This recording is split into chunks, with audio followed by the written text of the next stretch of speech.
It's August 21, September 21. I'm sorry. I'm a month behind. September 21, 2022. Time is 4:02 p.m. In attendance, Director Loma, Director Bankus, Director Art, Director Mapakam, Director Nelson, and I saw Director Daniels up here. Director Jurgensen is on excused absence today. And I saw Superintendent Gall too here, so he should be joining us shortly. And we have his administrative team joining us here too. So let's jump right in. We've got a couple of big items. The second item especially is going to take us some time. The first item on the agenda is the Family School Community Partnership Collaborative. We have DAC Chair Velvet Stepanek and D11 Community Engagement Administrator Ms. Luann Declava. They are here to provide the board an update, and we can have a brief discussion and provide some direction guidance for future work and expectations. And to set up this conversation, in the summer of 2021, that's almost a year and a half back, the district signed an agreement with CDE to be part of a family school community partnership collaborative.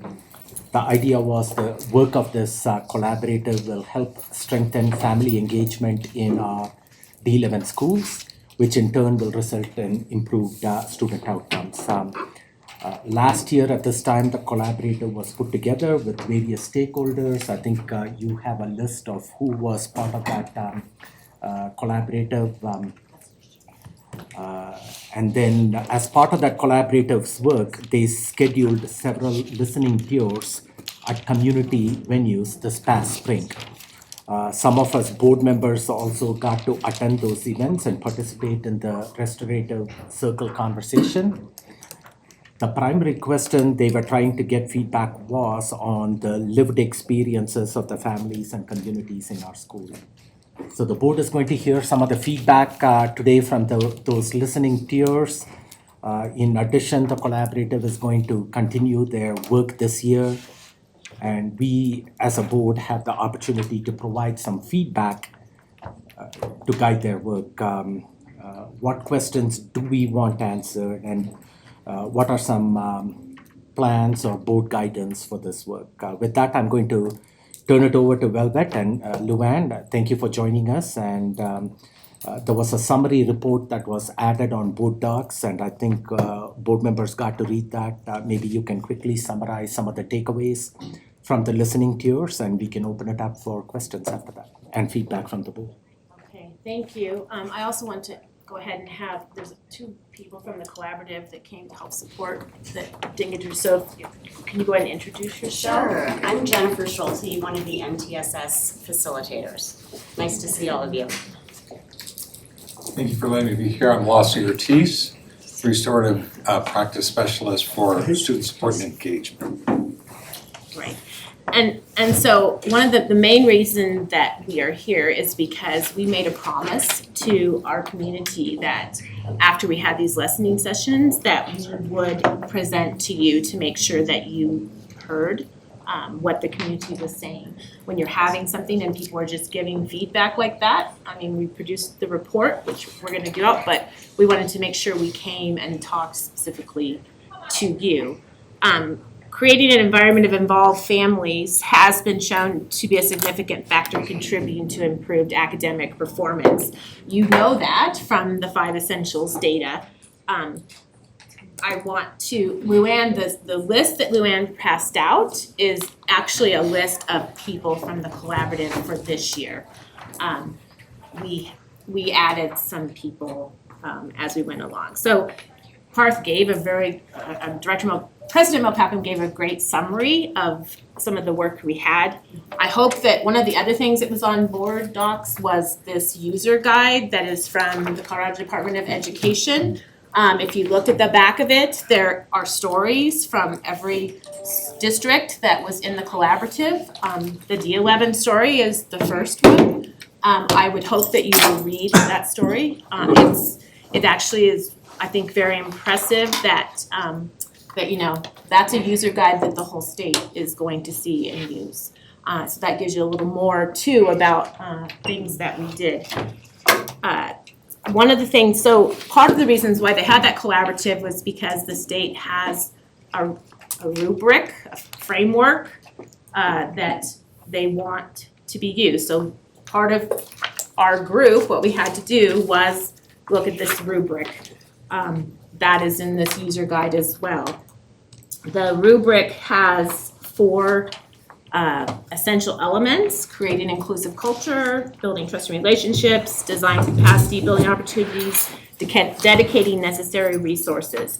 So what the collaborative, the District 11 collaborative did, we all had to fill the rubric out. We did it individually, and then we came together and discussed the results. Based upon that, then and I think if you read some of this, some of it was very daunting when you look at the work that needs to be done. There's a lot of great work happening in District 11, and it's in different places. That's why we wanted to have all these groups come together in this collaborative, from preschool up to adult education, right? There's all different things that happen. When we did the rubric and we looked at it, we also had another book that the CDE gave us that we read. It was called Equity Opportunities, actually Equity Partnerships. So based upon the rubric and that work, we decided that we wanted to work on the first essential element, creating an inclusive culture, and then especially how are you learning about families' lived experiences. We know last year was a little tumultuous in our district, and there was a lot of families who felt like they were not being heard, and so we wanted to try to reach some families that maybe in the past hadn't been heard. That was our plan. I don't know that we were as successful doing that as what we wanted, but that was what we wanted to do, and that's why we decided that we wanted to try to do listening sessions at community centers, because sometimes people don't feel comfortable coming to schools. We also did work with the schools last year that had family engagement as part of their one of their major improvement strategies in their one plans. So those schools, we offered to come and do those circles there as well, so that they could learn about their families and their lived experiences. That is one of the cases where we probably did reach some of our families specifically, by accident, Wilson got left off the list that's in the report, but it was really great when they went to Wilson and were able to do a listening circle. Wilson, when they have their, was it a SAC meeting? It was their SAC meeting. It was their School Accountability Committee meeting. They have a translator there because they have families that they need it for. So they were able to do a circle and reach some of those families there. So, I mean, that's a small number of some of the families we hadn't heard from before. But it's important that we reached out to those. So we tried to lean into those schools that had that as their major improvement strategy.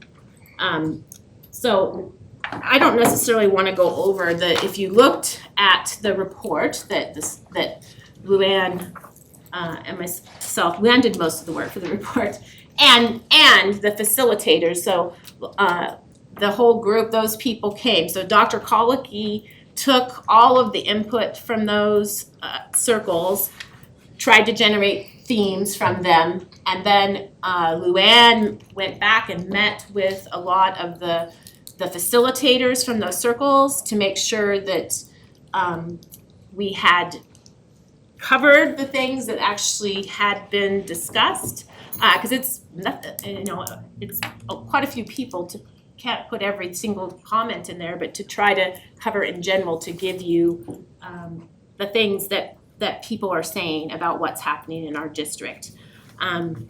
We found that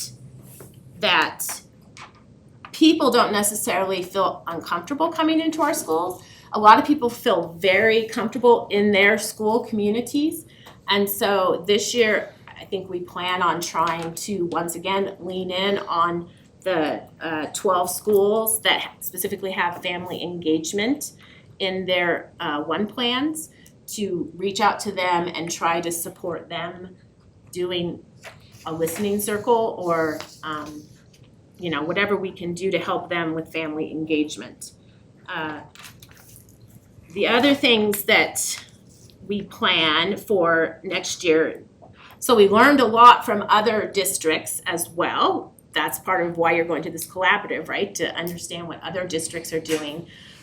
One of the possibilities for some of our work next year is I shouldn't say next year, this school year, is try to get the policy updated for family engagement. What is the policy name is not necessarily family. It's parent, guardian, family engagement. yes. Right. So that's one of the things we're thinking about doing is trying to get that policy up to date.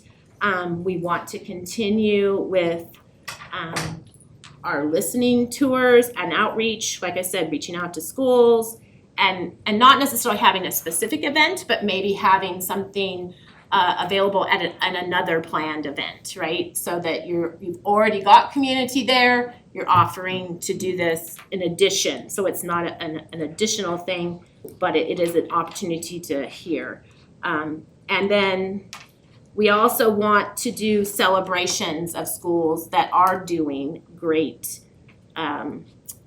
family engagement already. And that's not just having back to school night and conferences, right? People that are doing specific work, like some schools do home visits, right? Some schools are doing, we had a parent from the SEAC chair at our collaborative meeting today, Mitchell, who's doing student-led, conferences, and getting awards because of their inclusivity. I mean, we want to call out those schools that are doing things and celebrate them.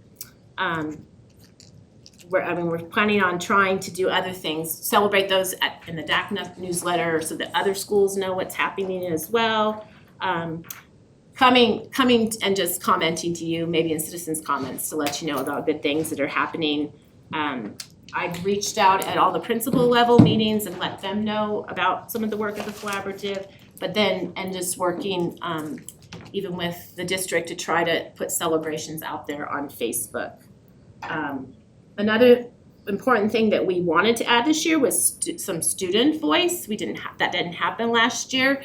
Jennifer had reached out to all the counselors at the high schools and we have 6 students who are interested in participating in our collaborative. We're trying to decide if that's going to be like a subcommittee because it's so hard to find times when everyone can meet. But I think that we actually had a Doherty student attend today, so it was really exciting to get student voice as well.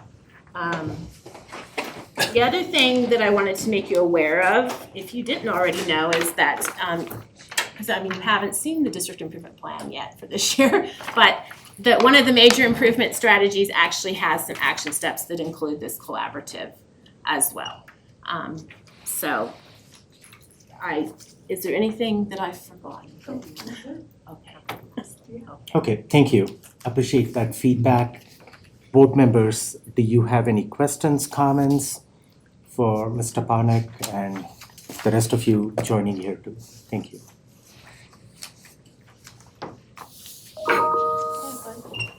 Go ahead. Thanks for presenting.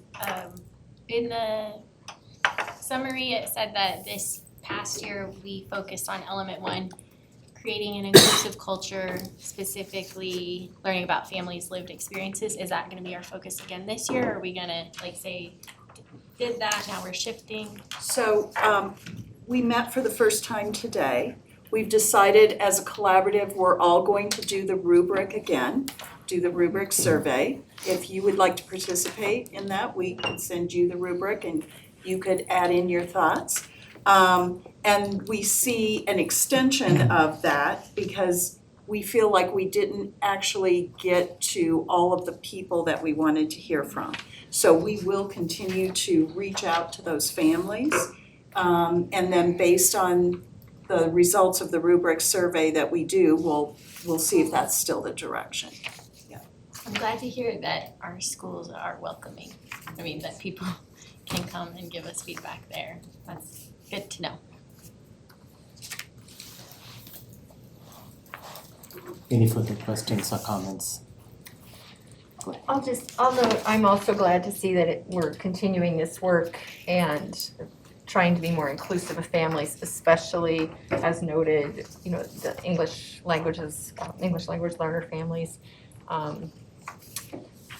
And can you just elaborate on how that might look for reaching out to those folks and what that might entail? So, I mean, we have, we're constantly trying to come up with ideas. I think today we talked some about Nicole, Gerardin, who's the facilitator for the CLDE, whatever, culturally, linguistically diverse. I don't like to use acronyms in here because not everyone knows what they are, right? But reaching out to her and finding out what we could do specifically to work with her. There's not, like with special ed, there's a parent group. With GT, there's a parent group. I mean, you could do something with them, but there's not an ELL parent group or CLDE parent group. So we want to work with her more and see what could we do to try to reach more, of those families. And I mean, obviously, we have to be able to provide translation to be able to get the input from them. And that's where we got some really great feedback at Wilson last year from elementary families that had kids in middle school even, that gave us feedback that they were having a really hard time at the middle school because they didn't have some translation, right? So it's a learning process. I mean, that's why we talked even today about getting more student involvement as well. At Sabin last year, we ended up doing a circle. It was a Title I night, and they kind of just invited people to come do it. So some parents that they didn't know that's what they were going to do. They ended up doing that. For example, my son originally didn't want to come do it, but he came at the end of it, and I mean, he had some really great things to say. I'm not just saying that because he's my son. I mean, I think the facilitator was saying that it was really refreshing to hear, a middle schooler talk and give input that was very valuable. So, I mean, I think that this could be used. Not just even, not high school. The high school kids are what we have, but at the middle school, and even, I mean, there are kids at the elementary level who would be willing to, include that too. So we need to maybe start thinking about that as well. Thank you. Yeah, Director next. Hi, I was just curious, will CDE continue to be a landing source for you? Because I know they were the ones who began this whole conversation and wanted it to reach out to multiple districts. Yes. And they've done that with many different conversations, so I'm hoping that we will stay connected to them. Yes. Yes. And continue to get all of the other districts that are, along the Front Range coming together and sharing. So that we are continuing. The CDE decided that they would go ahead and continue to support this collaborative. Now, these aren't just Front Range districts, right? Yeah. But the one difference is, so they're starting a new collaborative, a first year one for other schools, and then they're continuing on with our collaborative, and Douglas County ended up getting added into our collaborative. I think the other group is mainly from the San Luis Valley, and so it was a set of schools that really made sense to work together, and so that's why she went ahead and put Douglas County in with our group. But yes, and we have already actually had our first meeting with them. And then actually we're having a second meeting with them in October, and they're actually coming to Colorado Springs to meet because, most of the time we end up having to go to Denver. But so we are continuing to get support from them, just, and that's why, like we will continue to use a rubric, we continue to give them feedback. We've given them feedback because, sometimes this rubric it's really hard. We have community members on our collaborative from El Paso County Health, some other things, and this rubric, some of those questions, it doesn't make sense for them, right? So we were like, we need some other other rubrics that make sense for other groups of people. And so that's why, part of the reason why they wanted the collaborative as well, for us to give feedback for this rubric, for it to continue to be better. Yeah, and that's why I wanted to know if you're meeting like once a quarter, maybe? Yes. With the group and, Yes. Once a quarter with Yeah. them and monthly for our group here. yeah, that's great. So when you said that you are continuing to receive support from CDE, can you elaborate on what type of support you are receiving from them? It's technical and best practice support. So Dr. Darcy Hutchins is the lead at CDE for Family School Community Partnerships. And her work is part of this framework for Family School Community Partnerships. And so it's really best practices and collaborating with other school districts. That is the assistance we receive from CDE. So what other feedback do you need from the board at this point in time? Do you need anything about what future work you guys are doing? You are going to have, from what I understand, more of those community listening tours. Do you have dates set for those? When those No, are? we don't have dates yet because we just met today for the first time. Okay. But what we need is some funding for the facilitators. The facilitators are district employees that are doing this on their off-duty times, and last year we were able to gather together some funds to help support them.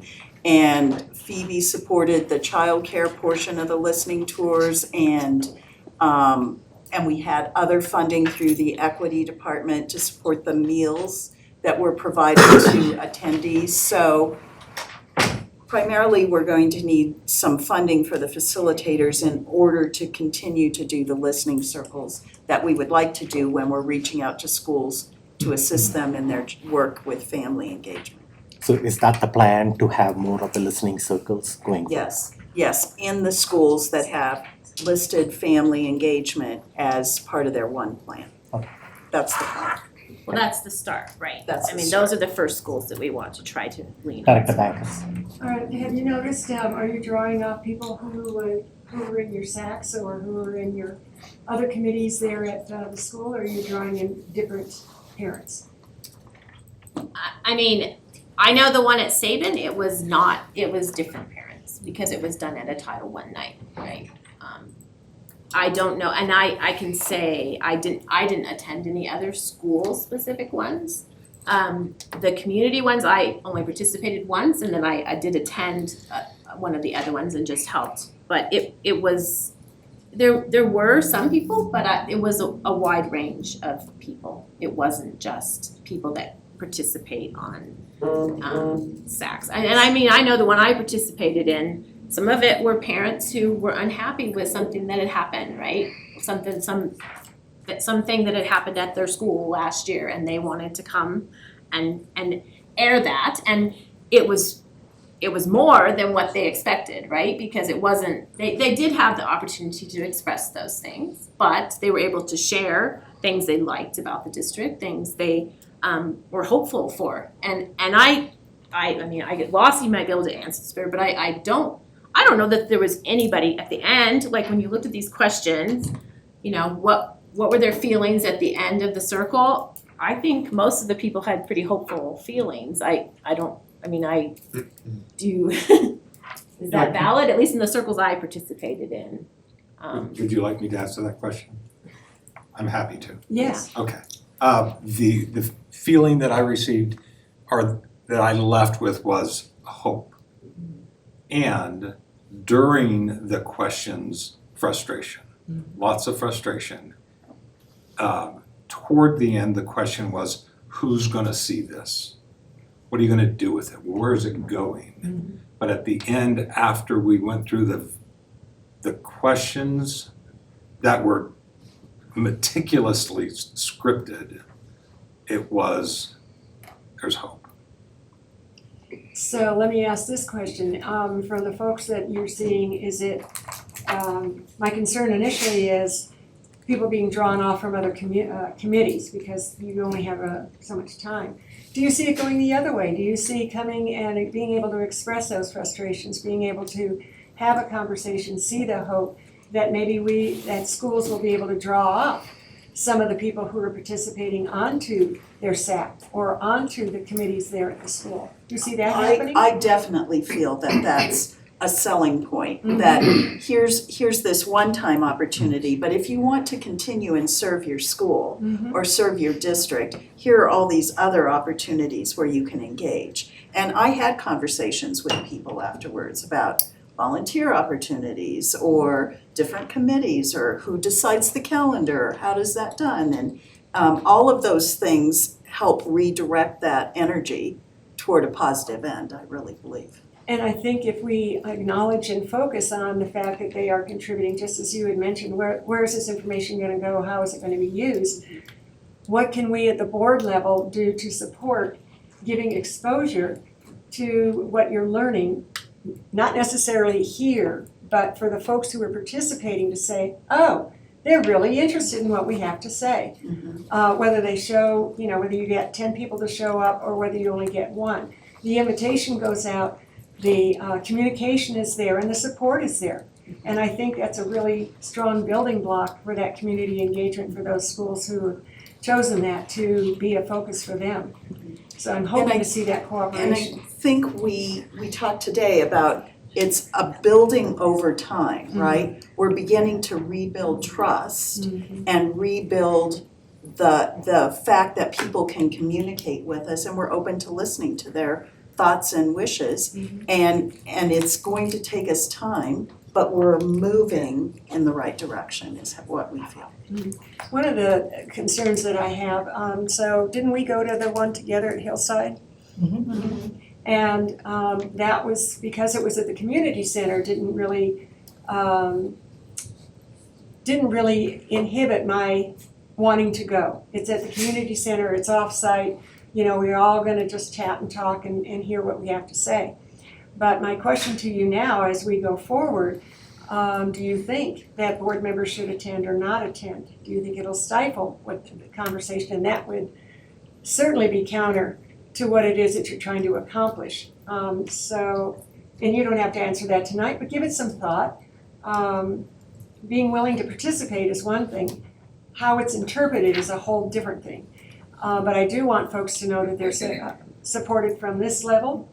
And so I want to make sure, I'll bring it up to the board at a later time, that what else can we do to open that line of communication so that we get the exposure? Because you will end up with parents or community members who want to participate, and they do want to know that their work is going in a direction that's going to have some result.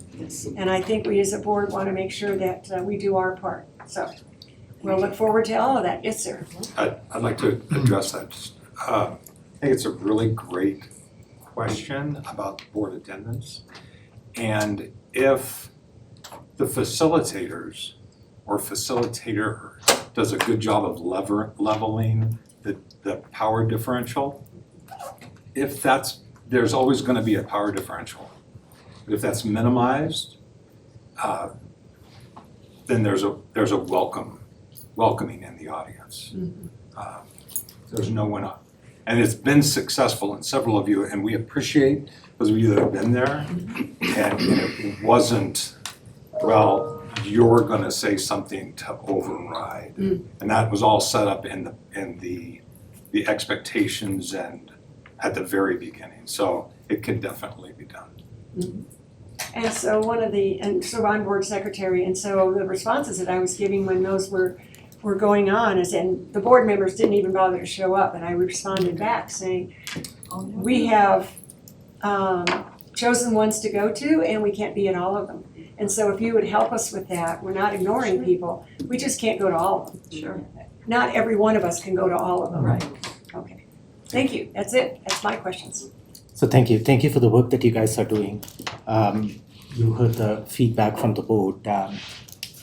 One, family partnership is critical to get to where we want to go, which is better student outcomes for all our students.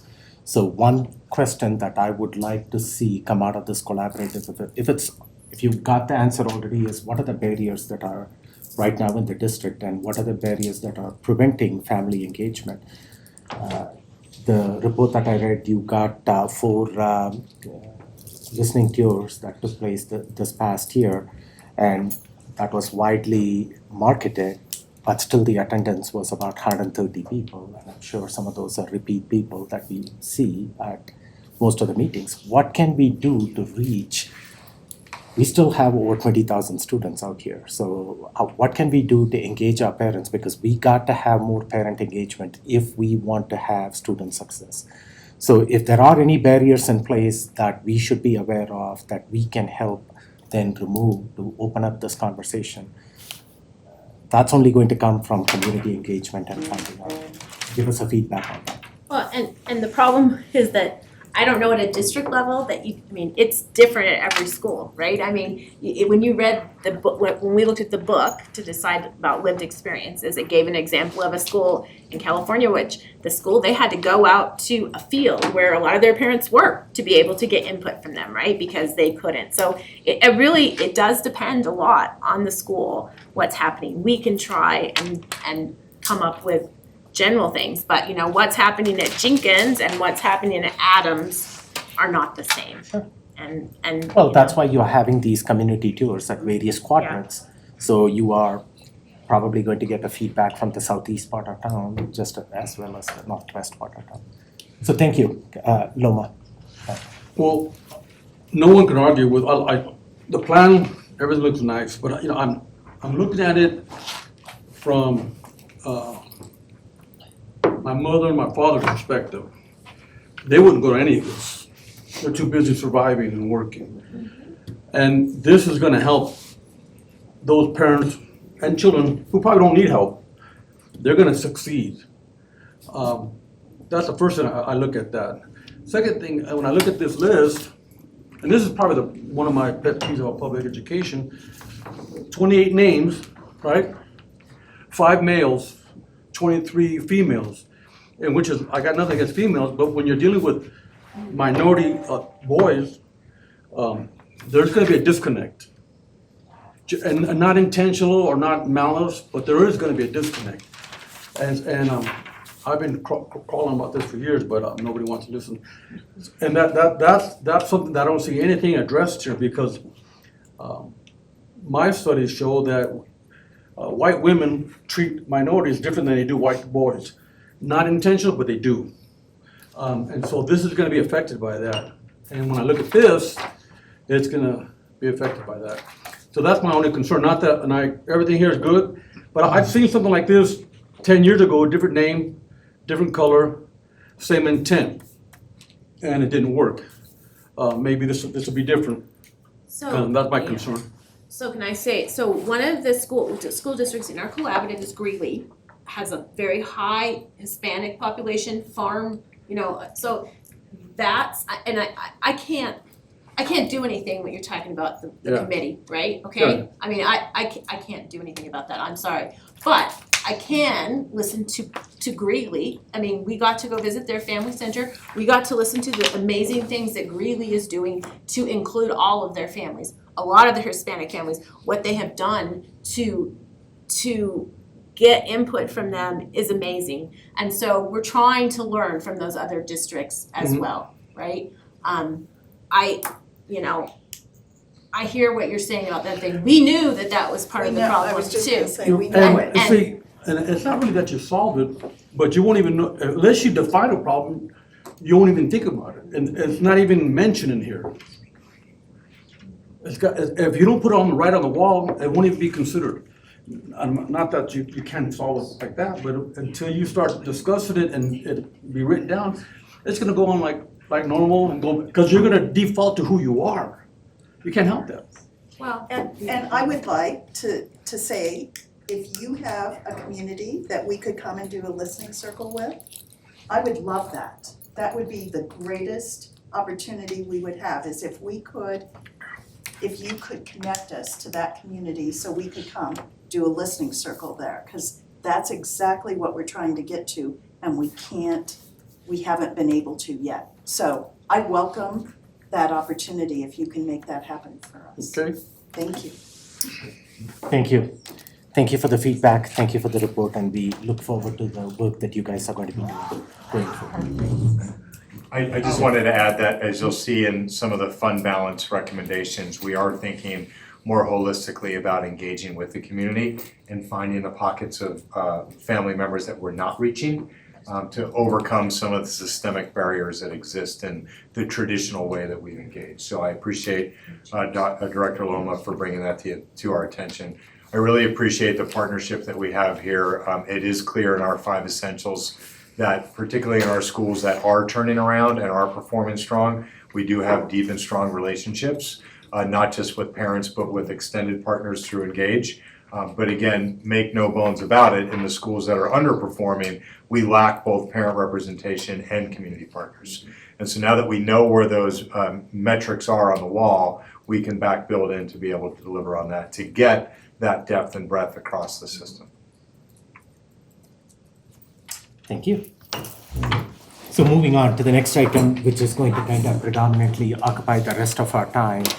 We are going to talk about the fund balance and the request that's in front of the board. So let me set it up a little bit and then I'll hand it over to Superintendent Gall. The first thing I want to do is to thank the task force that was assembled together. The task force had various stakeholders in it, and probably there are several of those stakeholders sitting in this room. So thank you for the time that you guys spent on these requests, looking at them item by item.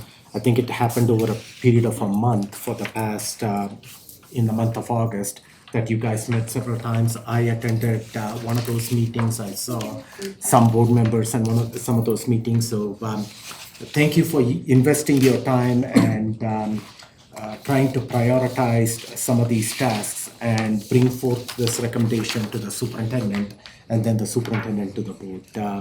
So lots of requests up here, and I know the initial list was over $100 million or close to it, and wish we could fund all these requests, but we got to look at the amount of money that we have and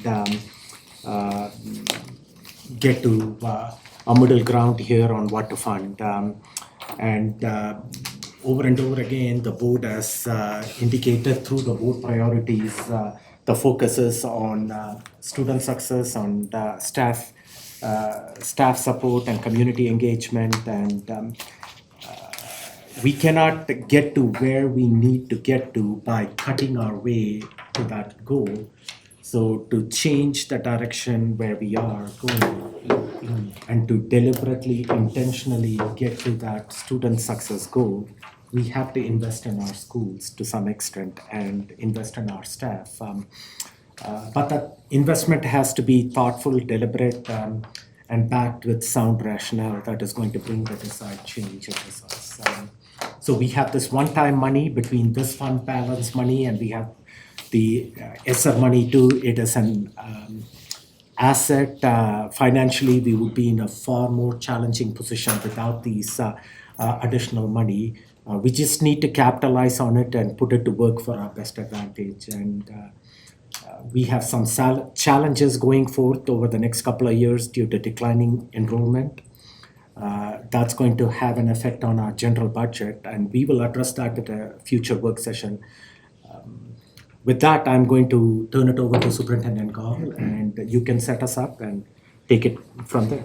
Thank you, President Malpacum, and thanks to all the folks that you already mentioned. First, to the board members here today, particularly the ones that participated in the task force, to the Fund Balance Task Force, and to the other members of the DAC and community who have given inputs, and very specifically to my staff, starting with Chris and Laura, for the work that they have both led in their teams, especially making some mid-course adjustments. A lot of this was in place when I arrived, and they made some adjustments to try and capture some of my strategies. I feel like I always wanted a chance to be on Oprah, and I feel like I am, because I showed up and everybody gets a new car. So coming in as a new superintendent with some very specific deliverables for the community and for our schools and students and having some extra money to be able to move around is really an opportunity for all of us to get the coherence and alignment that we want to be able to deliver. As you see some of the numbers, I want you to understand just a little bit of the frame that I came into it with. I love the fact that there was a fund balance task force for us to understand what were the perceived and desired needs of multiple stakeholders, and that this was not work just done behind the curtain. And so as we monitored the task force, I certainly was suggestive at times, but then as we came into the last task force, I chose to make as little comments as possible because I wanted to see where it was that the task force landed on prioritizing these dollars. I had made an unofficial bet with Chris that I wanted to be able to move 80% of the task force's recommendations forward to the board because again, I wanted to validate that we had committed to putting together a very specific fund balance task force. If we did not want the inputs of the fund balance task force, then we shouldn't have put them together in the first place. But this to me is a celebration. I know there will be pointed questions and conversations and opinions, but we should be ending everything with a yes and a smile because we are in a wonderful position to be able to allocate dollars against the board priorities and the district strategies to be able to deliver not just on this year, but years going forward. Over to you, Chris. Thank you, Superintendent Gull. Good evening, Board of Education. I hope you don't mind, I'm speaking behind you. I'm gonna drive a little bit. You have 3 attachments in your board packet. I'm gonna focus on this first one. This is the recommendations. I did not print this out for, oh my gosh, I apologize. I did not print this out. It's readable at about 250% or 300. Okay, thank you. I appreciate team input. That's how this will work best. Okay, sorry. All right, how does that work? Maybe 300. Maybe 300. A little bigger. A little bigger. There you go. All right. So just to give you a preview, this is the superintendent's recommendation that does include all of the fund balance committee or task force work, all the way down to right here. But before we get started in this, I would like to give you some overview, some feedback, some understanding of the process. So the listening audience and the whole board is on the same sheet. So last year, it was discovered that we had a large amount of fund balance. A large amount was $75.7 million. That is the number that was in the unassigned fund balance contingency fund that the board appropriated at the June 8th board meeting as part of the proposed budget. So from that $75.7 million, that includes Tabor reserves and other assigned reserve funds. From that amount, we took out the required 4% by board policy DA. That represents 12 million, so now I'm at 63 million. Then we set aside a $10 million operating contingency budget.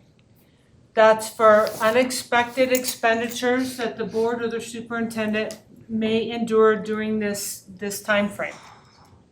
That leaves $53.7 million.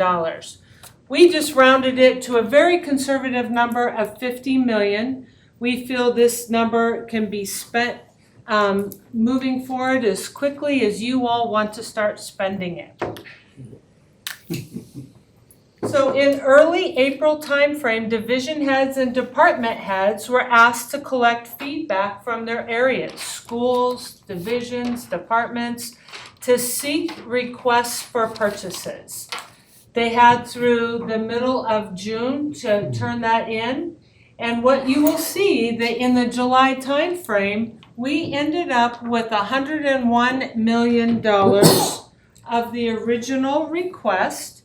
And in your handout, you'll see a pie chart it's titled, it's not in the posting, it's what I handed out, Original Fund Balance Requests. These requests had to be submitted under 5 different lenses because the thinking was they had to be able to support what's important to the board. Those 5 lenses are student achievement, enrollment, safety, attract and retain staff, safety and security, and social emotional wellness for both staff and students. So this 101 million original requests represents 41% student achievement, 8% student enrollment, 13% attract and retain staff, 37% for safety and security, and 1% for social emotional wellness. I just want you to understand that that's how everything was divvied up based on dollars. So that's what we started with. The committee or the task force was identified that included representatives from the community, committee members from the Mill Levy Override Oversight Committee, DAC budget, schools, employee groups, and the area superintendents. The task force met 3 times over August and concluded the last meeting on September 1st.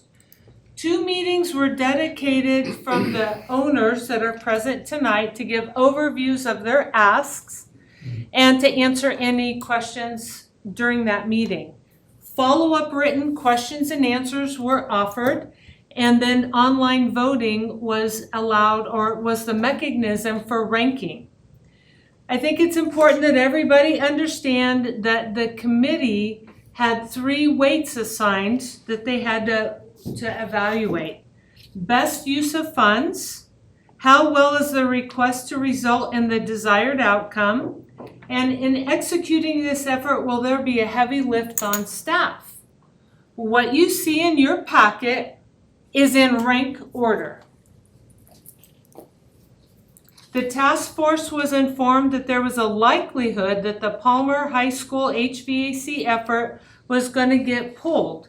That was based primarily on concerns to meeting the September 2024 deadline. We currently have a HVAC replacement project in place that's being funded with ESSER 3, and there are challenges with working with our current delays in receiving product, as well as renovations in an older building. And the concerns just grew to the point where we didn't feel comfortable that we were going to meet that deadline. So the recommendation, we brought that up to the superintendent. The recommendation was we will find another avenue to take care of that HVAC effort. But in the meantime, we can find efforts to, I'm going to use the phrase, plug in the hole. The hole to remove Palmer, it hasn't been done yet, but to remove Palmer HVAC from ESSER 3 is $14.7 million. So I've tried to separate this in this document, and I'll get to that a little bit later. In the efforts to begin verifying that what was ESSER eligible, we had in-house folks look at the total list, and they met with CDE, and I would like to thank Annette Bass, who's here tonight from our grants office. She put countless hours in working and coordinating with CDE counterparts. For what you see tonight, that has been reviewed and considered, yes, this is ESSER eligible. So I have high confidence we could pull it out and plug in that hole with what we see tonight. And I'll go over that shortly. The Fund Balance Task Force recommendation to the superintendent, that was their charge when they set up that task force. Their recommendation concluded with a recommendation of $49.9 million that supported 19 projects. If you refer to your handout at the second pie chart, this is that result. So you will see a total of $63.7 million. Well, I thought we only had 50. I already hear people asking me that. Look at that. So the $63.7 million includes what we felt we could take away and fund with ESSER funds. So we wanted everybody to rank order based on the total perceived funding available. 50 million from general fund, 13 or 14 million from the ESSER 3 pot of money. The superintendent's recommendation to the board is what is reflected in the attachments tonight. And it includes all of the fund balance recommendations plus 3 added items from the superintendent that collectively total $2.1 million. And they are the last 3 items above the red line right here. And these projects, I'd like to note, are focused on the 3 primary focuses for both the board and the superintendent: student achievement, enrollment, and community engagement. So when we took out ESSER eligible funding, we talked in the task force about just moving things above the line. That's the recommendation that we were going to be able to send forward to the Board of Education, and that's what you see. So right now, we have a total of 41, I can't even see that as big as it is, I apologize. 41.8. 41.873 million.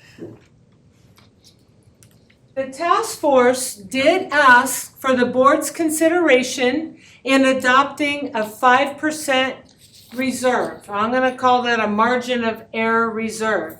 That pot would either provide overruns or collect underruns on each project. And that totals $2.1 million. So the total budget request out of the $50 million is $43.9 million. The superintendent, the early communications with CDE is confirming $13.9 million in ESSER money. Now we are anticipating a $10 million recurring budget adjustment for declining enrollment averaging for school year 23-24. We plan to offset that with a $10 million non-recurring fund balance allocation and implement declining enrollment averaging strategies. We believe the district can operate the $10 million set aside for operating contingencies at 60%, which realizes a savings of $4 million. And what we're not spending on this 50 is $6 million that we would add to that. That collectively represents $10 million to be earmarked for the declining enrollment averaging set aside offset that we're going to be dealing with next year. It is important to highlight that the total below this line for ESSER 3, all these eligible efforts totals 13.3. What wasn't included in the fund balance were other items that we have found are ESSER eligible, such as District 11 custodial overtime, the custodial contract at $1 million, and there are other grant requests that have come in. So right now, we feel very confident we could swap out the Palmer HVAC and spend the $14.7 million. But I want to assure you that we have over a year to make adjustments to the ESSER 3 grant. If there's underrunning occurring and you want to reallocate, or if there's other needs and you want to swap things out, there's a process in place that you can adjust up until September 30th, 2023. Is that the correct date, Annette?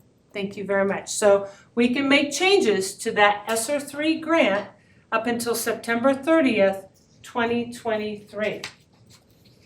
So what I would like to show you is the superintendent's recommendation and the pie chart. This shows you the allocation of student achievement at 34%. Enrollment is at 9%, attract and retain staff at 19%, and security and safety at 38%. This totals, this 54 million totals the general fund task force and the 12.3 million. It does not include the contingency fund request. So what I'd like to do is just explain, moving forward, this is, we want your feedback. We want to be able to implement what the board's recommendations are.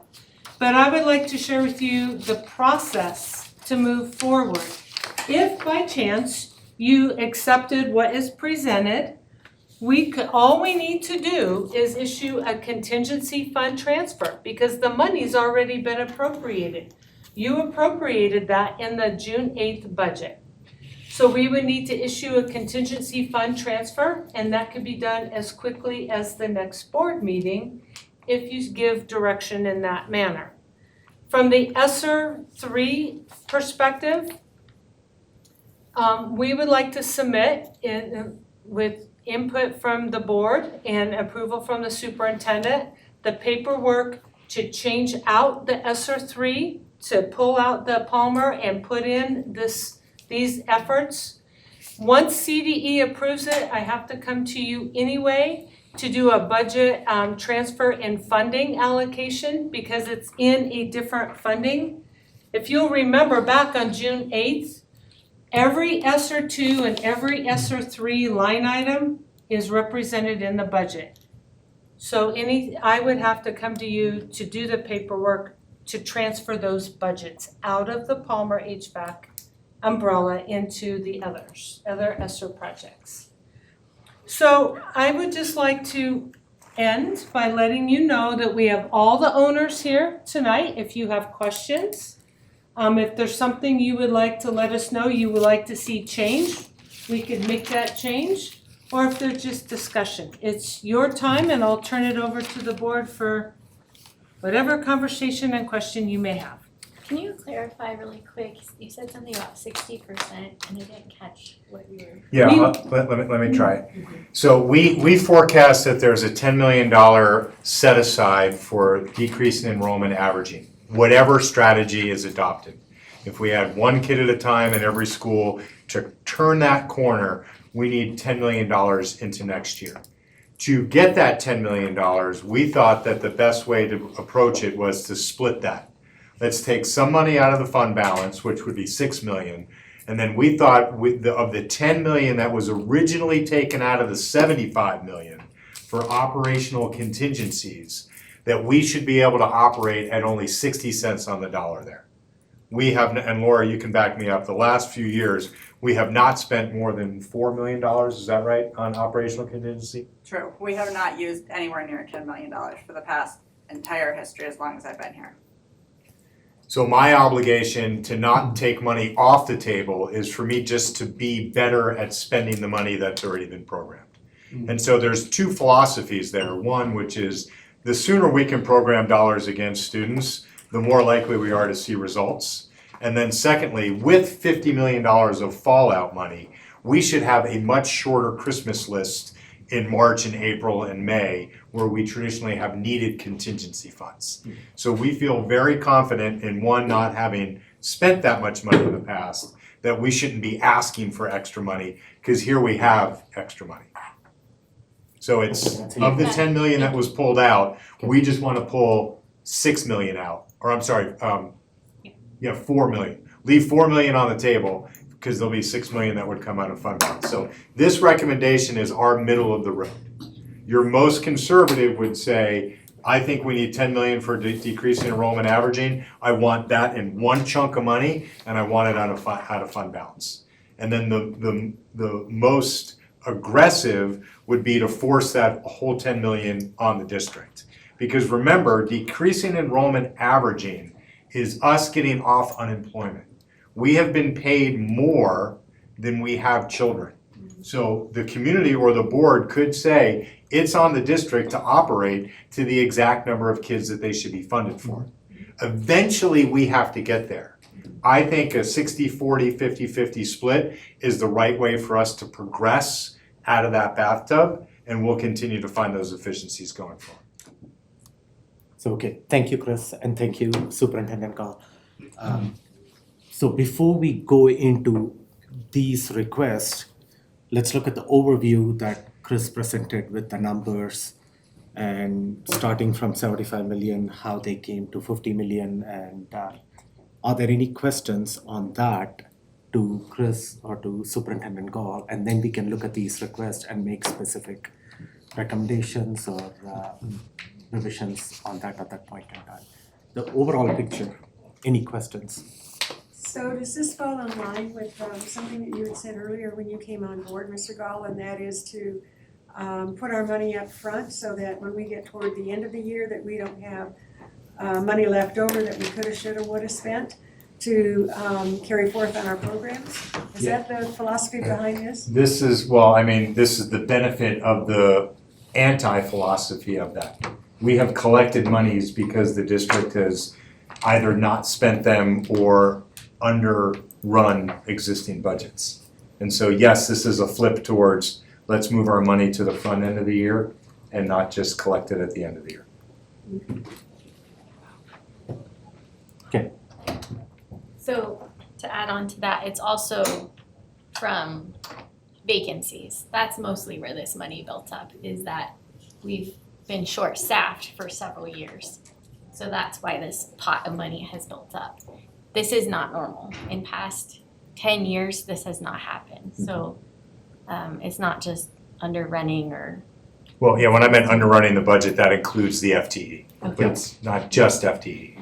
Just to clarify. Yes. I just want to share, I know this will not be a surprise to Mr. Gall. I've had many conversations with him and Ms. Odom and Ms. Hronik about my concerns, and I just want the rest of the board to hear.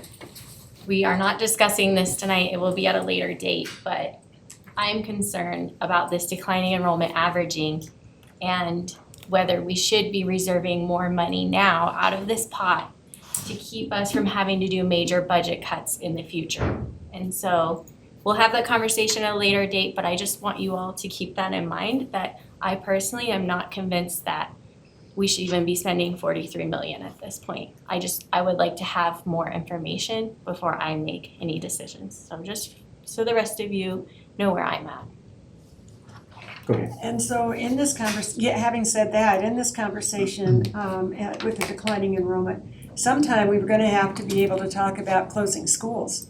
If we have 120 kids in a school, if we have 200 kids in a school, and you've talked about being able to move programs into schools that are not fully utilized. Somehow that piece of the conversation has to, for me anyway, has to come into it. So given what you've just said about looking down the road, and I don't want to push us into a position where we're catastrophic. I just want to be reasonable about this. So that's where I'm at, is how do we get that full picture with declining enrollment? I've looked at what Denver is doing with closing their schools to begin with, and kind of looking through that. I've been here when we closed schools here, and the aftermath of that we still hear about. The only one I don't hear about anymore is Pike Elementary. Maybe that's because it was elementary, I don't know, and the others were high schools. And those folks grew up to be adults and they stayed here and they're still talking about it. So I don't want to put us in a position where we are repeating history. I guess that's what I'm trying to say. But we still have to make the hard decisions. We still have to take a look at this. And I don't know when that conversation happens. Well, if we're gonna look down the road, then we gotta look down the road. If she wants to look down the road, then we gotta look. You can't just look, pretend that's not happening. So we can flip the whole script and table this and come back with decreasing enrollment averaging. What does that mean? We have several strategies on how we think the district can come out of decreasing enrollment averaging and start being paid 100% per pupil that we have. So right now, the rolling average is built to protect us. It's a hold harmless from the state. We are slightly addicted to that because we've already mentioned the word budget cut.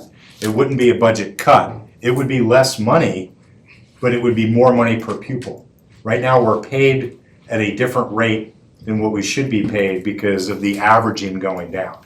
So the analogy is I get $12,000 unemployment, I make $10,000 if I go work at McDonald's. Why would I want to go work at McDonald's? So we could continue to try to not gain kids. It's just not, that's a self-defeating attitude. Oh, definitely. And so we have preserved 10 million for next year as whatever strategy we adopt, it will cost us $10 million. And so that's a Band-Aid that we have to pull off. We can shift the conversation to say, is it 10, is it 10.5, is it 12, is it over 2 years, is it over 3 years? The problem is all of those are unknown. They're really unknown. Right now, our enrollment is, we are beating projections, but we are not beating year over year last year. So we are still declining. And we are just in month 3 of a new board and a new superintendent. And so the ability to climb 200 or 300 kids at just new enrollment year over year is probably a 5 to 7 year term. And that's my concern, is we don't know how long it will take. You know, we're saying 10 million for a year, but what if it takes us 5? And conversation for later. I don't know Well, that it doesn't have to be later. Like I said, we can pause where we are to not put the board in a bad position. My own philosophy is if the state said tomorrow there's no more decrease in enrollment averaging, there's no complaining here because we've been overpaid for years. Now, we have allocated those dollars in an effort for one way or another, but it's not a budget cut. It's a readjustment to what it is that we should actually be being paid. And so the hard line from the board is that's on the board and the district to figure out. How much we want to soften that, I felt 10 million, and Glenn, before his departure, felt that was a nice number for us to reserve for the next year. For the next year to sustain the programs that we have and the employment levels that we have at this point. Yes. And to pay our staff too. Employment levels, yeah, well, they gotta be paid. Well, what I mean is to provide them pay raise or steps and lanes in the next, Oh, I see what you're saying. in addition to what they're getting paid, provide them a Increases. raise to compensate for inflation levels. So it is a lot of these conversations are when Superintendent Gall is talking about this money and the declining enrollment averaging, they're all interconnected to some extent. How much money we spend out here is going to leave this much money for declining enrollment averaging, which could potentially be coming in a year or two, and this is because we had a steep drop in enrollment in the last 3 or 4 years. So, which takes me back to with that steep drop in the money we make, and I like your analogy where unemployment pays more than what you actually get a job for. Are we? And then you're saying that we really can't predict when it's going to level itself out. Is that Well, right? it depends upon the aggressiveness of the strategies that the board chooses to adopt. And so this goes to some of the conversations that we had about existing students within district boundaries that are not District 11 students. I recognize that your team is not prepared to discuss all of that tonight. So I propose that we continue the conversation that was planned, but that we keep in mind that this number may need to shift based on other conversations. And so as a board, we can kind of start narrowing down, and we have the people here, we can ask the questions, get clarity on items, and then maybe keep that all in mind as we have further conversations. when you look at some of these requests, the money is not to be expended until 2025. So we have some flexibility there that the money that is not needed until 3 years down the road, we don't need to allocate it right now if it is if the board is worried about not having enough funds to cover emergencies that may come up with declining enrollment averaging. I agree, I mean, a lot of work went into this. I don't, my personal preference would be to provide some type of guidance. But if the board is not comfortable with 43 million, maybe it's 35 million just to, but at least we can provide that resource that the superintendent needs to achieve the board priorities that are behind them. Well, when I walked in, I was looking at what we had in front of us, but as I'm sitting here trying to process all this information, I still don't have enough information to be able to ask questions and put it into context. And I did not meet with you individually, I did not meet with you individually, and I did not meet with you individually.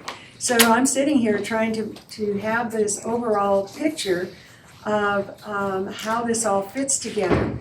And I don't have it, and I don't have enough information to ask questions. So I need more conversation. Okay. Well, that's hopefully what the work session is for, why we work. I do want to reiterate that the tension that exists in the wait and the hurry is our enrollment will continue to go down if we don't turn around academic performance. And if we don't show the community that we are committed to those strategies.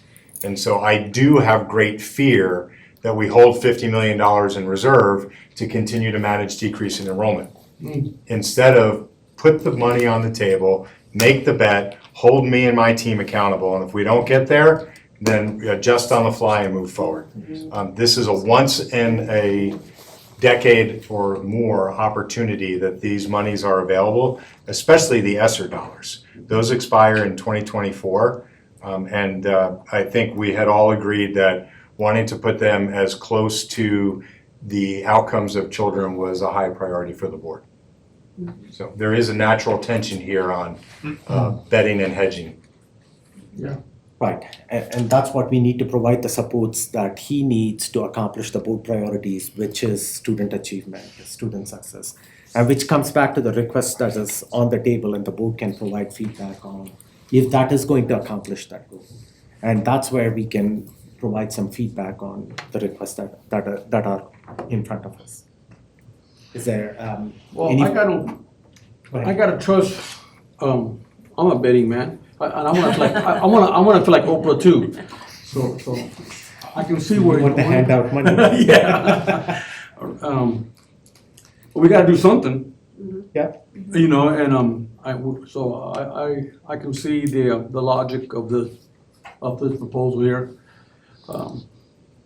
So yeah, I got a problem with it. I mean, there's still questions, we gotta talk about them. The one you have and the school, but with this, I got no problem. I will say that, I mean, I agree, we don't wanna just pocket $50 million and sit on it. We wanna put it to good use.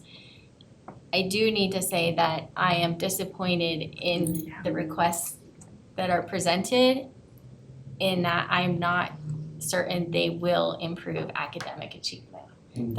I recognize there's a lot of needs, and I wanna fill those needs, but I wish that there was more as far as academic achievement, whether it's, I don't know, you know. And I recognize too that a lot of this was in the works before you were hired, so I just even wonder if we should give you an opportunity to say, hey, I could use some funding for this idea, whatever it might be. So putting that out there too.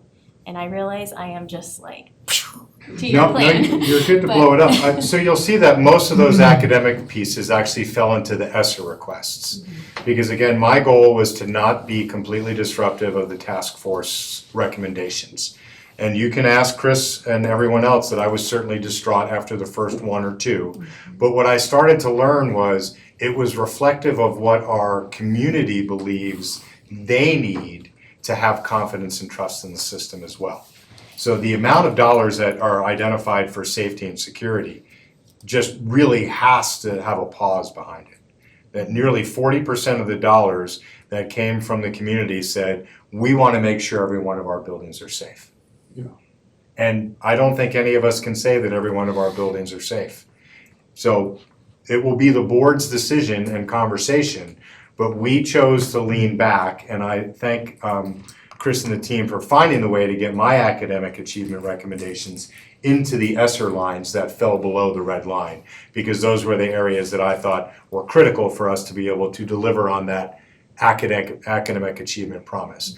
But the things that we heard categorically from some very steeped and deep members of that task force really resonated with me over several weeks. At the first week, I was the same way, which was, how could you say no to wraparound services for the lowest 4 to 6 schools in the district? You know, why would we not program that against a national leader in turnaround work? Because people want to make sure kids don't die in schools. And I was like, okay, that's fair. Okay. And adding on to what Director Nelson talked about, and maybe we go through it. Do you as a board want to go through those requests one by one and have comments on those that way, or how do you want to go about it?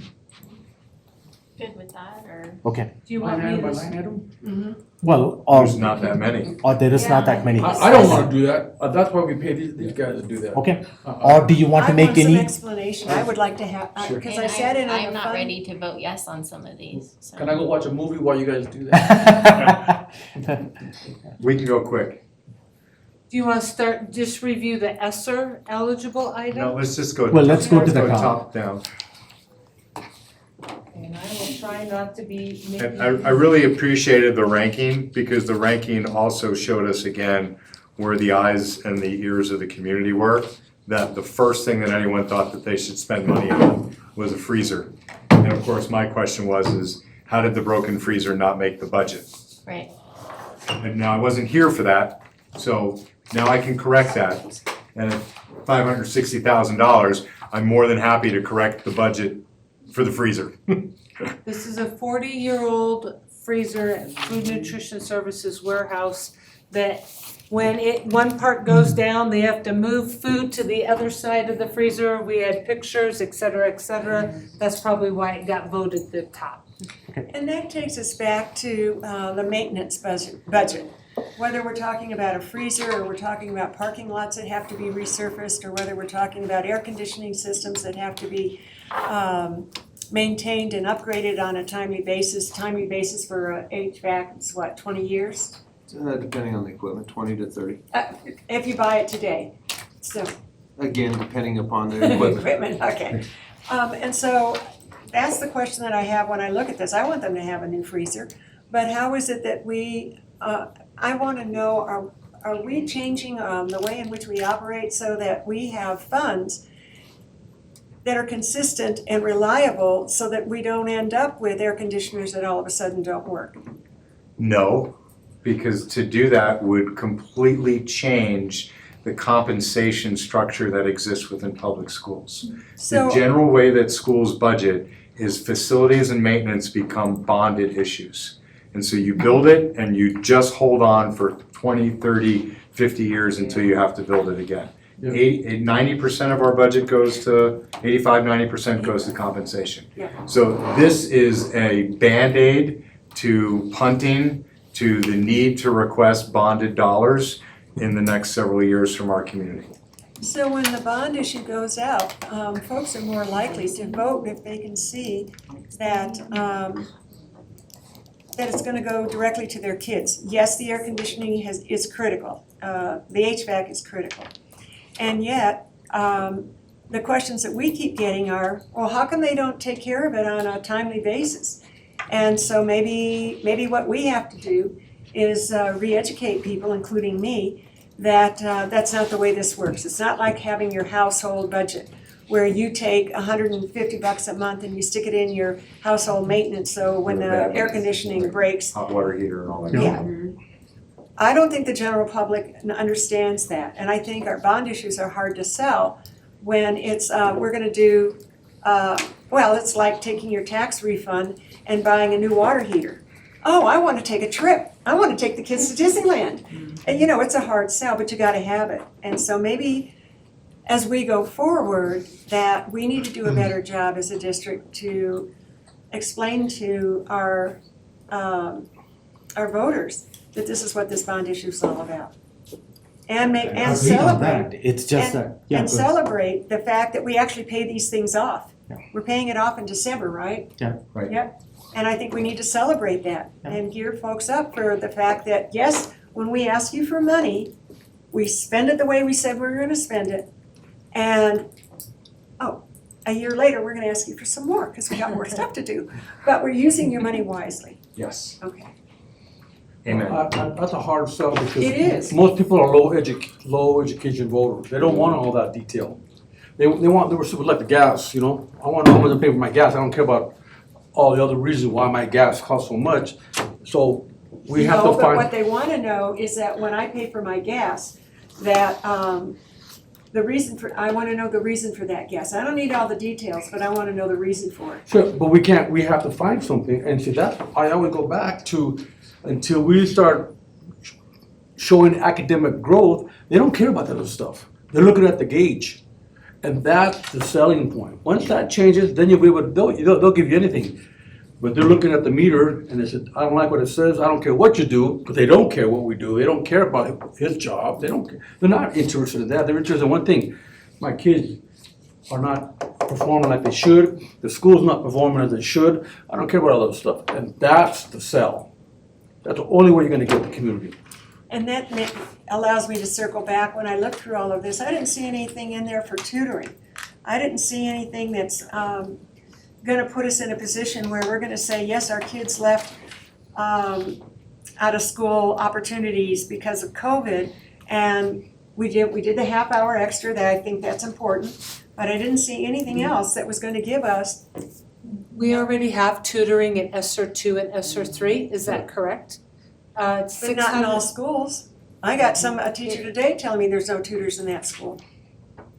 I mean, that kind of goes back to what I requested last week, was to get an update on what are we doing right now? So without having that complete picture, you know, what is Can happening. we, Yeah, we can go down, Yeah. we can go down that.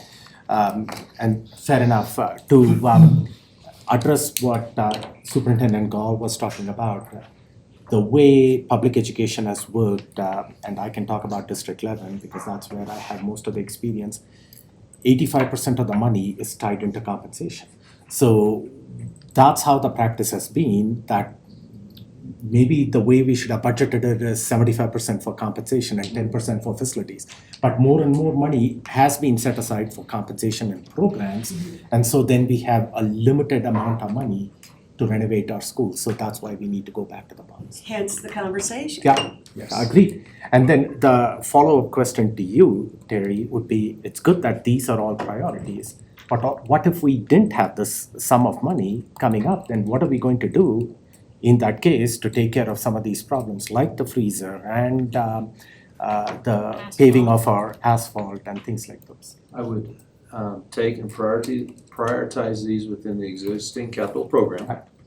And not all of these would immediately float to the top because we try to have a very balanced program.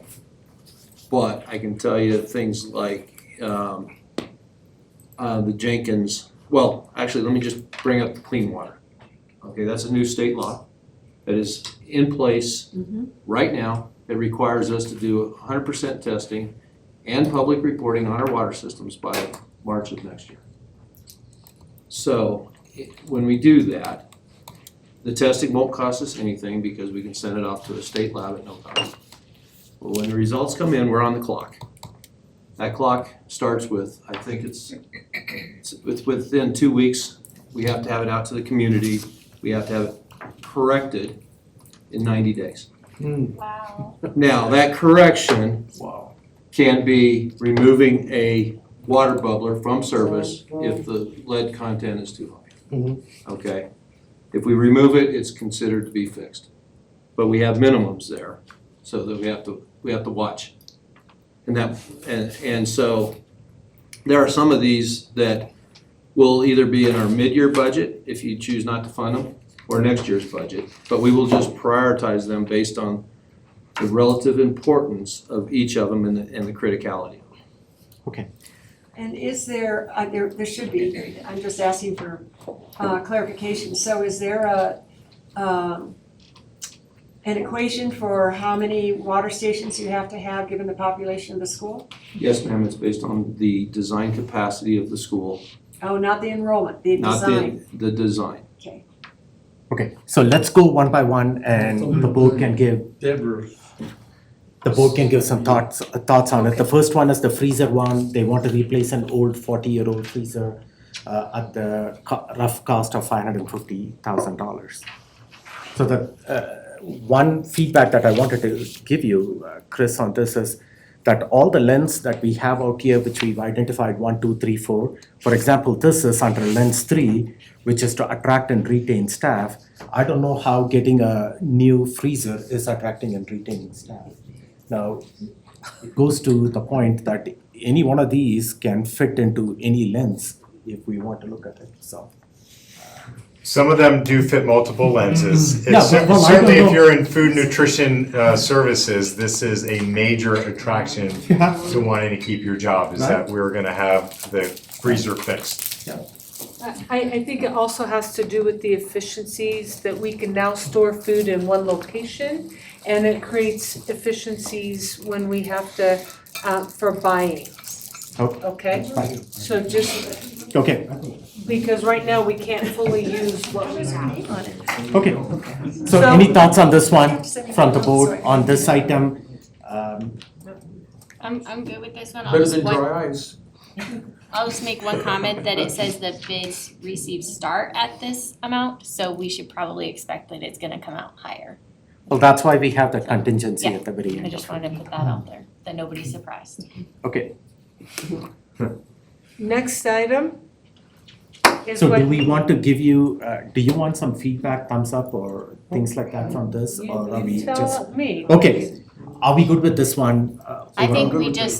we just keep it in mind, like, we each have our own notes, and then as we go forward, we have the defining enrollment conversations, the ESER conversations. Then when it comes time, we can hopefully start dwindling down if we need to, narrow down or go with it. Chris, do you wanna explain the line item way we did this before, after we go through it for everybody? You have the line item veto for the task force. Yes, so the task force was offered the opportunity after voting occurred to have conversation where they could trim, readjust, or just now that they look at it and go, this just doesn't seem right. So every voting member on the task force had the opportunity to veto line item and offering. And I will tell you that John McCarron took one of his off to the tune of $821,000 to allow something below the line to move up to get some level of funding. And that was to support Melissa Smead's library technology needs, because that is in the hands of students. High level overview. So what I would recommend is we go through them all, we have short comment, but then everybody 2 to 3 things that you either have to have or you just don't want. And we kind of go around and then we'll adjust it and see what that looks like. Okay. Yeah, do you agree with what, you understood what Superintendent Gall was Can I saying? draw a picture of my thumb and just put it right here? Just keep going around. Or you can go and watch your movie and come back, Al. So, one other question I wanted to ask you, Terry. We got roughly about $20 million in capital reserve every year now. In the capital reserve program, yes, it's Okay. about $20 million. So that has been allocated for this year. Yes, sir. Do we have plans for the next couple of years, what you want to allocate towards that year after year? Or is that a work in progress? It's always a work in progress, and we adjust it based on the changing needs of the district. At some point in time, I know this was probably shared with the board. Can you provide that list for this year? What is the projects that's being covered under the $20 million? It's Absolutely, it's in Sure. the budget. Yeah, it's in the budget, yeah. It is in the budget and it's hung on the financial transparency website, What page? 43. Thank you. Okay. So when you came up with the priorities for this year, all those priorities superseded the ones like the freezer. In some cases, these came in after we set the budget. And so this was the most urgent facility needs that I threw forward for the district, trying to look at it holistically. What's the deal with Chipeta?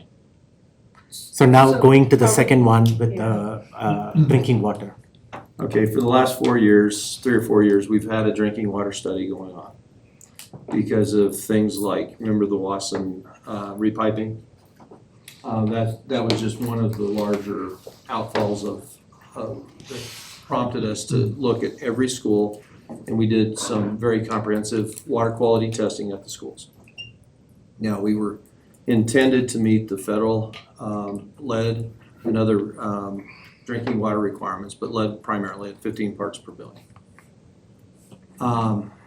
So as we did that, to answer your question, with Chipeta, we don't like how close our detailed sampling was getting to the federal requirement. We're meeting the federal requirement, but we're not comfortable with how close it was getting, and I don't have those numbers in front of me. So we said we need to repipe Chipeta because we've changed out fixtures, and in some cases, the amount of lead went up at the fixture, not down. Because when you disturb an old pipe, it dislodges stuff. So that's what led to, we tried to fix fixtures, didn't work, so now we think we need to go to the next step there. That is the only school that we found that our interim measures were not effective or didn't get the results that we thought that we saw across the rest of the district. So now we've got the new state requirement, which drops the allowable lead to 5 parts per billion. So now it's gonna take another look across all of our fixtures, and we were fortunate that right before the last fund balance meeting, we had the program administrator from the state come down and meet with us. And if you notice, we dropped by $1 million our next year requirement, and that's because she clarified the definition for us. The state law says every potable water fixture. Her guidance is every potable water fixture that is intended for drinking and cooking. Okay, I've got to point out she's a civil engineer. She had a little bit of common sense, and I thank her for it. But that significantly changed the equation for us. So you ain't gotta worry about sprinklers and all those stuff. No, absolutely not. Yeah. We don't have to worry about bathroom sinks. They are not intended to be drinking water. Unless you're really thirsty. That's how we did that. Yeah. No, not anymore. So the timeline that we have to have this done by is basically next spring, is that right? That We have to do the testing and then we are on the clock. And again, if we do an interim measure, now if we take a fixture out, it's considered fixed. Okay? If we filter that fixture, it is fixed, but it's gonna require continual testing. Mm. If we do anything less, it's a temporary measure, they're gonna watch us and make sure that we meet that long-term goal, whatever it may be. So it really is, it's the reporting part is what worries me.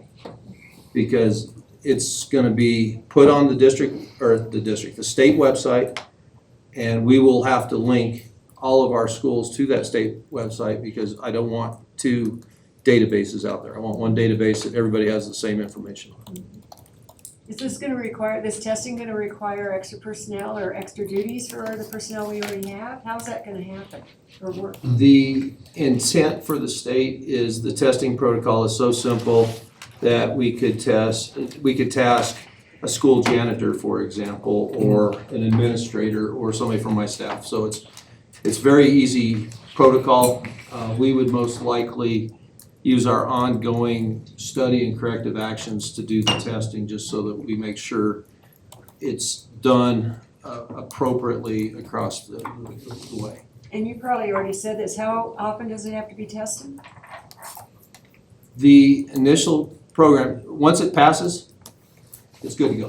Oh, you don't have to keep doing it. No, ma'am. Oh, Unless if you're using But filters. there are some things, like if we do the filtering part, I personally am not comfortable with filtering without regular testing, because a filter will trap contaminants, and if you don't keep up with that, eventually you will breach that filter, and somebody's gonna get a high dose of stuff. thank you. Is there a fine if you don't complete this in time? No, sir. The fine is public opinion.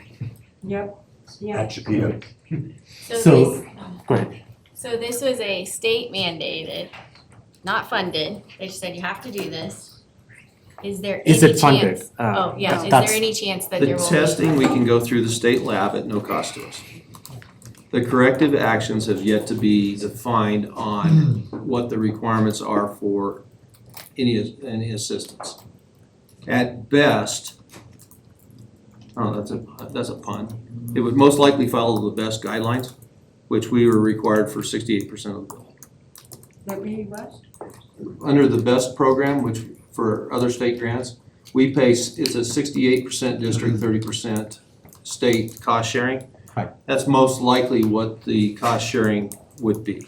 When will we find out? Like what the cost sharing, or if there is going to be any fund for this? I'm guessing around the first of the year to meet these, the law. Okay.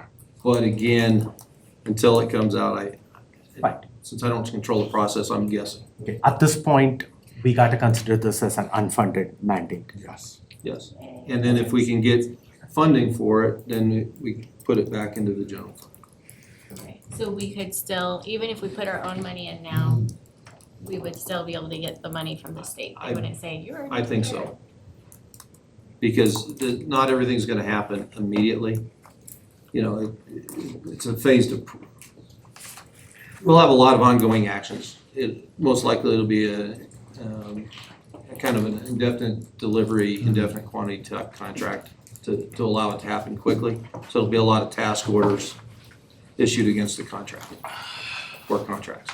Have you thought any about what your timeline would look like if we were to say yes to this in the next few weeks? Within all of my requests, I have tasked my staff that within 90 days of approval by the board, we will have the first contract. Whatever initial contracting needs to be done will be done and awarded. So if you do it now, by Christmas, we should have everything awarded, either execution or design, depending on what the next step is on that item. So how intrusive will this be in the schools? I mean, can we even get it done with kids being in school? Is it gonna have to wait till summer or? Depending on where we're at, some of the fixtures can be done weekends, spring break, maybe even Christmas break. The heavy lifts like Chipeta have to happen in the summer. And so we would just filter until that point. Most likely. Okay, any further questions on this request? And Moving on. Thumbs up. yeah, it concerns the health of our students, and we got to be proactive and take care of this issue, but this doesn't affect us. It's just that unfunded mandates coming from the state, and they expect us to fund it at the school level. I have a problem with that personally. So with that, thumbs up on this. What are we thumbs I up? thought we No. were gonna On go this, through all of these and then come back. We were gonna go through them all and everybody gets a 2 or 3 thing. Okay, Kiss and ride at Madison. Kiss and go in Madison. So the nutshell on that one, the current student drop-off queues out on Murray and around the corner on Constitution. I personally believe it's when an accident's gonna happen, a serious accident, not if. So this would allow us to reconfigure the kiss and go for more off-street students. Very similar to what you see at Adams, where 2 lanes with a barrier in between and active control for the students only to walk in certain paths where the drivers expect them, not in between cars. And if you remember from last week, Madison was one of our highest enrolled schools this year, above last year's year over year. So there's strong demand at Madison. This would go a long way with community there. Okay, but this one, when I look at the far right, it looks like this project won't happen till 23, 24. It requires design. It requires rezoning? Design. Oh, design. So like next summer or? Most likely, we would not be able to get a contract in place for next summer. We would miss that construction window. And that's absolutely a project we do not want to do when school's in session. Right, so you're talking about the summer of 24 then? Yes. So if we say no to this, then in theory, it could go into capital reserve budget for Yes, next year. Yes, okay, perfect. Good question. Moving on to the asphalt conditioning. So our asphalts across the district are in dire need of replacement, exhibited by a lot of very significant cracking.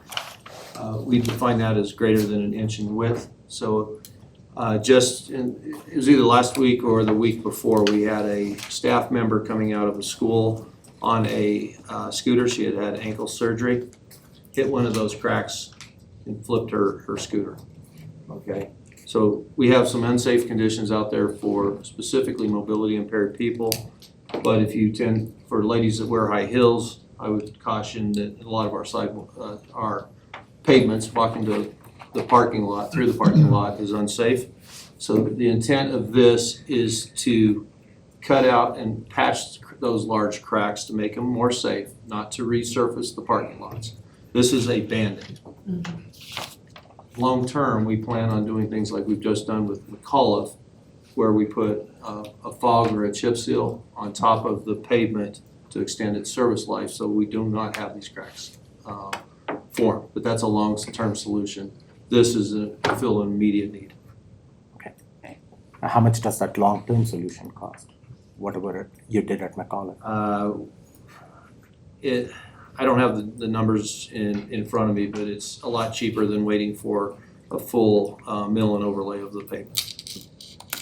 So it's, it would keep, our intent is to have the McAuliffe's and the Mitchell pavements, just for 2 schools.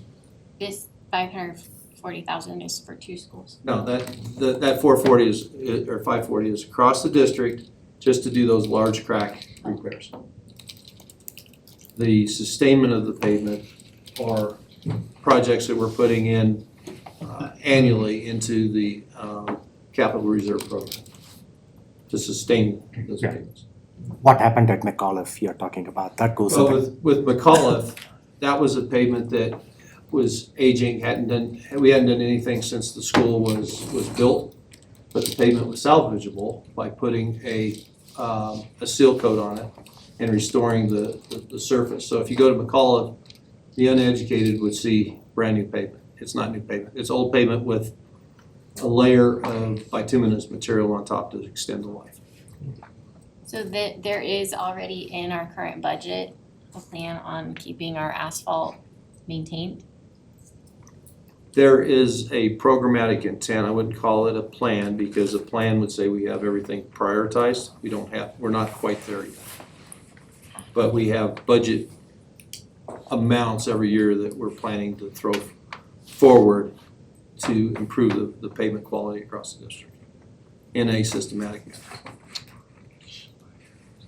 So when we repair this asphalt, is this something internally your staff does, or do we get outside contractors? This is beyond the capability of my staff. Okay, so we hire somebody from the outside. Okay. Okay, next item's one really skinny line, but it's a big amount of dollars, which is the vestibule program for safety. So in 2017, 2018, we had a security survey that identified deficiencies across the district for visitor control at our schools. So this project was originally put in to meet the findings and deficiencies that were noted in that study. We have postponed the year of execution on this to start for a year out, because Mr. Allison has a current initiative to review the security of our schools. And so we'll get an updated list and we'll pivot to that updated list. And so by putting it off a year, we won't start down a path and then have to pivot. We will as soon as we get those recommendations in, we'll prioritize them. And attack the worst first and get all the schools up to a modern standard. John, do you want to jump in real quick on what that RFP is going to review as compared to what this finding set was? Yeah, so the focus is on exterior security, so it'll look at entryways, the security cameras that we have, fencing, all of the things that protect a school from the outside. And then it'll utilize the assessment that Terry was talking about that was done internally, where we looked at all of the security assets that we have in our schools and what our current standard is, and make recommendations on things like our access controls, our visitor management system, the security cameras, the radios, all of those various things that are layered to provide security to schools. So we do expect to get recommendations for the, I believe we have 8 campuses that do not have a proper security vestibule control, and that's how this budgetary number was put together. Is that correct, Terry? It's more than 8. Okay, I It's thought it was 8. You had priority 1 schools and priority 2. From the previous security report, the priority 1 schools were those where primarily where the office did not have good control of a visitor coming through a door. We've reconfigured schools over the years, so a visitor could come in to be buzzed through the door. There might not be a vestibule there, first of all, and they may have to go all the way down the hall to the office. Right. Okay, what this would do is do the reconfiguring so that they can, the school staff can properly vet that visitor into the school. If you use Adams as an example, when we remodeled that, visitors come through a door into a glassed area that's immediately adjacent to the office. The school has the ability to take items from them, pass through if it's just a drop off for a student, for example, or vet them and then buzz them through another door into the school. So this could probably involve moving the offices from the middle of the. Every school is going to be a unique situation on what we have to do. But it could be a big task, like Saban. I mean, you walk by locker rooms, bathrooms before you get to the office type of thing. Again, yes, It can be huge. some schools are going to be huge, some will be relatively easy site adapt because we have schools that were built about the same time. They're configured very similar, so we would expect very similar solutions to those schools. So this number could change after we get this. It could, and it's based on the previous study that was done. But we won't. When are we supposed to get this new report? We are in the process of reviewing vendor proposals. I believe all the committee members have, the RFP committee members have submitted their votes into our system, and so we're gonna be meeting as a group to talk about that vote and hopefully to make a selection. So probably end of October, beginning of November, the board should see an RFP award. We may have to have an additional contingency request to fund that study. We currently have a $100,000 placeholder that we used to release the RFP so that we had funding. And so some of those bids, well, I won't talk about the pricing of those bids, but it could require additional funding just to do the assessment. Then we have the recommendations that will come out of that assessment that will be prioritized. And this RFP is just for the security, to analyze the security of our schools? So it's focused on exterior security as a primary, and then it looks at and reviews our current, what we'll call our standard priority 1 security elements that we utilize in all of our schools. The vendors, the capabilities, what and how we're utilizing that equipment, and possible recommendations on that as well. So we don't expect that work to be completed until the beginning of the year then, maybe later, after the RFP is awarded and they. Correct. Vendor timelines, Dave Allison's here. They cut it to like a pretty short turnaround, so we actually have it done, so we can start working on it probably by the first of the year. Okay. So we have priority 1 schools and priority 2 schools, and you had broken that up as 3.7 and 7.5. Yes, sir. And if we do all these schools, then every one of our schools are going to be safe and protected as far as that That is our intent. Okay. Okay. And priority 1 schools are the ones that are of urgent need right now. It would be the most vulnerable. Okay, any further questions on this topic? Okay, next one up, go ahead, Deborah. Sure. So the next one is a request to provide the district with risers at all of the high schools for performing arts. The risers that we have currently were purchased in the 70s, and they are requiring additional effort to get them set up to ensure that they're safe, but there's still some risk with old risers that obviously are older than some of us in the room.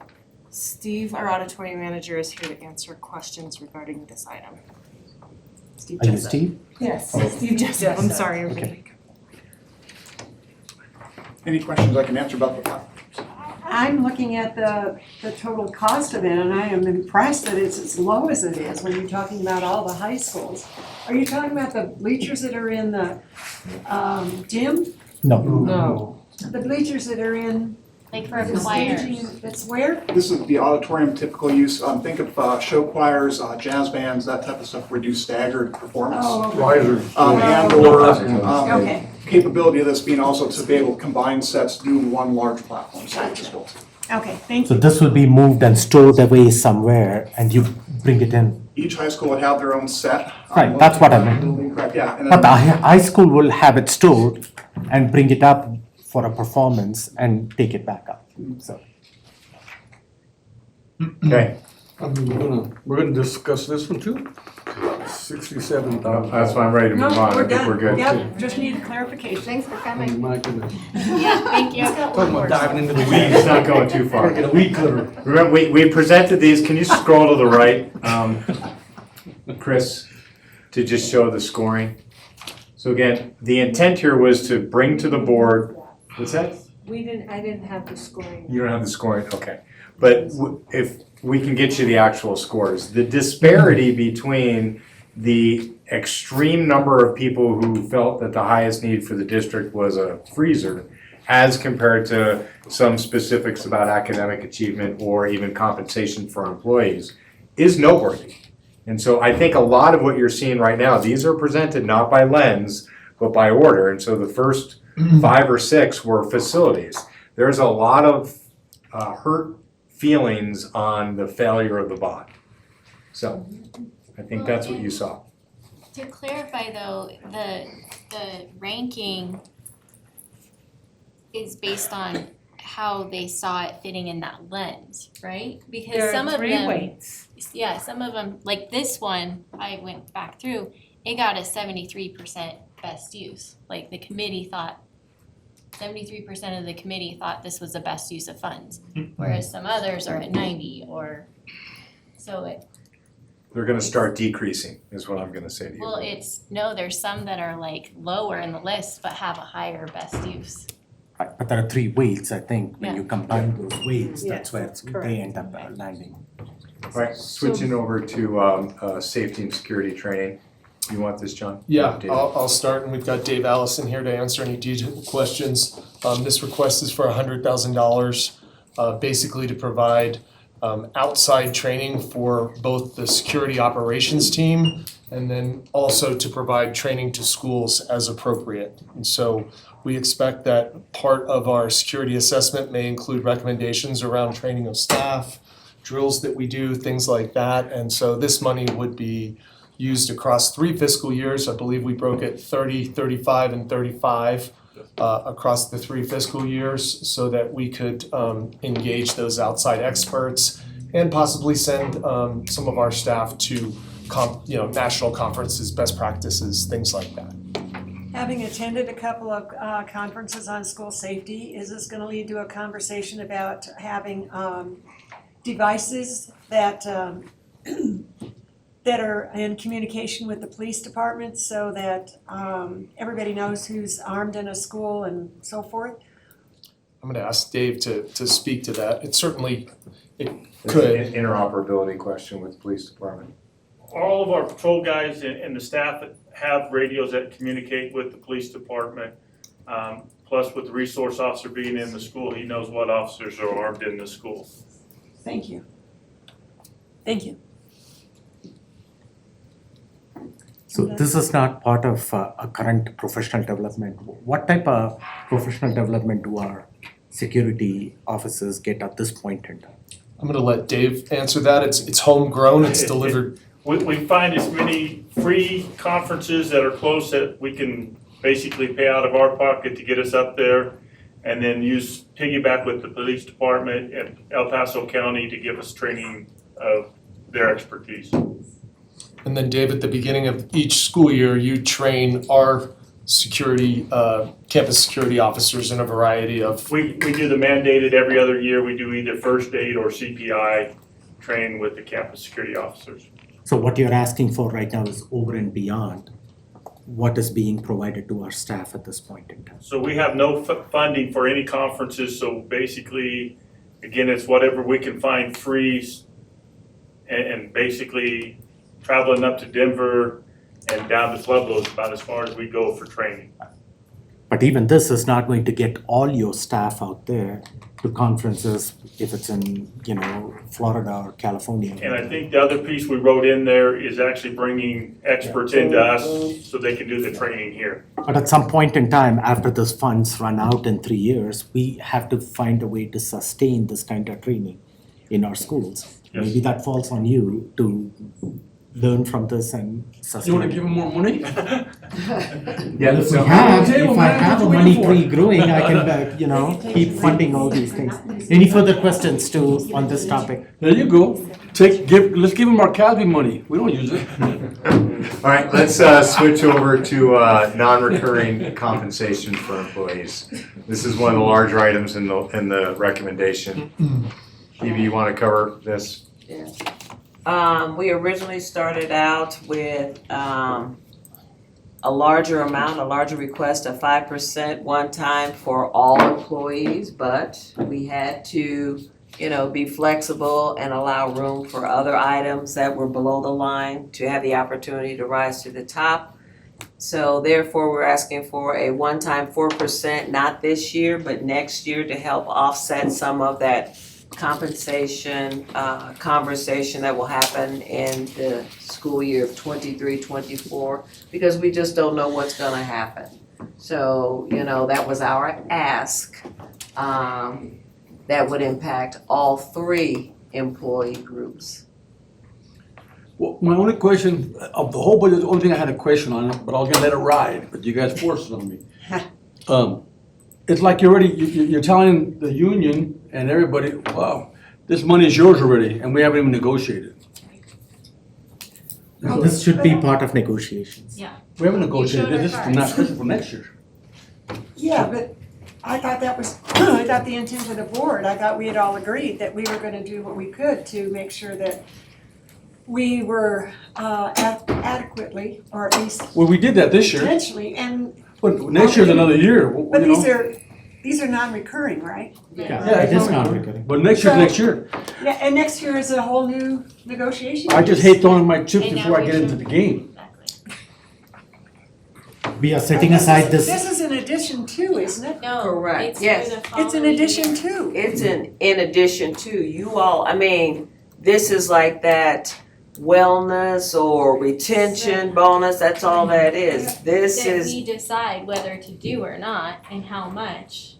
So in other words, that chip is off the table. If we do this, then we have no bargaining chip. We have other No, you should bargaining. go back to bargaining and Steps bargain in for lanes. more. They're on TV right now. Hey, Prez, look, here's your money. You might as well just set up a love note and tell, hey, I got $8 million for you. I agree with I just don't like putting that out there like that. Although I agree with your reasoning, but maybe that's for later discussion. During those discussions, and let's see what we can get out of it before we just said, here you go. And the concern that's being reflected by the board here is that this should be part of negotiations and it should come through as of negotiations, as opposed to right now deciding. I didn't approve the outside. 5 lenses, I inherited them, and one of them said attract and retain staff. Right, agreed. Right. Agreed. But So- it's- We appreciate the heart, like, I mean, we wanna do that, that's great. It's just maybe next year we'll think about, well, I guess this probably won't happen again, but. Correct. So I think to Phoebe's comment, this is like the wellness things, this is about retaining. I don't think there should be a problem with allowing that we might wanna retain our staff, and boy, we're setting aside money to make sure it happens. And yeah, I think we should be writing love notes to our staff at this point. They're hard to come by. Right. So I think it's a vote of confidence in our staff and saying, we care about you. We're setting this aside to make sure it happens. So that's my 2 cents. No, that's perfectly understandable, and I agree with you. Our staff are not compensated enough, and I wish we can compensate them 8%. The only problem is, we do not know what our future, the funding that's going to come from the state in March is going to be, and that's going to impact whether we can provide steps or lanes, or what's the declining student averaging is going to be at that point in time. So this could all be what we can afford when we are at the bargaining table in March, and we may not be able to afford anything much based on school finance formula, the balance that we have at that time. So maybe we can't even afford this at that time. I don't know. Non-recurring though. It is not recurring. And so the language I used with the fund balance task force was, the only way that we're going to increase in achievement is if we invest in our people to get us there. And so now you all own collective bargaining, and if you wanna pull it off, that's fine. It's very difficult, we're 100 teachers short right now. I have a quantity issue. I don't really believe I have a quality issue. I believe very strongly in the work that Tamara and this area superintendents are leading in getting best first instruction. Every time we lose a teacher, every year going forward, we have to start that teacher all over again. So investing in our staff is a critical component for us. But again, I want to reiterate, we have a quantity issue right now. We are nearly 100 teachers short with no real plan for restitution going forward. Long-term subs, some movement up of people getting licensure mid-year, so on and so forth. We have to think about how we are attracting individuals into District 11 in a very competitive environment. All the districts are short, and we have the lowest pay per brand new teacher in Pikes Peak region. So to clear this up in my mind, non-reoccurring, and then when we go to negotiation, we're talking about a different pot of money. Yes, you're talking about that 85% that eats up Laura's budget every year. But we don't know Right. what that pot of money is going to look like It when we doesn't, go in March. okay, so my thinking is, it doesn't serve any useful purpose to hold on to this money just in case when we go to negotiations, how big or how small that pot of money is, because that's the way it's gonna be. That's the reality in which we live. Right, they're different But the pots. message that we send by giving this money now is that we are doing all that we can, which to me sends a message out to everybody who's gonna receive or be on the receiving end of all of this largesse, is that this district is really working at it. This district is really trying. This district really is invested in us. And I think we would be short-sighted to say, let's hang on to it so that we can maneuver it into a paycheck for bargaining. I think. No, we are not giving this right now. This is for next year, 23, 24. Well, there's a phenomenon you do. But it doesn't change, excuse me, I'm sorry, but it doesn't change the intent. We either have this extra money, what are we gonna do with it?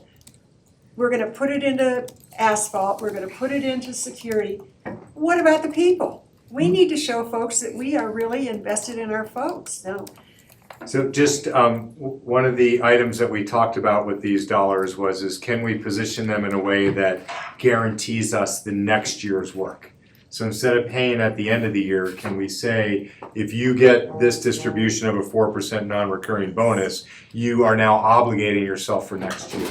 So can we lock our staff up in February, March, and April, where we're not dealing with people creating vacancies in June, July, and August? And so that would help us with a wave tops approach and just dangle the dollar that says, you get this, but it incurs an extra year, the next year of employment.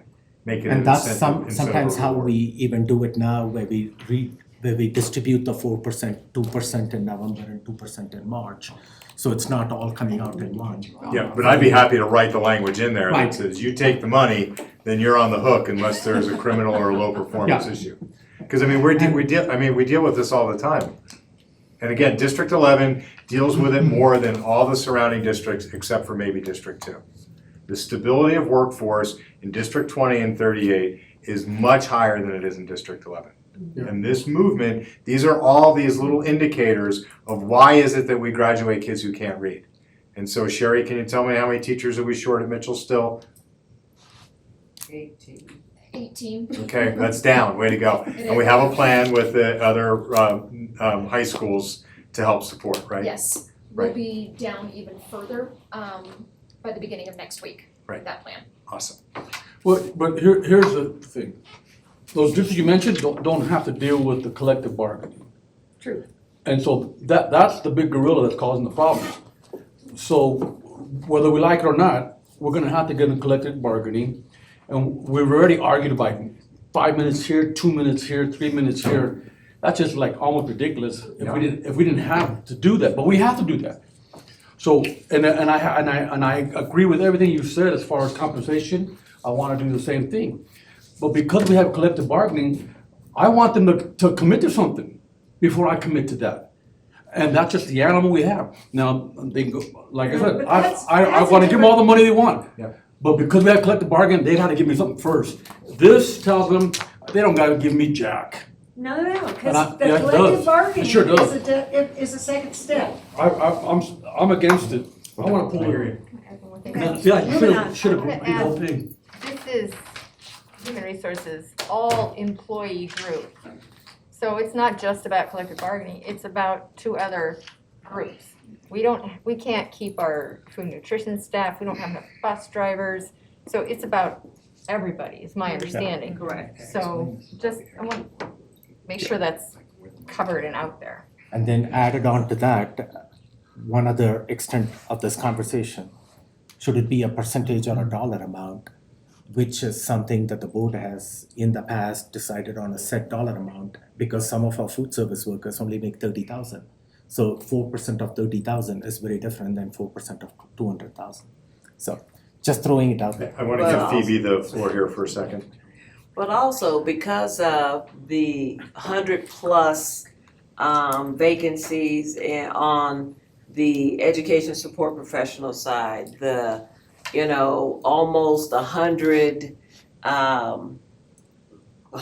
lack of teachers, all of that money is because those positions haven't been filled and all those individuals are taking on that extra work. So in thinking about this is our way of trying to say, you know what, thank you, and we're not asking for it this year, we're asking for it for next year.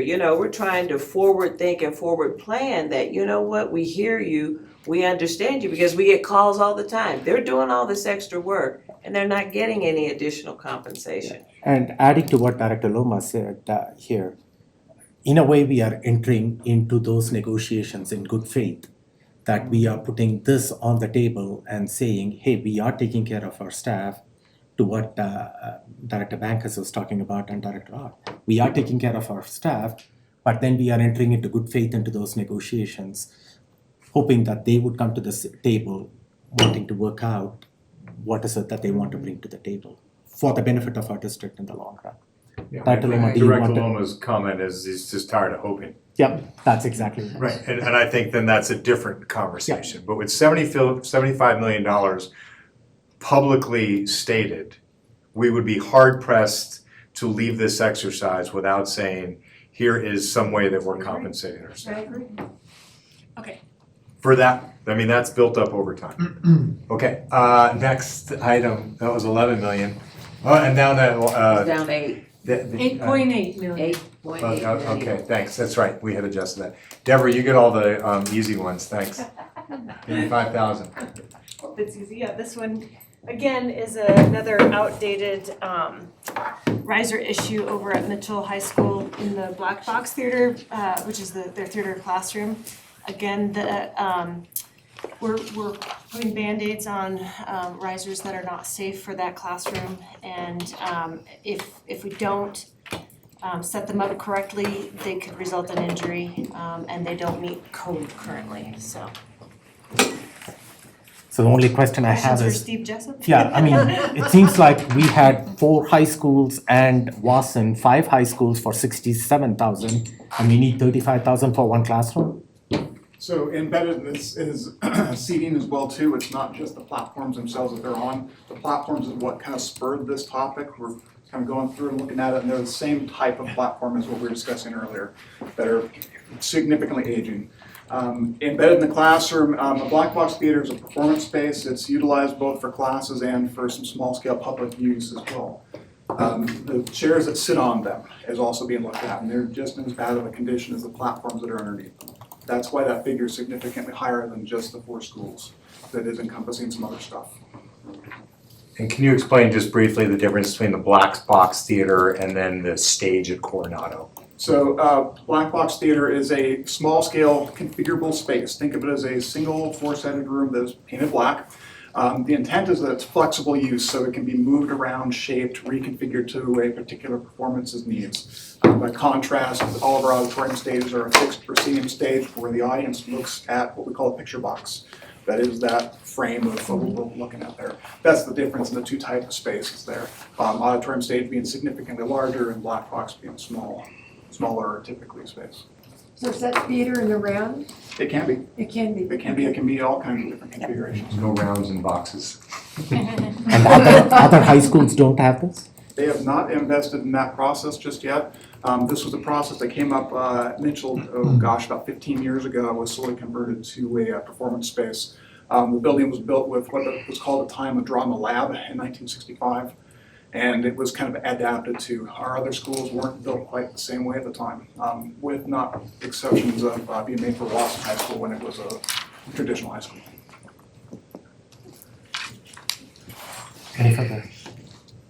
Okay, moving on. Okay, shifting over to completing the Wonders 2020 purchase. Again, I wasn't here for the budget build last year, but there were a couple of schools that were not included. And Christy Feldman's here if you have any questions.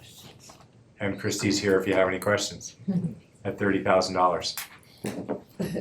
Again, this can't be funded through curriculum or instruction or? Again, I wasn't here. There are so many items here, Dr. Melpackham, that are either remainders or fallouts from the budget process last year that it's hard for me to comment. That we're going through these line by line. It's hard for me to understand how it is that we bought Wonders last year and somebody drew a line and says these 2 schools aren't included. Christy, can you fill that in? So when we purchased Wonders last year, I knew that this was probably going to be an issue. So I made sure to kind of order extra, so we had some in stash, so to speak.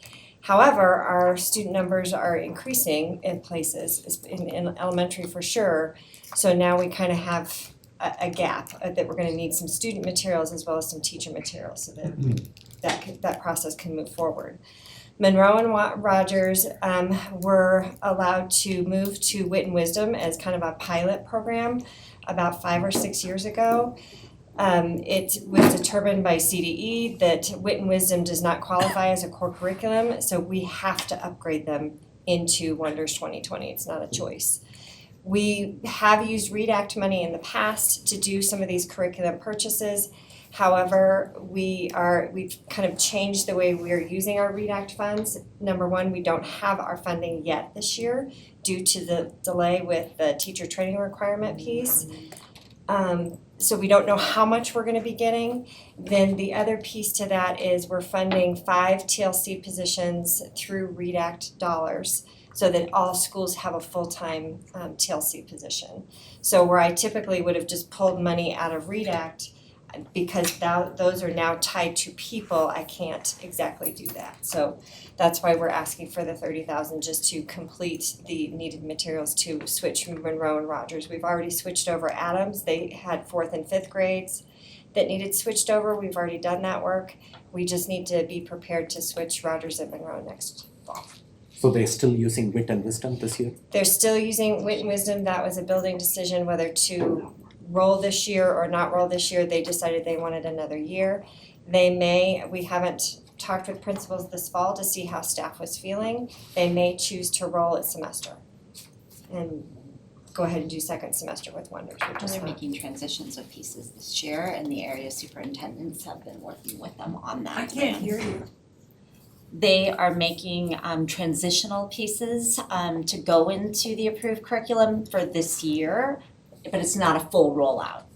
So I just want us to be careful about that language. They are making some transitions right now to an approved science of reading curriculum.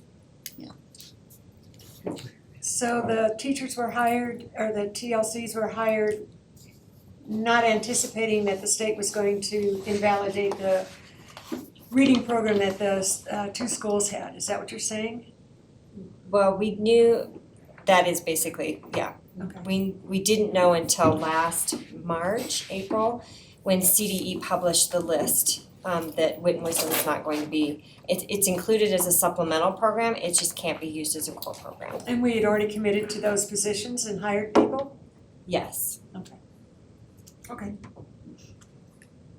Okay, moving on. I'm gonna ask John to present the next two and then the third, all your technology ones at once, Yeah, if you there wanna are call 4 out my items. number. Yeah, there's actually a fourth, and Great. I'll chunk that one off too. Thanks. So we had a package of requests, basically it was about $19 million. The intent was to modernize our network infrastructure to support 21st century teaching and learning. A lot of our curriculum is now online. Our students all have devices, and so the network infrastructure that supports that has become more and more essential. So I'll sort of brief these in a priority order. The top priority was our cybersecurity request for Cisco Security EA, $2.1 million. Is that this yeah. TSFB 4A? No. Which So one are the you one talking I'm- about? It's the one that's in ESSER, so it's below the line, TSFB 4D. So this was one request, and we broke them apart into 4 pieces because we pulled some off, we reduced some, and we wanted them to be considered individually. So the top priority for us was was requested to be funded for this year at 2.1 million, and that's our cybersecurity Cisco Security EA, our enterprise agreement with Cisco that gives us a whole suite of layered cybersecurity tools. I'm thrilled to say that we believe that qualifies for ESSER 3 and will be moved from the fund balance into the ESSER grant. So it will be funded there, and that's part of how we got our contingency. So I can pause as I do each one. If there's any questions on that, I have Ray Kaplinger, our Director of Network Services, but it might be beneficial to hear each one and then ask questions about any that you might have. The second piece of this request was for replacing the fiber optic. And which one is it? Sorry, this is the one at the top. 4A. This is the top one, the $4 million request that was next on the list. In terms of the priority. And basically the fiber that we have in our schools is 25 years old. It's actually past end of life. We push it to the limit. A good analogy is what the gap on I-25 to Denver was before they expanded it. And so our request is to replace that fiber optic backbone in all of our schools for $4 million, and that will set us up for the next 25 years of technology, network, throughput, all of those good things so that we have the bandwidth we need to support our entire network infrastructure. Can I stop you real quick? So when I look at it, you're looking for 24 million total. The 4 out of the 5? When I add up everything, you're looking for $24 million for everything. That's what I see right now.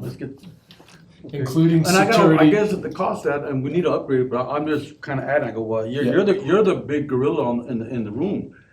You're like King Kong, which is So- okay, you need it. You're right, we were asking for a lot of money and we did do some reductions and I'll sort of brief on those as we go through. This particular item, the $4 million could not be reduced, we got quotes and so that was a hard number, just like the Cisco Security EA. The next priority that we have is the next one on the list. The next priority is 2 down, TSFB4B. And so that was replacing all of our network switches and wireless access points. So in every classroom, we have a suite of switches and a wireless device that supports all of the network devices in that room, from the teacher computer to the 15 to 30 student computer devices that would be in that room. So this particular request was programmed out for fiscal year '24. So in the end of the fund balance window that we had, right when those devices become end of life. And so our initial request was to do elementary, middle, and high schools at roughly $12 million. We downsized that in the interest of not being the 100-pound gorilla, as you put it, Mr. Loma. And so basically we dropped it to $6 million, 5.988, just to do our high school and middle schools as a top priority. We feel like we could get additional mileage, so to speak, out of the equipment that's in our elementary schools. And so we were able to shave $6 million off of that request, and that was what was approved by the Fund Balance Committee. The last item was one that we decided to pull off in the interest of other higher needs, and that was to replace our storage area network in our data center. It's also near end of life, and we have that program for fiscal year '24. We're gonna look at utilizing MLO funds that we have. Although it's an $890,000 project, we think we could work that in over 2 years using different funding. So we pulled that one off of the request, and so that one's been zeroed out. So my question on your 4A, TSFB I thought it was A, not the athletics, so it must be C. So that's the school fiber replacement for Yes. $4 million? Yeah, where is it? Is that up above? I lost it. Yeah, that's, it was right below the curriculum instruction request for Wonders 2020, TSFB4A. Well, that's the one. Well, my concern with that is the reliability. Once these big projects get underway and all, dare I mention Power School, but once we get these big projects underway, there seems to be glitches. And so eventually it'll help everybody out. I'm very concerned about when we do these things that they're reliable and up to snuff as soon as you flip the switch and make them operational. That's a huge concern. And it's right up there with paying our people more money if we get extra funds to pay them. Satisfaction in the classroom with the heating and the cooling, with the reliability of the network systems. It's just huge. And I would like to think that putting this into the budget and approving it, as I said, when they flip the switch, it's gonna work for everybody just the way it was supposed to. Yeah, so I appreciate that concern, and we're working hard to address the Power School issues that we've had. The big difference here between those two projects, Power School is a software system that requires a lot of customization and tweaking. This is a hardware system that's part of infrastructure. You can absolutely think of it as like a utility. When we install the fiber, it works. It will just work. So we will do that systematically, school by school, nights and weekends, over the summer and over breaks. And the entire district, literally the second that work is done, we're running at the higher speeds on the new fiber. So I can assure you that project will not have gaps and glitches, as you put it, like we encountered with the major Power School implementation that we had last year. Thank you. So my big question is, what was the plan? If we didn't have this money, And there is no and plan. it's a bit, like he said, there's a lot of money here being asked. So how would we have handled 25-year-old fiber I mean, we have a technology budget, you know, I'll let you talk. So these are big chunk projects that are very difficult to fund with our existing MLO dollars, and certainly general fund is even more limited. So basically, we have our MLO dollars available to us to go after some of these projects. The $4 million fiber project, that would take 4 years of MLO dollars at $1 million a year in order to do that, and at the same time, we wouldn't be able to handle servers and firewalls and other parts and pieces. So it's kind of like the highest priority. We could probably limp along with this fiber longer, but eventually it's not gonna meet the need, it'll start to break down, and then the schools will suffer. I recognize that we should do this, I was just curious, if we didn't have this money, how are we gonna go about it? I mean, You're absolutely right. It's one of these types of projects that we defer. Yeah. It was on our list to be part of the bond 2 years ago. It would have probably made the priority list for any future bond that we would do. That's how we would go about it. And some needs, I'll just say, not just in D11, but just across the nation with our quick movement into the type of technology and the amount of technology used has definitely challenged the way that we budgeted for anything connected to internet, technology, devices, all of those sorts of things that everybody has to grapple with on how to fund future facing. So I think that's a really important point that may not have been consideration in the same way, a slower role with how to do that. Maybe mill levy override could have been used in that way, given the needs, but the needs drastically changed overnight. I did have a question on the 4B, I think it is. I was trying to pull it up and I am not finding it in that 180-page packet. They're 10-year-old switches, is that right? Yes, I have Ray Kaplinger, but yes, they will be 10-year-old switches in fiscal year '24. So that's why we've programmed it for, the request was for the last available year in the fund balance, anticipating our network switches and access points will be at end of life at that point. And so our warranties expire, our licensing expires, and we know by then the technology will also have progressed to the point that there will be demand for us to move to the next generation of switches and access points. And so that's why, again, it's a huge project at roughly $12 million, which has been reduced to $6 million to focus on our high schools and middle schools, our secondary schools is the top priority. So then in 2024, I mean, you said they're hitting their end of life, end of warranties, all of that. Like, we need to figure out how to get $6 more million to do our elementary schools at some point. We will need to do the elementary schools, but the demands placed on our networks at elementary schools are far less than they are in our secondary schools. So we felt comfortable that, you know what, we can get parts and we can, even if it's not under warranty, we can piecemeal it, keep it going 2, 3, 4 years longer while we either develop a plan, perhaps there'll be a bond, we can include that project in there. So that was just our this is our best option right now to obtain the funding for such a large project. Thank you. Thank you, appreciate the questions. You gotta come up with a plan, that's kind of what the, takeaway is. Counting on a future bond or this part of money being available. It's, a pie in the sky kind of approach. We just have to come up with a plan proactively how to address these kind of big issues that are coming up. And these life switches, it's only 10 years, then 10 years from now, we have to replace it again? Yes. Okay, then we got to plan now, how are we going to replace it 10 years from now and not counting that we are going to have about corrected items. Well, most of this is because technology is changing, along with everything else. Did you expect the shipping imports things to really cause problems?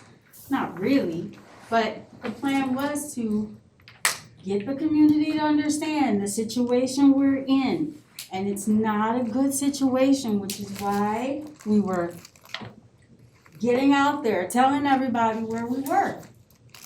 everybody knew that if the bond did not get there, we were gonna have to figure this out. Ta-da, here we are. It's not new.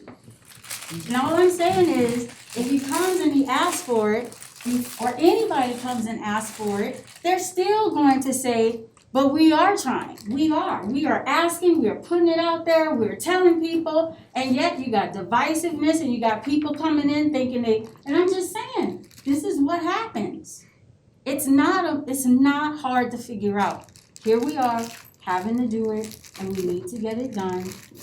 We have solutions, but now we're still like, the reality is starting to set in, but this reality was here before. Yeah, we've gone over this before. I understand what Director Daniels is talking about. It's been there, but we still have a plan, not counting on, hey, the bond money is going to show up. Whether the community supports or not, it's not in our hand. It's up to the community, the citizens, to make that decision. We got to have a plan irrespective of what the community decides. Director Daniels. They weren't waiting for the bond. They weren't waiting. They were saying, we know that this could go 50-50. We know that. But they can't sit there and not ask. They had all of this stuff before. It was in the plan. It was communicated. They constantly communicated. And they said, this is what happens if it does not pass. And I'm saying, he did not hold out. He did not sit there and just act as, the plan has always been moving. The question is, can we get the understanding to move? It's the understanding. It's not the request. For some apparent reason, the understanding just never seems to show up. That if we don't get this done, we're gonna be 20, 30 years behind. I'm just saying, they keep saying it. Terry's been saying it forever. Okay. So I want to applaud John. And you're seeing a mix of items that were voted on by the task force. When I arrived in July and got my sea legs in August, it was mostly nitnoid items. I then asked the executive cabinet to go back and try and get some big splash items on there. And so John came forward with, how do we make District 11 the 21st century district in El Paso County?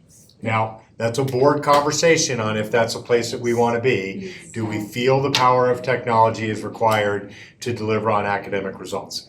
I happen to believe that that's a true statement, particularly as we think about attracting new students and new teachers and staff for 5, 10, 20 years down the road, which is why I was very appreciative of John whittling down to get us into a tighter space, that it didn't take up all of the fund balance. The thing that I'm really liking that's happening, and I mentioned to President Malpacum over a cookie in the break room, is that we're asking ourselves very hard questions. This is how we should do budget build. Budget build should take us 10 times as long as the number of items that are here, because many of these are budget item fallouts. We do not have a capital budget plan other than next year. We don't have a phased approach that says, here's what we will do for the third floor at Palmer High School. I walked the third floor of Palmer High School and I envisioned mini splits in those 10 different classrooms at about $2,000 to $3,000 a piece. So I did the math, I'm like, okay, 50 grand, I'm done with the third floor of Palmer High School. That does not solve the problem at Palmer High School, but it gets us to a place where we can have a larger conversation with the community that says, if we're redoing anything at Palmer High School, we can't still have water stains in the ceiling tiles. Like, let's redo Palmer High School. But that's never gonna fit in the O&M dollars. That's an ask of the community. The community has clearly stated in the election of this board and the hiring of this superintendent and the staff that I have together here, that we have to be accountable for making sure that we invest in our kids, and then we can get after all the facilities items. So I think that's where we're just gonna start getting into here, which is what I'm excited for, and I appreciate the robust dialogue. Did you get through all of them, John, or was that just one? Nope, that's all 4. Who got skipped there? Okay. So it looks like, I think you brought this up in the Fund Balance Committee you were asked to prioritize those 4 items, and the number 1 was That was our cybersecurity Cisco enterprise agreement, And which that's has been under moved to ESSER. So it Okay. looks like that one will definitely be funded And then through that grant. The next one was, The second one is the school fiber replacement because that's the critical infrastructure that everything else sits on top of. and now one item you pulled out for $800,000, you are going to fund it out of your budget?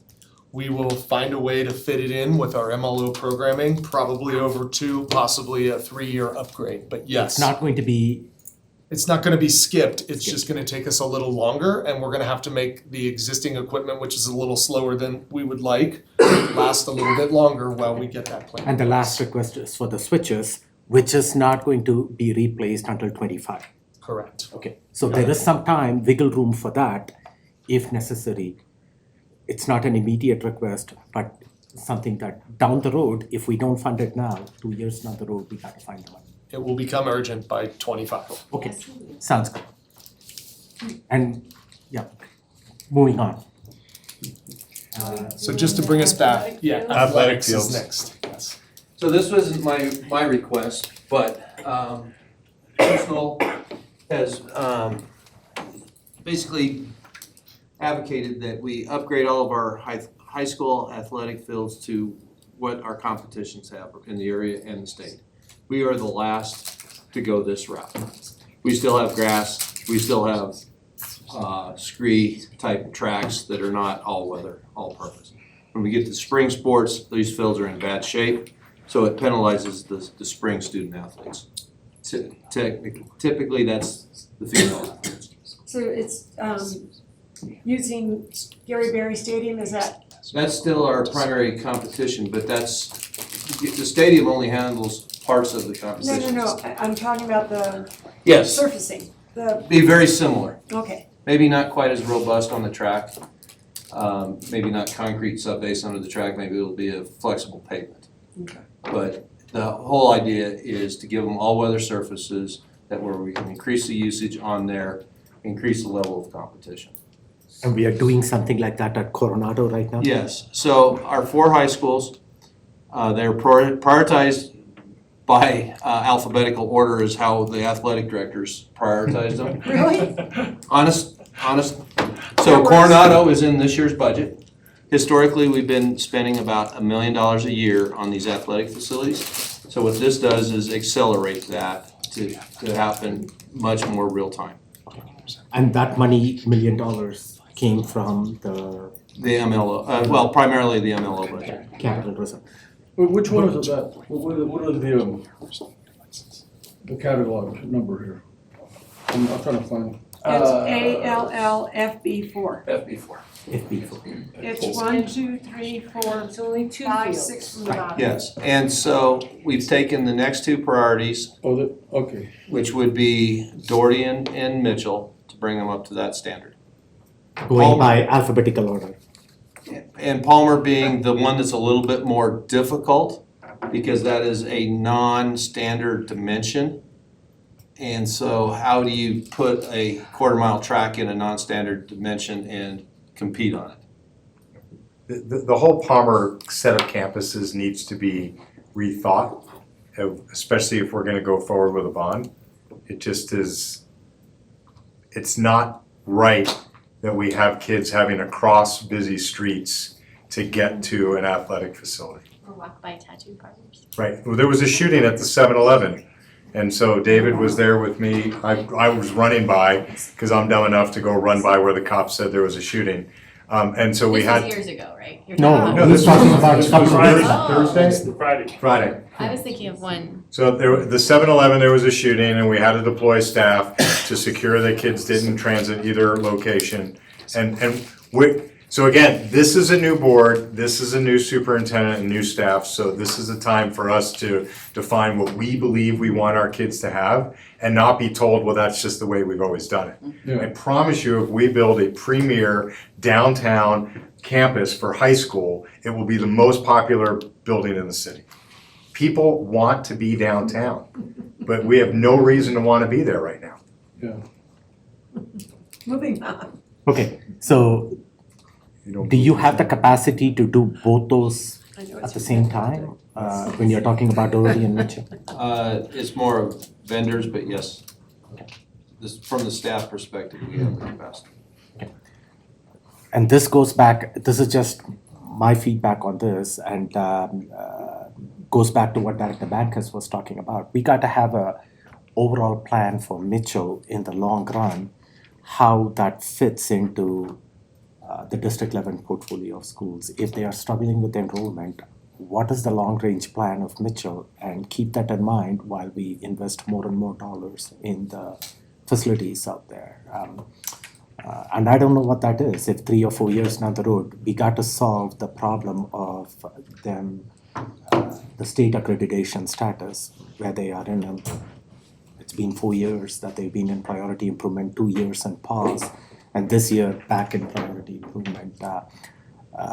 And if they continue to struggle in that, a year or two down the road, state could be coming in and taking it over. So what's the plan if that is the case, and how does that all fit into it? Yes, sir. And all I would say is that that's outside of my realm of responsibilities. My responsibilities are to maintain and do capital improvements on the portfolio of schools that you tell me to operate. I'm just saying to the superintendent too, we got to look at the declining enrollment. Yeah, so part of the declining enrollment averaging has to be, what's the bet we want to make?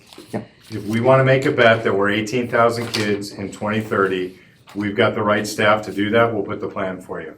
If we want to make a bet that says we stabilize and grow as the city continues to grow, I was in with the DC fly-in with the Chamber of Commerce, and they're expecting 1.5 million people in El Paso County by 2050. And so do we want to be prepared for that, or do we want to downsize and just give up that ground? That's a conversation. That's why it's not part of this. That's a big thing that we have to grapple with of what do we want to be known for? Do we want to be the ones who took the Kmart approach and put ourselves out of business, or do we want to be the Amazon and actually grab while there's opportunity? And that'll be a board decision, of which I'll give you 2 different options. I don't like Kmart. I know, Director Loma, that you don't like to lose. I appreciate that. But I think we all want to move along. Melissa, can you get up in instructional tech, please? Melissa Smead, she's our Director of Instructional Technology and Library Services. Thank you. The request that I had originally put forward was $2.83 million that brings library books right to the hands of kids. Our plan was 45% funded due to some negotiation that was part of the John McCarran taking the $821,000 and moving that to zero, allowed for the conversation to start and have the now request at $1.273 million to be funded in the last 2 years, which would be through 24, 25, which would then prepare this year for all of our school libraries and our school communities to create a plan of how to get new and exciting books in the hands of our kids. We know that this is directly related to student literacy, to academic outcomes, because reading and reading what you like makes you a better reader, and when you're a better reader, you're a better student. So this one is really, like, it's for kids. It's for the littles, it's for the bigs, it's for all of our students. So how are you going to, or what is the plan to accommodate all this new material that's going into libraries?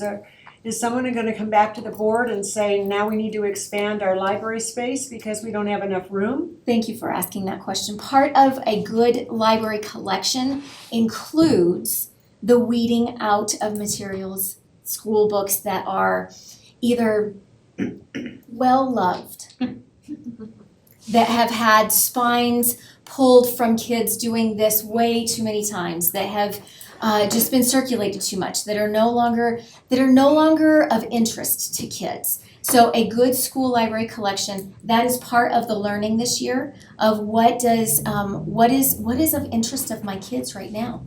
And so figuring out what needs to come out in order to make room for what is good for them and what they would want. Who's going to be making that decisions? The school libraries, the LTEs, the library technology educators. So they decide which books to pull out and which books to put in? Correct. This is going to be the library technology educators leading with their school communities. I will say there's software that we use that helps to map how old books are, what the copyright date is, what the varying interests are, so that they can kind of see that at the macro level. They don't have to go book by book, title by title. We have some software that will really help them, as well as some training from one of our vendors, so. And each When are school you gonna gets a- phase out? Go ahead. When are you gonna phase out books? I mean. That's what she's That's what she's talking about. That's what I'm talking about. But you're talking about spines being torn out. You're talking about, I don't Are understand. you talking about actual books? Yeah. Just going to that? Correct. Never, I hope. I hope so. I got my whole library here. I don't believe in books. So against my religion. So. Oh, I can't talk religion, huh? One of the things. I love books. And I think kids No, need to have books. I got everything on my, I mean, it's almost obsolete. So to tie in the previous conversation that we were having right here, part of the money that would be used here is to create print as well as digital resources. We would be capitalizing on all of the technology and the use of the internet so that students can, if that is what they're interested in and they have access to at their house, they would be able to use a print or a digital, and sometimes both. Depending upon what their interest is. So we would be balancing that. You can search a digital, you can't search a book. We're seeking to modernize, but we have many studies that show particularly early readers or struggling readers benefit from actual tactile reading. And so we would have a dual strategy going forward, probably for the next generation, until most of our world has gone to, it just shows up in front of your face. So Sandra and I will be in heaven and then everything else will be cool. So I was wondering about our current budget for rotating books and just wondering why we need to put this much money in now. I'm asking the same question I've asked everybody else. We don't already budget for this? That's a great question, thank you. All of our current collection development, any of the money that our schools have, it is a site-based decision. I can't hear you.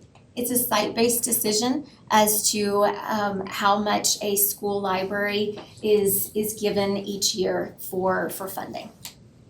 And so this is significantly, this is nothing that a school budget could be able to afford and nothing that our budget would be able to afford, or John's. And so this is outside of what a principal, this is a one-time. This is a one-time modernizing, updating of our collections for our kids. So did I misunderstand this? Can you hear her? That You have to be louder. I'm asking if I misunderstood that we're pulling based on copyright date, but then what about like the classics? How does that work? Great question. So it's not that it's not just copyright that we're going to be looking at. It is going to be a myriad of, like, we're going to balance with fiction and nonfiction. We're going to balance with digital and print. We're going to balance with what our classrooms are going to be supplementing and what is of interest now for a student, as well as what is interesting in the years to come. And so it's not just copyright. That is going to be a metric to say one of our schools might be at a copyright of 1980. Like as an average. And so how is that now higher? And it could be that it's a replacement of a same title, but it's just an old print. It's just well loved. And so it's just gonna be a new, think of a closet. It's a shirt, but it's a new shirt. So we're gonna still have the classics. Yes. Okay, any more questions on this topic? Well, okay, the next three were additions to get us with below the red line as we had projected that $42 million limit on some of the other constraints that Chris put forward. earlier. So these were 3 items that I had brought to the Fund Balance Committee that did not make it above the line, that I was making a recommendation to the board to include, and they are all directly related to the items that you've asked me to commit to during this first year. The first is this idea of a new communications platform and strategy. I've worked with a company called K-12 Insights. They have a product that they call Let's Talk that allows you to both geomap and sort by issue or complaints to understand what the challenges are as they come into the district. Right now, we take phone calls. I'm happy that we take phone calls. We would always still take phone calls. But to the conversation that we had earlier with Velvet, we don't know who we're not getting, and we don't have a strategy on how to get them. They have a national RFP that we could glam onto. They already do work in the state of Colorado that we could also glam onto. And I'm happy to just put forward an RFP if we're worried about it being a sole source item.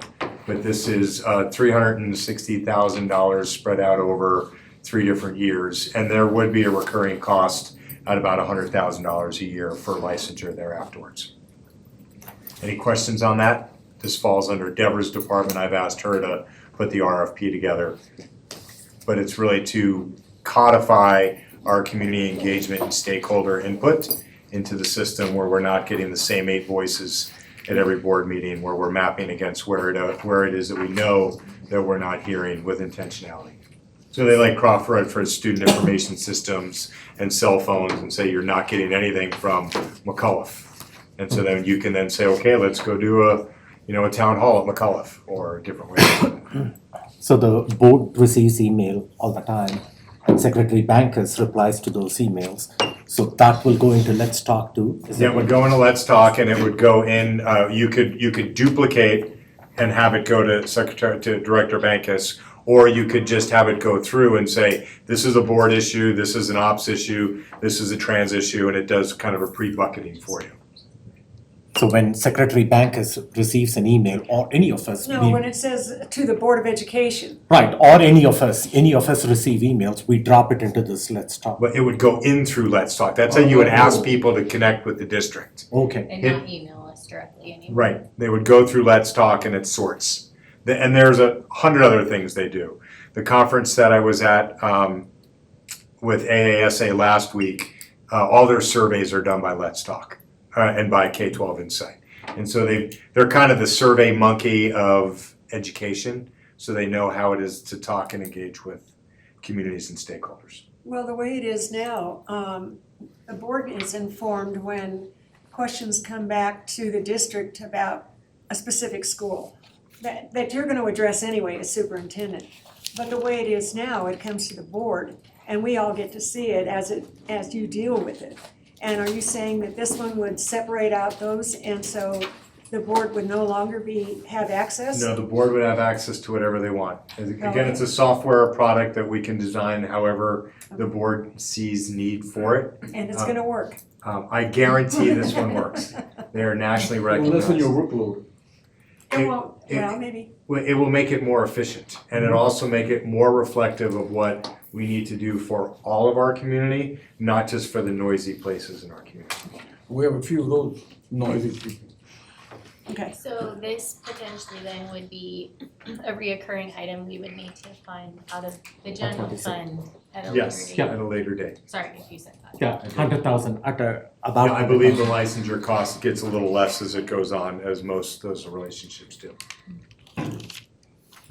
Okay, going on to the next one. Okay, the second is this idea of actually what we're talking about right now. I believe very strongly, and I interviewed very strongly on the idea of student or school-based budgeting and not centralized command and control of the dollar.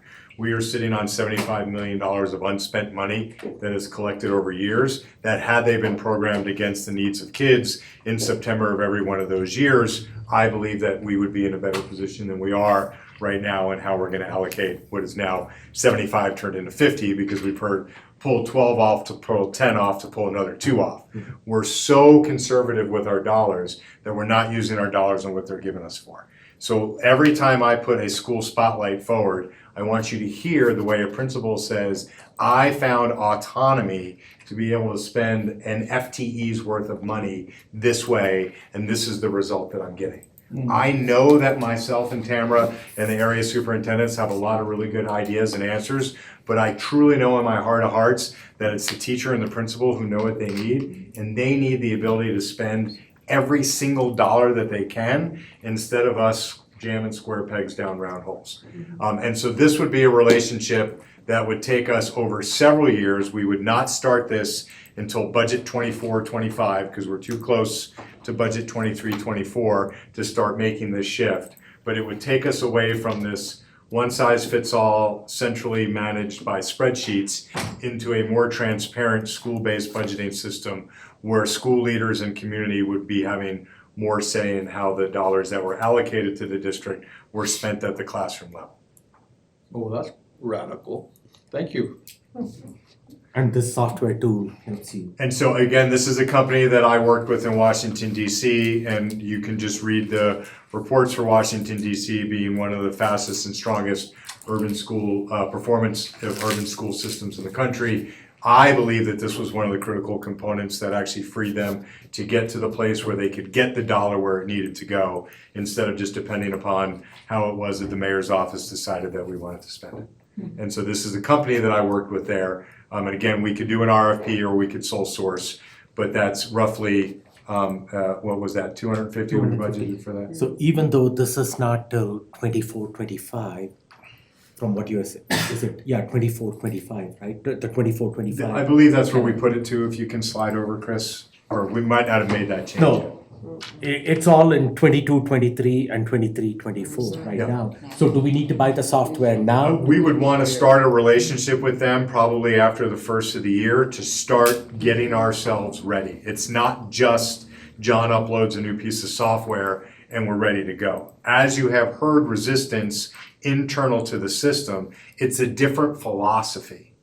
It's about, you can say you pay for everything for your kids, or you give your kids some budget and allowance for them to learn how the power of the dollar is. It's a philosophical shift in how we budget, and it would take several years for us to be there.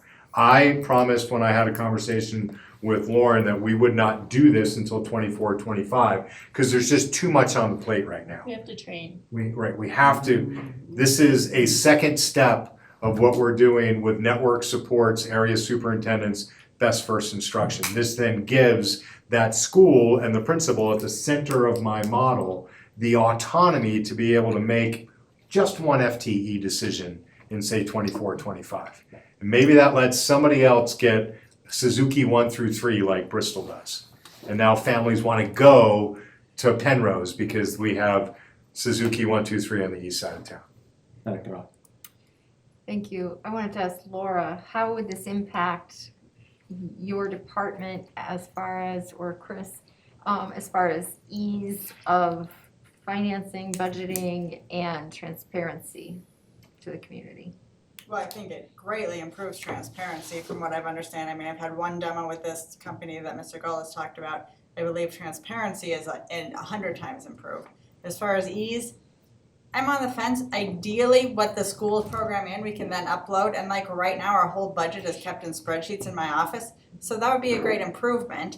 I don't know what kind of maintenance we're gonna have, as far as, staff support and training schools and stuff. I mean, there's a lot of pieces that are gonna have to be worked out, but I'm optimistic that it will help us.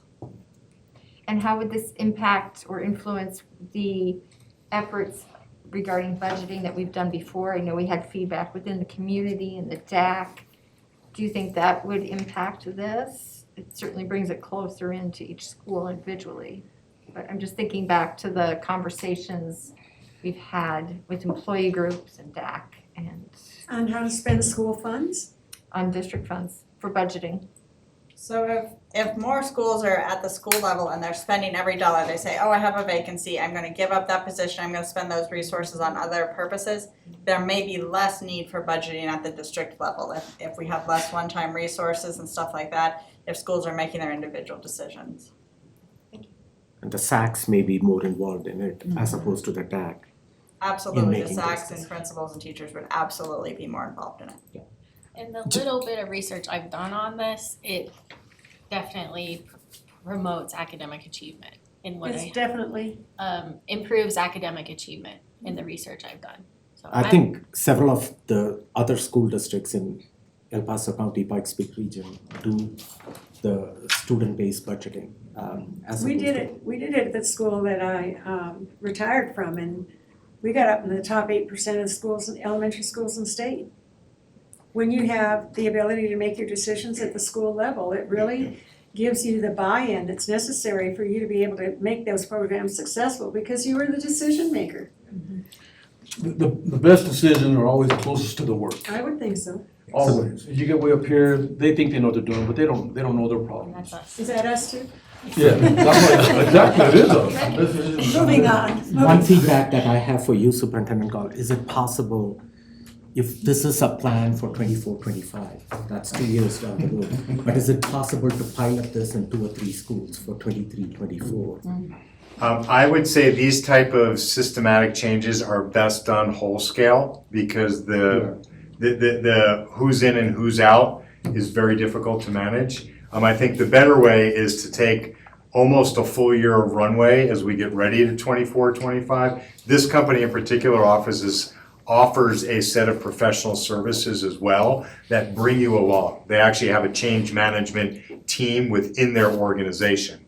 So, and again, I wasn't here for the Power School decision. You know, that's not a relationship I would have wanted.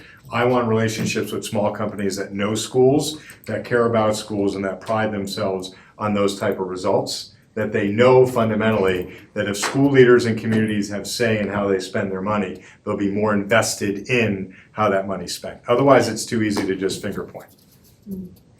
Yeah.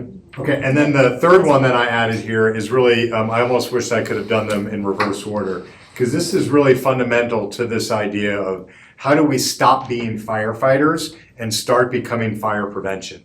This district is very good at putting out fires, and I think you've seen people do a lot of tap dancing tonight to tell you why it is they need money for certain reasons to be able to get movement that they need to. We cannot be successful if this is the way that we budget or allocate extra funded dollars going forward. We have to start thinking fundamentally different. And so a lot of you have heard me talk about challenging the constant. X plus Y equals C, and X and Y are variables. Most people just look at X and Y. Design thinking forces you to challenge the constant. Why is it that there are empty metro buses that run up and down out of Nevada every morning, and there are empty District 11 yellow buses that run up and down Nevada every morning? Why aren't we able to figure out how to run a metro bus downtown specifically for Palmer High School from Coronado, from Doherty, and from Mitchell? Why aren't we able to do that? Because the constant is that we put school kids on school buses and the city puts people on metro buses. And actually none of us put anybody on any buses. So we double up the routes and no one has enough bus drivers. Design thinking allows us to exercise our brain in a different way. Best first instruction comes from design thinking.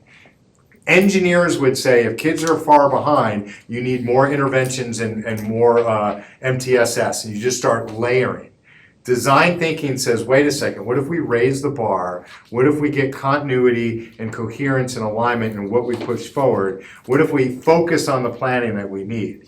Design thinking will train the muscles of this district to solve its own problems so we don't have to continue to throw good money after bad or constantly hire consultants to solve our problems for us. So this to me is a cornerstone piece that would sit in David Colickey's shop in strategy and data acquisition, that we would, with board approval, come up with a list of 3 to 6 problems every year that we would send through a design thinking lab and exercise. So instead of asking middle schools that are failing how they can stop failing, they're not going to get any better. They're going to look at X and Y. They're not going to look at C. They're not going to come up with the outside of the box idea. So this is where I made all my money so to speak, in public education, because I'm an outside the box thinker and I needed a framework. And design thinking gave it to me because it uses empathetic listening, which brings the community and the stakeholder in, and it gets you a prototyping exercise, which means you don't have to put all your money into one basket and wait 3 years to see if it works. You iterate, you do it, and you do it over and over again. So I'll just finish quickly. An engineer has a continuous improvement cycle, which is plan, do, and assess. And you end up right where you started.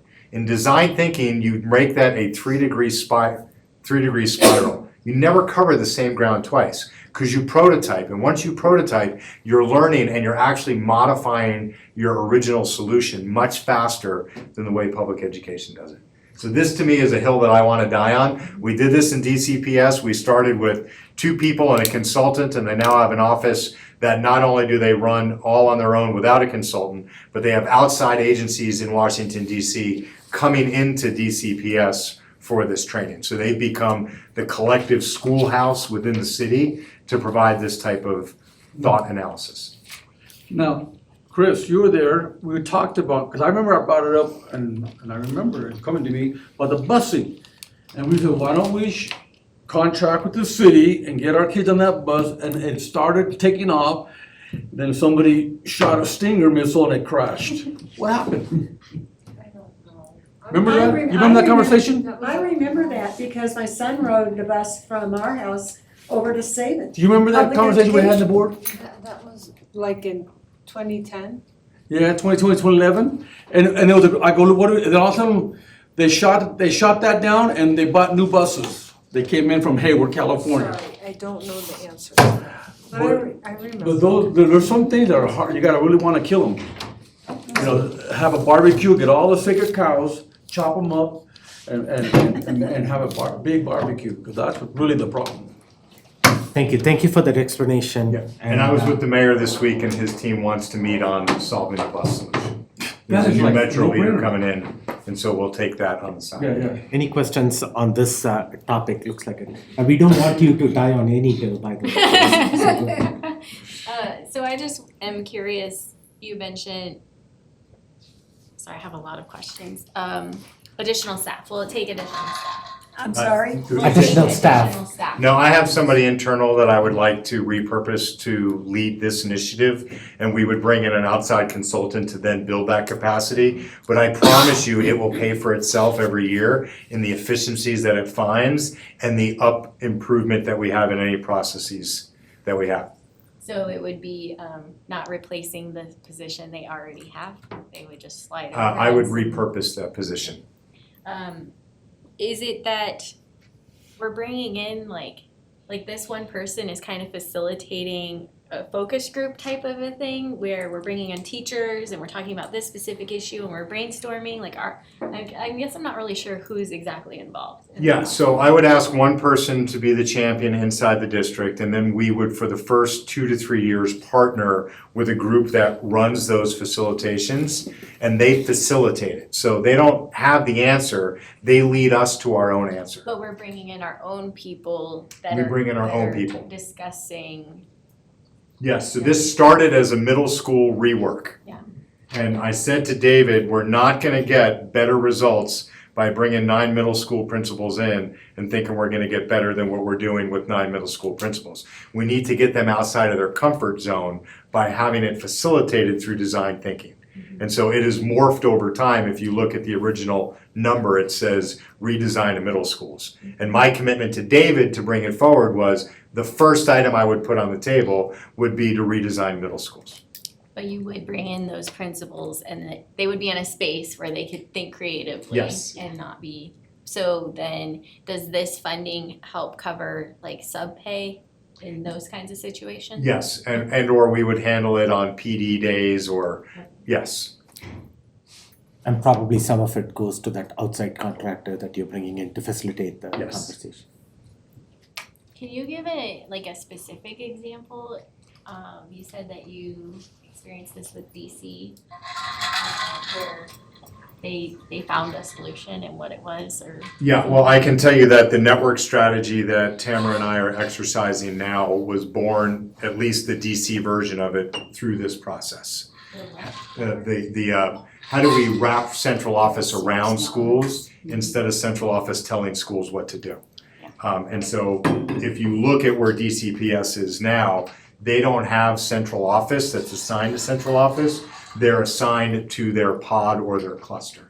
And so there's a version of Terry on the team. There's a version of John on the team. There are resources that know the schools and the needs of the schools while still having a functional expertise. But having everybody report to Terry or John, and I'm not saying there's anything wrong with Terry or John, I'm just giving as examples, is restrictive to schools, because schools are always waiting in line to access supports instead of having those supports wrap around them.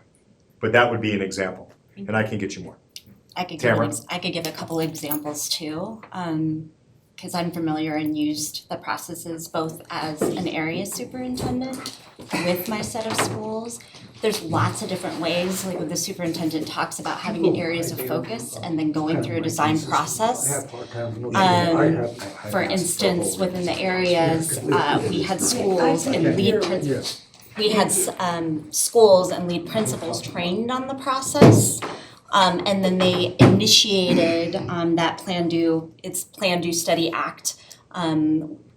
We partnered with Carnegie for that training, but there's lots of different places to do it.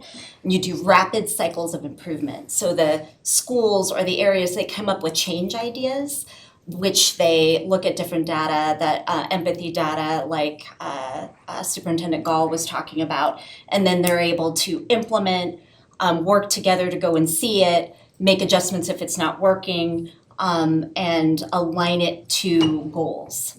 Did that at the larger district level with the overall plan for accelerated learning. So using that process, pulling in community stakeholders within the district to come up with a plan and then do rapid cycles of monitoring.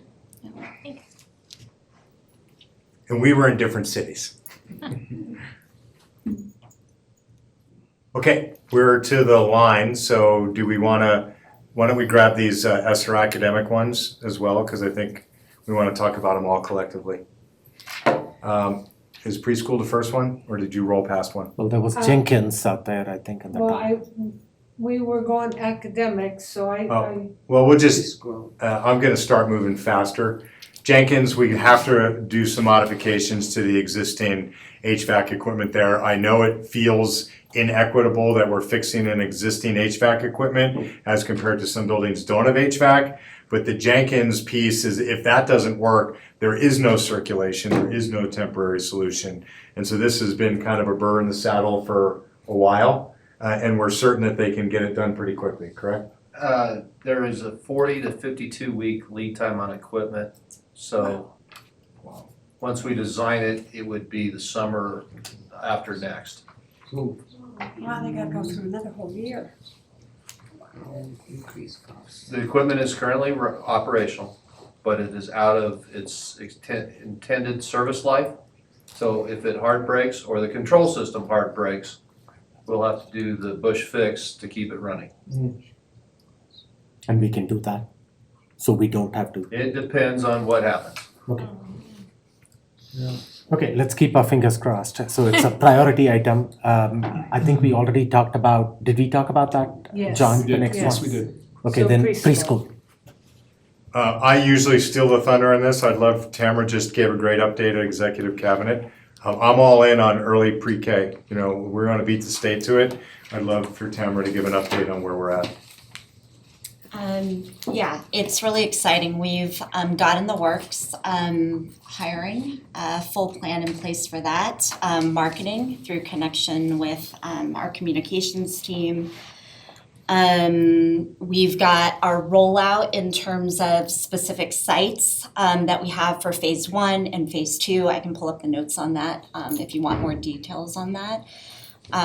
We've got licensure in place in terms of we've made connections with our licensee agencies to make sure that when we have 1, staff's fully hired, and 2, our materials and classroom set up, that we can have quick turnaround time of licensing. Set to exhaust or get close to, given a little bit of wiggle room with for this year with who might decline, but full exhausting of the wait list. And then moving into multiple years with a strategy with expanding to provide preschool throughout. We know that early literacy, early education, early mathematics is paramount to learning and fostering that and closing that gap and getting students where we need to get them by third grade. Also, Deborah and I were on a call for communications earlier and marketing, just talking about the needs they see when you engage families early. They tend to stay throughout. So that also hits our enrollment at the same time. So this little bit of investment here when we have, other investments across the board really packs a lot of mileage here. And our continued strategy for both academics and enrollment. And I just want to be clear on the conversation earlier about where were the academic pieces. This totally would have been my number one priority. We just knew that we could fit it into ESSER, and we thought that that gave us a little bit more runway. And so we wanted to represent and acknowledge what the Fund Balance Task Force put forward, and not just say, you missed it on academics, and then just push all that stuff below the line. How many licenses have we had approved? Did you say that already? I'll pull them up.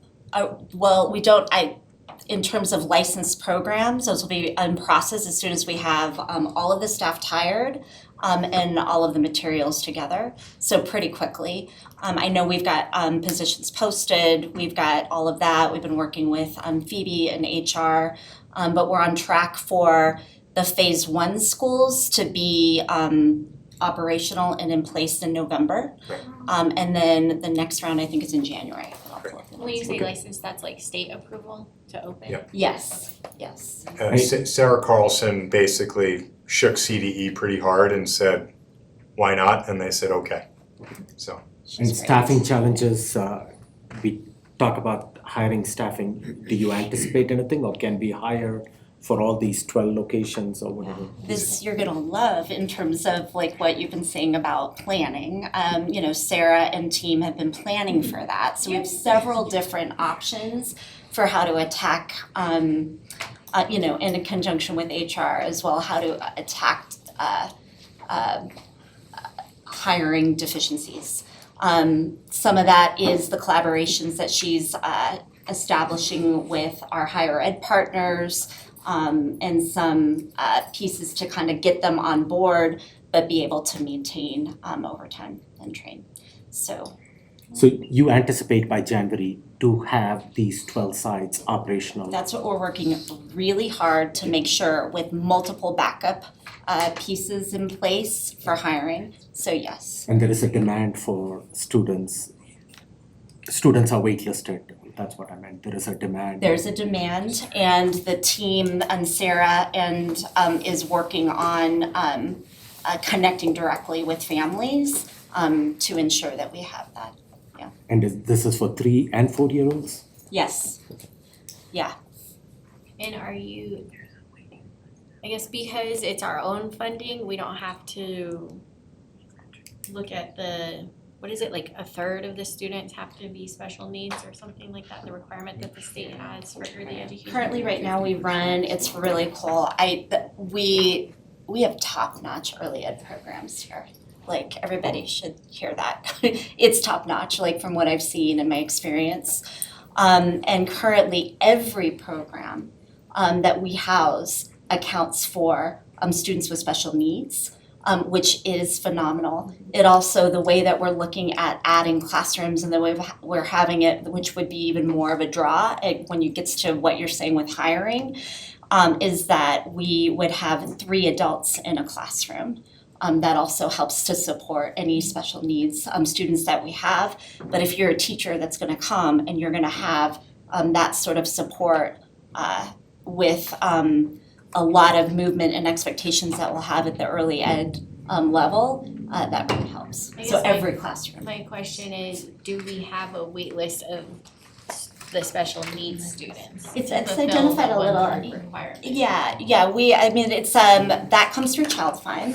And so we have spots available and they get, identified throughout the year. So typically those end up, being filled, yeah. And you say we're targeting schools that have the wait list. How much of the wait list schools also mirror the schools that we see the poor academic achievement levels and like maybe the higher FRL numbers, the lower socioeconomic, that we know that those children kind of come into kindergarten behind, and so are we able to kind of focus in on getting those kids in sooner? This is where I might phone a friend here with Sherry who did a lot of that pre-work for the initial, I got to go on some of the site bases, to kind of see, you know, when we were quickly moving into things, we were also looking at like what spaces, to quickly license, you have to have classrooms connected to bathrooms, connected to the right space, right? So it didn't mean we couldn't potentially go everywhere, but. Sherry, what are the first tranche of schools by name? Oh gosh.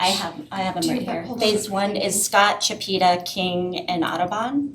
Phase 2 is Henry, Midland, Wilson, and Adams.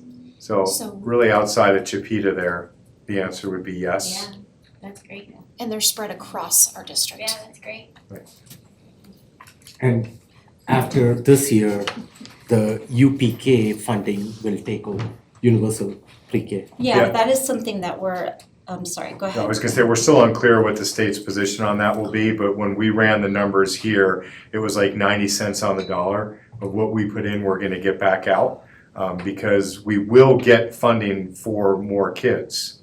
So we're not just throwing good money after bad. And we get kids sooner, which means we can increase our enrollment and we can increase our academic achievement. And we can decrease our operational costs because we get better utilization of every BTU and kilowatt hour that we put in the building. And potentially we need to, I mean, like the enrollment dollars and funding, like we need to look even further into, you know, with the superior model that we house, and not knowing the exact funding, we need to just make sure we'll be able to maintain that, yeah. Make sure we market it so we get. Deborah's all over it. We're looking good. Like I said, we had a healthy demand signal last year, which is what generated this strategy, was where did we have more than we had capacity? And I saw that over the summer, which was in pre-K. So I said, well, where can we do universal pre-K? And everyone said, the state's gonna do it, not this year, but next year. And I said, why don't we just beat the state to it? Because most things we do, it takes us a year to get good at anyway. So it'll take us some hiring challenges because of the state restrictions on certifications for early ed. But we also have our own education pathway that we think can actually be helpful for us on some of the aid positions. And so we're exploring, can we hire some of our own students to do half-day pre-K aid positions as a third person in the classroom. That's awesome. I was wondering that same thing. Right. I love that. Like And what even a as nice, potential teachers. that's a good billboard. Yeah. That's a great billboard, Deborah. She always likes my new billboards. Which I wanna ask about that, cause it's not on the list anymore. It's on the remaining, it didn't make it. So we're not gonna do more billboards, we're just doing what we have? This is the recommendation that came forward, so we have the two for $40,000 and I also have contingency authorization without going to board for how much, Chris? 100,000. Right, which means I'm gonna keep doing the billboards. I just wanted everybody to see what the task force thought was important. Sure. Okay, who's leading the professional development one? Is it Melissa?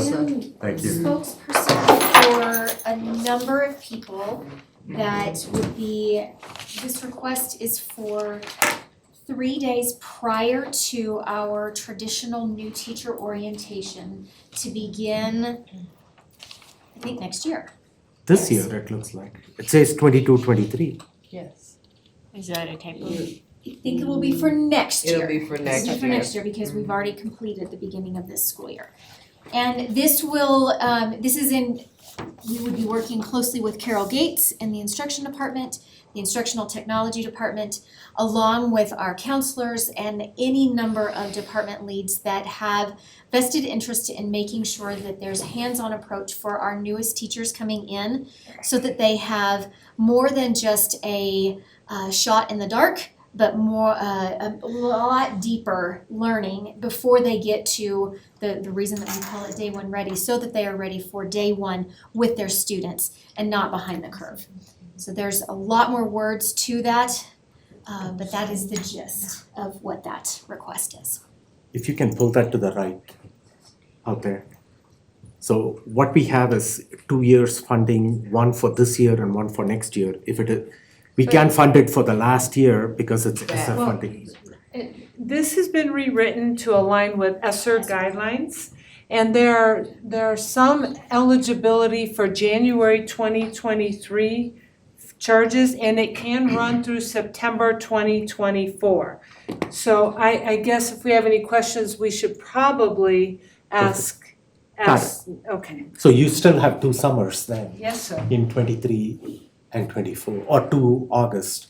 August Well, of 23 and August. The initial plan, okay, we had one session, kind of a pilot drive run session, one day before new teacher orientation started, just to see what it would look like to bring in the 3-prong approach with IDLE's information technology, learning resources, professional development, and curriculum and instruction. So it's about bringing those teachers in, training them in Schoology, all those technology pieces, some of those curriculum and instructional pieces before they roll into new teacher orientation, and then, receive everything under the sun for the next 3 days before they roll into their classrooms with their principals and with their principal and their classmates. So they had this 60 member group experience one day. They received a $200 stipend, and as a result, they are going to run the program again in January to pick up any new hires. So we are still continuing to hire as we go through the school year, but we want to check the feasibility of having different sessions, different times and opportunities for people as we bring them into our district to receive that training so that they are successful. We're trying to start them off right, even though they're in their buildings, they're getting support. But you know what?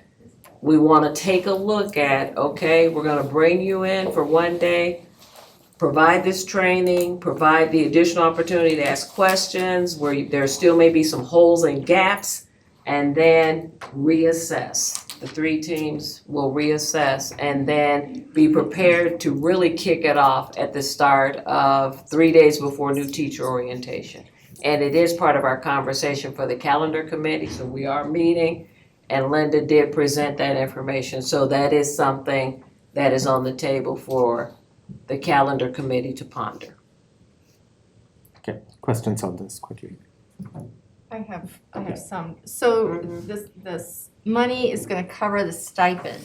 Exactly. But there's no money for the training, the 3 days worth of training. So how is that gonna be funded? And do you need that money from this source or other sources? The people that would be delivering the training would be current D11 staff. So it would be our current ITLS or ICSS folks that would be delivering to our newest teachers. Okay. So we presume our staff is training in our buildings, in theory. Mm-hmm. So the only other thing I can think of then would be materials for expenses or licenses or anything. Linda has some money. Okay. So she, planned this out in order to more or less pilot to see what it's gonna look like. But now she wants to expand it. She wants the team to expand to 3 days, not just 1 day. Yeah. Okay? So she does not have funding within her budget to allow her to run 3 days with this stipend, Yeah. per day. And so therefore, the request to use ESSER funds. It's really just not okay that our new teachers get 1 day. Yeah. of prep. I'm all No, for they it. get the three days already with the new teacher orientation. New teacher orientation. Yes, And but then they it's- get the 1 but day it's additional. Do you wanna? And the reality right now is there's so much that's new, with new curriculum coming in, with new software and technology that uses the curriculum, that to try and put all of the required elements of new teacher orientation, there's just not enough time. There's not enough time. And I'm going to comment on that couple of things. First, I'll start with, this is great for the teachers. I certainly want to see our teachers get the support. But it shouldn't stop at the teachers alone. We got to train our new ESPs that are coming in. Sometimes we do.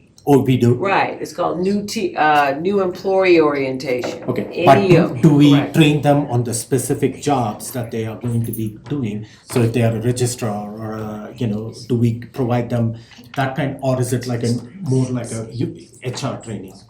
Oh, no, it is, More job specific, I'm talking no, we have not drilled down into more job specific. It's kind of 30,000 foot. Yeah. Because once again, we would have to find the funding to release the experts from their buildings to come in and deliver that. But that is still on our to-do list Okay. because that has been the request Right. from me. I know that's come and, Yes. meet and confer. Yep. We got to look into that. And then when I go and look at the current new teacher orientation, the schedule that is there for 3 days, maybe there is some efficiency that we can build into that schedule right now to more effectively use that time, because there seems like there is some open space out there. Okay, just throwing it out there. Because we got to be able to sustain this after this ESSER funding is gone. And maybe it's not 3 additional days for the teachers, it's only 1 or 2 days if we go and more efficiently use the 3 teachers, and then the funding that opens it out of that can be directed to training our ESP staff. I Just think the throwing it out efficient use of, I think you're absolutely right on to be looking at the schedule, like we should be doing that every year. And like, are we officially, and like looking at the feedback from what new teachers have experienced, that makes a ton of sense. And I think what I was trying to get at with the 3 days and like the amount of time we give them is not consistent with, surrounding and other places supporting new teachers. It's more like a week. So maybe we might think of, like, to get to your point, getting it down from, with efficiencies and really being targeted, like to 2 additional days, Yep. right? To make a full week or Okay. something like that. Perfect. Yeah, that's exactly what I meant. And as the board talked about something to bring to collective bargaining, we are incentivizing teachers to get training for tools that they need to do their job. That needs to just be part of the master agreement. And if it means that we have to budget $459,000 to pay for it, then that's a master agreement conversation. But having a tag on that we want to incentivize you to learn how to drive a car when you're going to be a car driver is a challenge. These tools are no longer ancillary to what we do. They're critical to the strategies that we're bringing forward. And I will also add in that new principles, I've heard feedback that I think we are- have that are- down there. Well, that's coaching, Oh, okay. not onboarding. Oh, okay. So ESP principals and teachers all need better onboarding is And- what I and it continuously hear. It didn't make the list here, but I would tell you that many turnaround districts have all their principals on 12-month salary. I'm not following it. Is that what we do? We're at will anyway. Isn't that what we do? No. They don't get paid for it. No. They get paid for it. They, high school principals work 226 days, middle school principals, 210, So you're 210. saying they work Elementary schools, 365. Elementary, they're 207. full-time employees, they're all year. Yes. They get paid throughout the 12 months, but only for Yes. those number of days. That's okay. I'm like, we already Yes. pay them 12 months. Yes. Right. We pay them Stretch 12 pay, months. but We they- stretch their pay, but Correct. they're off in the summer. So he's you're talking saying other districts, they're not optimistic. He's saying, correct. I'm saying that many of the systems that I have helped lead, we paid principals and worked them, paid them appropriately. So we just ask them to work June and July. They made more money associated for that, but there's a lot of work that can be done over the summer for administrators on coherence and alignment of curriculum and strategies going forward. Which could help with your own. Well, you have to work a whole year? Oh. That's a separate conversation. On this topic, Yes. the Oh, just a real quick clarification on the description. Very last line, it says, this year we had 188 new hires attend the 3 days of master agreement required / non-paid new teacher orientation. I don't know where you are. Where The are very you? last The very line last of that line of box. the blue there, it just is explaining how we paid people that day. I just think that's confusing because That is. they're paid. They maybe don't get a stipend. We but gave it's them a part- stipend to come in that day. Teachers did not have to attend that day. As a new teacher, you did not have, this is last year, you did not have to attend this training last year. We paid you extra to incentivize you to come to get the training. No harm, no foul if you said, I'm busy, that's not a day I wanna come in. And then we're behind, then as a principal and a school leadership team, then getting people up to speed afterwards. But the 3 You're right. days that are That's- in the master agreement, That's that's an paid. error. Okay. That's paid, The right? 3 days are paid. Yes, And it says- right. it says That's an not- error, okay. correct. and the 3 days, is it mandatory? Yes, 3 days it's are new part of the teacher, right, it's part of their contract, Okay, new teacher perfect. orientation. Okay, moving on. Otherwise, you That's an can error. negotiate that for the previous item we had. There's some negotiation on professional development, I believe, coming forward. The next one was this idea of bringing in an outside partner to help us on our lowest performing schools. So we have put together one school per cluster that we believe would benefit from wraparound supports. We just met on this yesterday. I'm gonna let Tamara just discuss briefly on the idea of how we tried to drive coherence and alignment into this partner. So sometimes partners will come in and they'll say, if I use a sports analogy, I'm a right-hand dribble. They don't know that we're a three-point shot team and they teach everybody how to do right-hand dribble for a layup, but everything else we're doing is three-point shooting. What's nice about the partner that we're leaning towards is they are built around high-quality tier 1 best first instruction. And they would add resources around our existing structure. Yeah. So I can't get enough of the area superintendents in some of the turnaround schools, there's just not enough time of the day. So the idea is an extension of them becomes this type of wraparound partner. These are expensive interventions. Yeah. This is $250,000 a year per school. And they usually run a 3-year deal that they think it takes to turn a school around. I have seen them work. I believe Tamara has seen other ones work as well. We all have differing opinions on it, but I'd love for Tamara to talk about the coherence of what we want this to be an extension of our current strategy and not a distraction. We don't want to confuse principals and teachers. No, I mean, exactly connected to what Michael just, what the superintendent just said about, this organization would support tier 1 instruction. So our best first instruction strategy, they would become familiar with what our strategies are within that, and that would be connected and aligned to the tools and the resources that they provide. We were very thoughtful about the 4 schools, identifying a school from each of the areas that allows for each of the area superintendents to also be part of that and learn from that and be alongside the principal in coaching that. And also, we know that our area superintendents then support a larger group of schools within their area. And also, it allows us to learn from that and connecting with the rest of our priority schools that we've identified that recently got more information on from the state.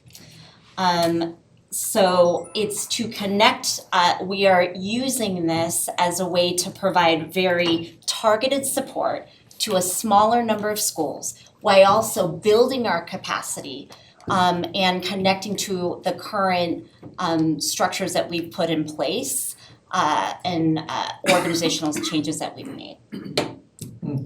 And we did an analysis of where the school was on its performance as well as where the school leader was. Yes. None of these programs work if a school leader isn't invested. And so we made sure that we felt that we had the right leadership in place, that we could get the commitment to take on this type of partnership. And staff. So are we talking about 10 schools or 4 schools? No, so that's a misnomer, that's an old number. We priced them out just yesterday at 4 schools for $1 million a year.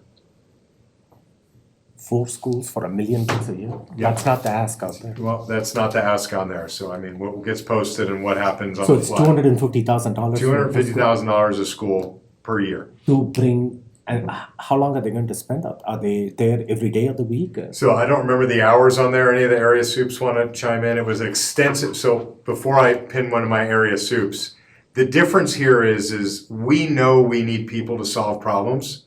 We can't find any more people.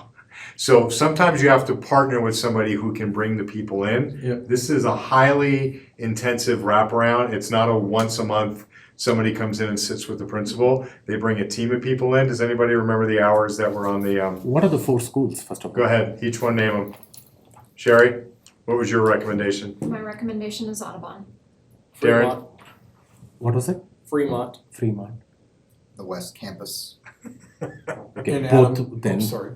Both West Middle and. We're just gonna call it the West There's few enough Campus. students there we can count it as one school. Okay. I And didn't Adams get them all. Elementary. Fremont, Audubon. West And Adams Elementary. and Adams. So it seems like it's all elementary schools.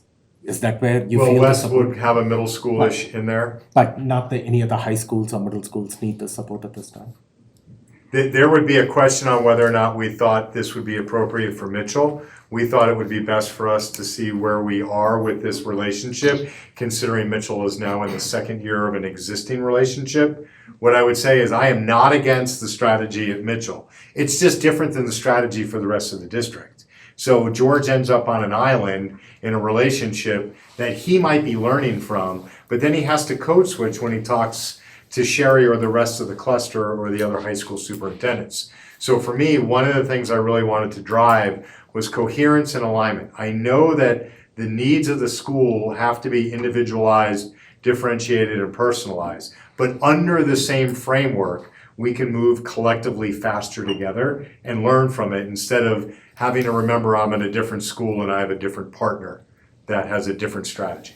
And so how is that gonna be aligned and give coherence? So this is aligned except for Mitchell, but I would Except say for that Mitchell. at the end of the first year, if we were to do this, I would then reevaluate and say, do we believe that there's energy, and then bringing Mitchell as the high school of greatest need. The first thought, I mean, it's great, but we are investing a lot of money in this. In 4 schools, you're talking about $1 million. Right. And just about every one of these schools are title schools already, so they get additional dollars. Okay.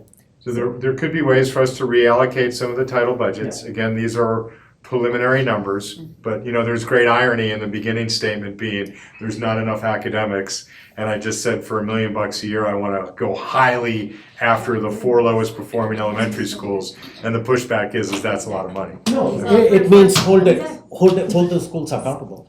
At the end of the thing, if we are investing this kind of money, and it seems the same thing we do in Mitchell for the last 3 years, and every year there are still priority improvement. We provided the supports through University of Chicago to go and coach the teachers and pull them out. Then if we are investing $250,000, we are wrapping supports around them. There can't be an excuse after that. There can't be an excuse, and I'll put on the record, hold me accountable. These are the strategies that I want to bring with my team, and accountability goes uphill. If it doesn't work, we cancel the contract. We can write the contracts that way. I'm on a 1-year contract. I'm willing to put my neck on the line that says, for the lowest performing schools, we are not going to get them turned around with the number of people that we have in the district right now. We are already stretched too thin. We're 100 teachers short, 16 teachers short at Mitchell, so on and so forth. So this is why we're doing this exercise. We can say all the facility needs that aren't going to crash and burn next year, put on hold. Let's put all our money into academics. We can say that. Sherry had an idea that said, let's go 2 for 1 on teachers at Mitchell High School. What if we had a 12-to-1 student-to-teacher ratio at Mitchell High School? What a great idea. I just can't hire teachers. Yeah. I just can't hire teachers. If I could rechange my last year, I wouldn't have interviewed for the job. I would have opened an LLC and hired retiring teachers on para and paid them ESSER $3 at $500 a day, because we would love to have retired teachers be tutors. But I can't bring retired teachers back into classrooms because para won't let me. But if I hire them as 1099 or contractors, I could. But nobody's thinking that way. Nope. That's a great idea. So go for it. You got it. 1099. That's a great idea. I just want to design a logo. Any thoughts on this? So is this just for 1 year that we are asking? Or is it for 2 years? 2 years. Two, because ESSER wouldn't fund it in the third year. Yes. Oh, And then for the second year, is it going to be the same set of schools, or are we? It would be the same set of schools, yes. So we are talking It's a about- 2 to 3 year adventure yeah, you gotta put to do a turnaround work. Just fundamentally, you're doing a turnaround before you have to do a turnaround. That was a bug, right? Right. yes. Yeah, question. You had questions? Okay. So every area superintendent has selected a school in their area? We have worked together with the chief academic officer to discuss what we thought were the schools that were most in need and best positioned to take on this type of partnership. Because my concern, the way it's been presented, is that you have one in maybe every quadrant, when the reality might be you have 2 or 3 in a certain area. So we thought about that as a skill development tool as well. What I don't like to pay people to solve my problems. I like to partner with folks to learn. And so we thought that the needs of, I'll say Fremont was yours, Darren. Even though Fremont might not have as many needs as, what was your second school, Brian? Second school? You had Adams and then Twain. So Twain might be just incrementally in greater need than Fremont. We gain more out of 4 area superintendents having this type of relationship, because everybody in their cluster learns from it. We'll learn, yeah. So to me, it was teach a man to fish instead of giving out some fish. that would be sort of a follow-up question then, is, investing in these schools and, in a way, indirectly our area superintendents and the district. It's kind of like capturing kids' hearts or avid. To me, there's a certain number of skills. Why do you need the same program year after year after year? So can we learn from this and then not be spending $1 million or $250,000 per school and apply the lessons learned to where there is possibly great need here in 19 or a dozen schools? Yes, and. I mean, I don't have a counter argument for that other than change unfortunately takes longer than most of us want it to. I think that we could get it done in 2 years based upon the work that we've done already on best first instruction. It's a similar strategy to what they use. But yes, and is where I'll land with that. I would love to be able to not have to rely on them and to have learned that skill and or then apply it somewhere else next. Yeah, we may not be able to sustain this in the long run, so we got to learn and the best practices, so going forward, so we can, yeah. All right, thank you. It's also beneficial to our school leaders when we determined the names, we thought that these were leaders that had upward mobility within our system, to be able to say, great job, you turned your school around, now you can be the chief of this or the deputy of that and continue to move people up in the law. So we're really trying to get a grow your own mentality here. I'm just wondering if a school like Galileo would benefit from something like this.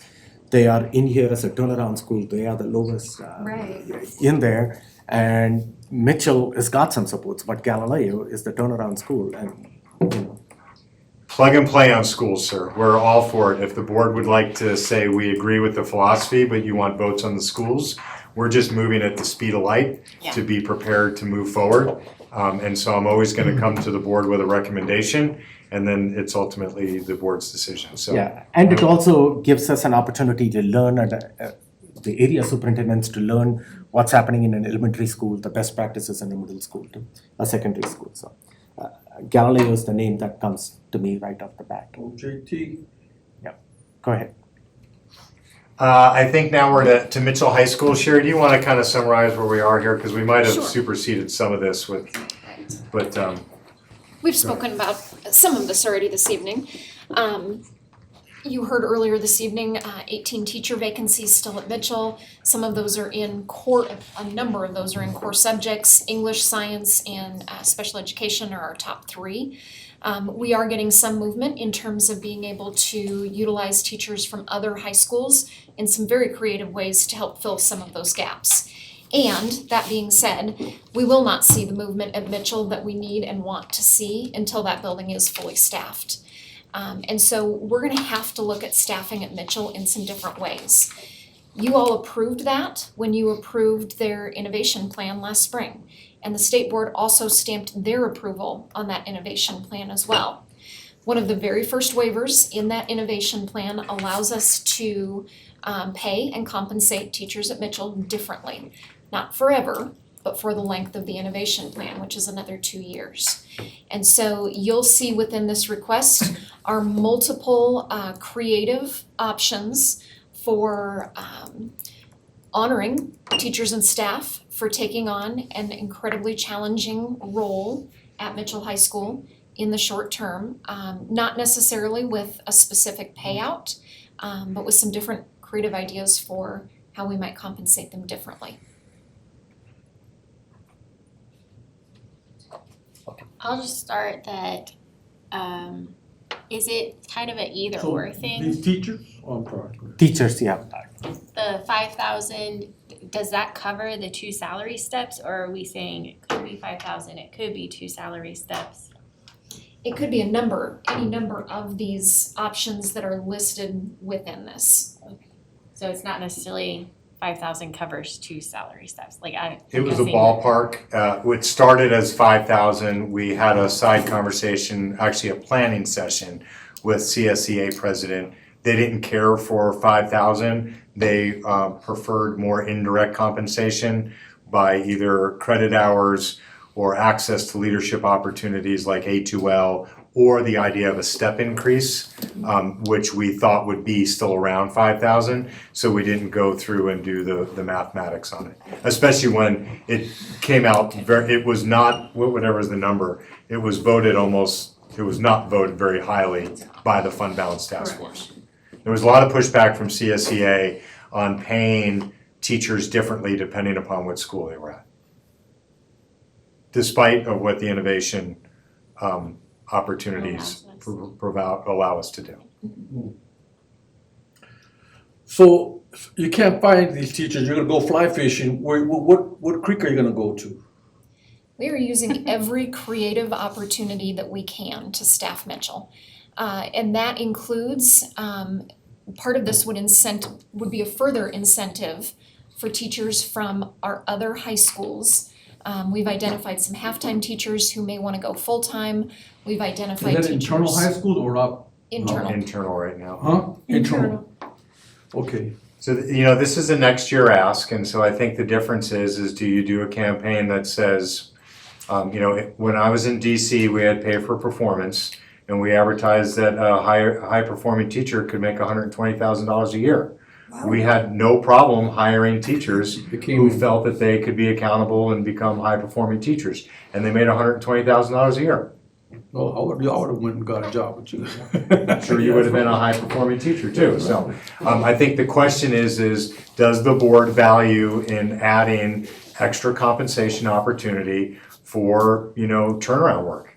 And we define turnaround work, but the state has asked us to come up with a plan where when all things left equal, is staffed the lowest ratio of any building in the city. Which means that all things being equal, people will not go do it for just the reason to go do it. Yeah. Hats off to everybody that has obligated to that work and any of the work that they're doing. I'm not trying to pit one teacher after another. I'm just trying to say best swimmer, deepest part of the pool. That's where you put your lifeguard. Could we even start sooner? Like We could start as soon as you authorize to spend money. I mean, no, we have 18 vacancies, like, hey, let's. Yeah. So this is planned to start this year. I mean, that's Oh, like in now? This ESSER three plan is to start now. Oh, okay. I thought it was To for give the current next- teachers a $5,000 incentive or some type of incentive, and also new teacher hires at Mitchell. And then, okay. Any further? Yeah, go Yeah, ahead. so the $5,000 is going into their paycheck, or the $5,000 is an account from which they can deduct college tuition or whatever else is listed on that? I'm unclear. Well, it's up to the board. We're just offering ideas. Like I said, CSEA did not really support extra actual dollar. And so we countered with, well, what about an education fund? And then the steps works in a different way. We budget on average teacher salary. And so when somebody is working in a building who is at a higher pay rate, it doesn't really cost the building anything. So it still costs us the money because we have to pay the person, but from a budgetary perspective, it's like an early promotion. So to go take on hard work will move you up the pay scale. Gotcha. Okay, explain to me why the CEA, as a president, I guess, why the CEA wouldn't take cash? I can't answer that. You don't, I don't like. I think it's the idea of why does one teacher get paid more for working at a lower performing school than a teacher who may be doing excellent work at a higher performing school. I see. That's nuts. Anyway, okay, I got you. So the couple of questions. One, the advancement on the salary steps or change in salary, would they retain that after leaving Mitchell? Would they what? Retain it after leaving Mitchell. Oh, wow. So the steps they would keep, Yeah. right? That's the reward you get for the work that you've done. You carry that forward. And I think the $5,000 incentive is more like a non-recurring. Every year that you're at Mitchell, here's your $5,000 General Mitchell check. Just put little pictures of General Mitchell on the middle. I have to admit, when it comes to creativity and having more money or less money, I can see where $5,000 for, in theory, what ideally would be the same job, although I understand we have the staffing issues there. That seems to me like a lot of money, whereas if we were doing Sherry's suggestion where if we had the teachers to, and maybe we would, if we had 12 kids in a class, like that to me says that job automatically is easier. It's easier to engage your kids. And so I think smaller class sizes are a huge appeal. And when we're thinking outside the box, one thing that occurs to me is, paying kids to go to school. One of the things that is out there as far as research is if the kids have hope about what's coming next, what if we invested in a free year? If you're a Mitchell grad, you go to Pikes Peak Community College for free for a year. Or what if we had a special arrangement, as District 2 does, that kids who graduate from their schools go to Pikes Peak State College for free?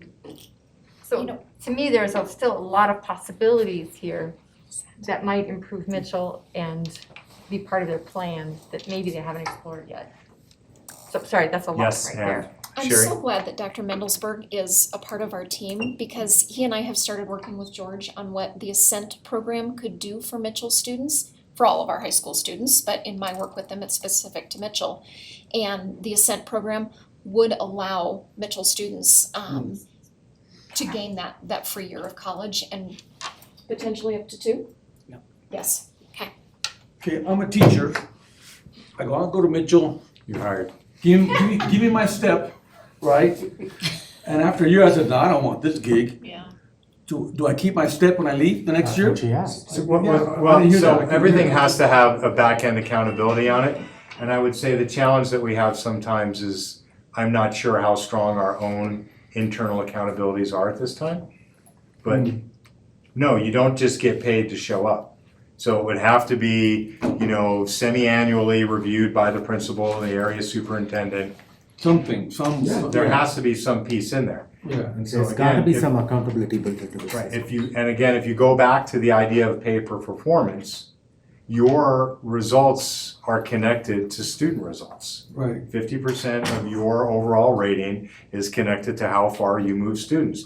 There's a ton of pushback from a ton of different communities on that. Yeah. When I consulted with DCPS in Aspen in July, when I first joined, they asked me to do a consult on their work for paper performance, and they were discussing whether or not it should be 45% growth and 55% achievement or vice versa. And I stopped them and I said, it doesn't matter where your ratio is. 100% of your adults who show up to work every day seek to be held accountable to student outcomes. Yeah. So whether it's 45 or 55, who really cares? You're winning because most of America seeks to have a disconnect between the work and the pay and the performance of the student. Right, that's right. And certainly we can build in a commitment to stay at Mitchell as a component of this, that we want you there for more than a semester. And isn't there a federal program for loan forgiveness if you're in a high stressful area, whether you're a nurse, whether you're a teacher, whatever I think it's 10 Yeah, you work years. for a nonprofit. No, that's not what I'm talking about. I'm talking about people who enter public schools and they get loan forgiveness if they stay in designated schools that are hard schools after a period of time. 10 I don't know if it's 5 years or 10 10 years. years, yeah. And you get loan forgiveness. And so some folks are walking away with their loans wiped out. We're talking $30,000, $40,000, if not more. Mm. So some sort of an agreement that 5 years or 3 years, There you go. yeah, something, You have to. and some standard. And, yeah, go ahead. Is there a possibility to just do a little, what do you call that? There are schools out there, districts out there that have come up with creative ideas in how to solve this. I'm concerned that if we have teachers come in for the money will be the heart set, but not the kids. I just have and I'm also knowing that there's a lot of creative ideas within the district, especially when it comes to the teachers. I mean, they've been doing this thing for years. They know some things, but how can we open it up for everybody to learn something fresh, something new, like you're saying, thinking outside of the box, to consider for all of us to work together for the benefit of Mitchell? And I'm thinking with 50 states, surely there's some people that have known how to do it and can add to the conversation for us to have everybody benefit. The students, the teachers, the staff, everything. This isn't new. It's just as new to Colorado Springs and having to shift the minds. Yes. Vote for the design thinking lab. You know, just so you know, from me to you, I'm totally with that. Yep. And at the same token, when it comes to shifting the soul set, that's a different conversation. I think you have to remember that this particular, because I completely agree with what you're saying. I think for this particular line item, it's connected to a larger plan that we should continue to review and iterate on, and, you know, connected to processes like design thinking processes to make sure it's better, right? And I totally agree with that, because you have to have fresh ideas. You have to have people coming in, seeing all of the, I cannot remember the name of this book, but it talks about even when you're strategizing in a military setting, you have all different ideas. You don't discredit anything, but you start putting it together so that you can see something you haven't seen before. Now, how can we get that in the Springs? That's a whole nother level. But I'm just saying, it's a very real process for all of the idea, and you do have different disciplines. You would not just have one discipline in the room at the table. You may have someone that you've never even considered before, like transportation or something, you know what I mean, when it comes to the design. So I love that. And I'm saying, I know that we have it, but we also have to get some freedom amongst the conversation to allow the ideas to flow. There's been a lot of hesitancy, if you will, for things to start to, move. So we had the UIP for Mitchell. I think we were feeling that George is moving in the right direction. The challenge that we're trying to address right now is staffing. We don't have enough staffing, and George has no authority or autonomy on staffing. So at 16 teachers short, at $100,000 for a baked teacher, average teacher cost, fully loaded with benefits, he's $1.6 million under budget for the year. And nobody's saying to him, here's 50% of that for you to go find a partner, or for you to hire retired teachers that are on consultant. Everybody just says, well, he's short 16 teachers, and Sherry has led a conversation with the other comprehensive high schools to find volunteerism for transferring in. And the question is do we just continue to play the why on our violin, or do we throw some creative dollars to try to incentivize our strongest teachers in the district to go solve our largest problem? I guess, to Director Daniels' point, the passion is what we want for these kids. We want to inspire them, right, and have them engaged and learning. And to your point, student loan reimbursement or the tuition reimbursement for furthering, although I don't know how they'd have any energy left after teaching all day to even go to a class. But the investment in our staff, I think, is key. But why would anybody volunteer to come from another high school? What is in it for them? I think we ask them, we learn, what is the difference to make it a permanent jump? Not that I want to rob from the other, district schools, but if it's not money, then what is it? It's a challenge. When you're a teacher, in my opinion, when you're a teacher in a classroom and you've done well, and you would be a candidate for a position of a high-performing teacher, to be able to provide the educational experience so kids are now performing better than they had before. It's the challenge. How many teachers do we have who've been teaching 5, 10, 20 years, and they've said, I've taught it every way I know how. I've taught all the grades I've wanted to teach. I need something new. Everybody can't be a principal. Everybody can't be a learning coach. But if I'm still interested in kids, I'd apply for that job. I want to see that I can do it better than what it's done before. And I think those are the teachers that we're looking for. Yeah. When I was at the Charter Academy, the creative, whatever's the. Academy for Advanced and Creative Learning? Yes. So I had a student teacher there, and the teachers who would come out of District 11 to go teach at that school had that attitude and had that passion, or at least the ones I ran into while my student teacher was there. They wanted to do it differently. They wanted to do it and really get into being the person who unleashes that talent in the child. And I think that people who would be incentivized with either a loan forgiveness or with $5,000 or whatever, it's like, yeah, I'm ready for a new challenge. And oh, by the way, I'm going to get honored by the loan forgiveness, or I'm going to get honored by the $5,000. But the motivating force would be, I think I can do it better. So challenge obviously isn't, because it's a challenge, it isn't getting us over that hump of needing 15 more folks. But I guess in all of that, where I would go is, you've talked about CSEA, and I'm glad you're having the conversations. That's collaborations. That's what we expect and hope for. It's a value for the district. And my thinking too is, while they are union, they're also teachers representing teachers, and there's a lot of brain power there to tell us, are they up for the challenge? Brain power, experience, what are they telling us that they need? Is it a smaller classroom? Is it the challenge? Is it tuition reimbursement or loans? And so I guess I'm okay with this. We have to change things there. Maybe it's assent and having relief from other, the state college or CC or whatever. But I don't know that I'd like all of it, so some of it, but just keep having the conversation.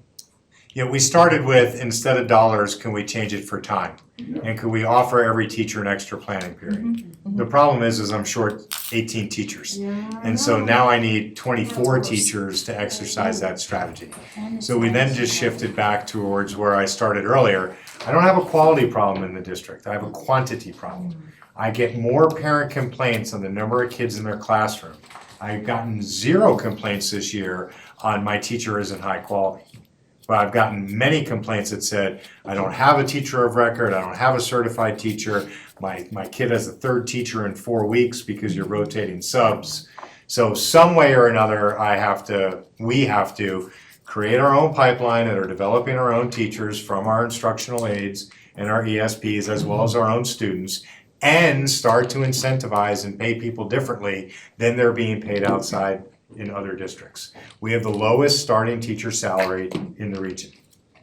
Well, then we have to think about increasing a bonus for maybe teachers coming in, Yeah. or, yeah. But Yes, then of course yes, you start then. running into the whole, just because I started this year and now I'm making the same as a teacher that has been here 3 years, that's not fair. Well, I'm not here to be fair, I'm Right. here to improve outcomes for kids and save the district, so. I understand. But how much is it different on our salary scale? Say again, sir? Like you said the lowest, we're the lowest, by how much? It's $6,000 or $8,000, I can get a chart, but some of the kids that I talked to said they could make $6,000 more north of here. I don't know how far north they're going. And on that personnel list, it was like, took a position in another district, took another position out of the district. And so all I could think of was it was money. So, I mean, first of all, I appreciate the conversation. You hear me talk about it all the time.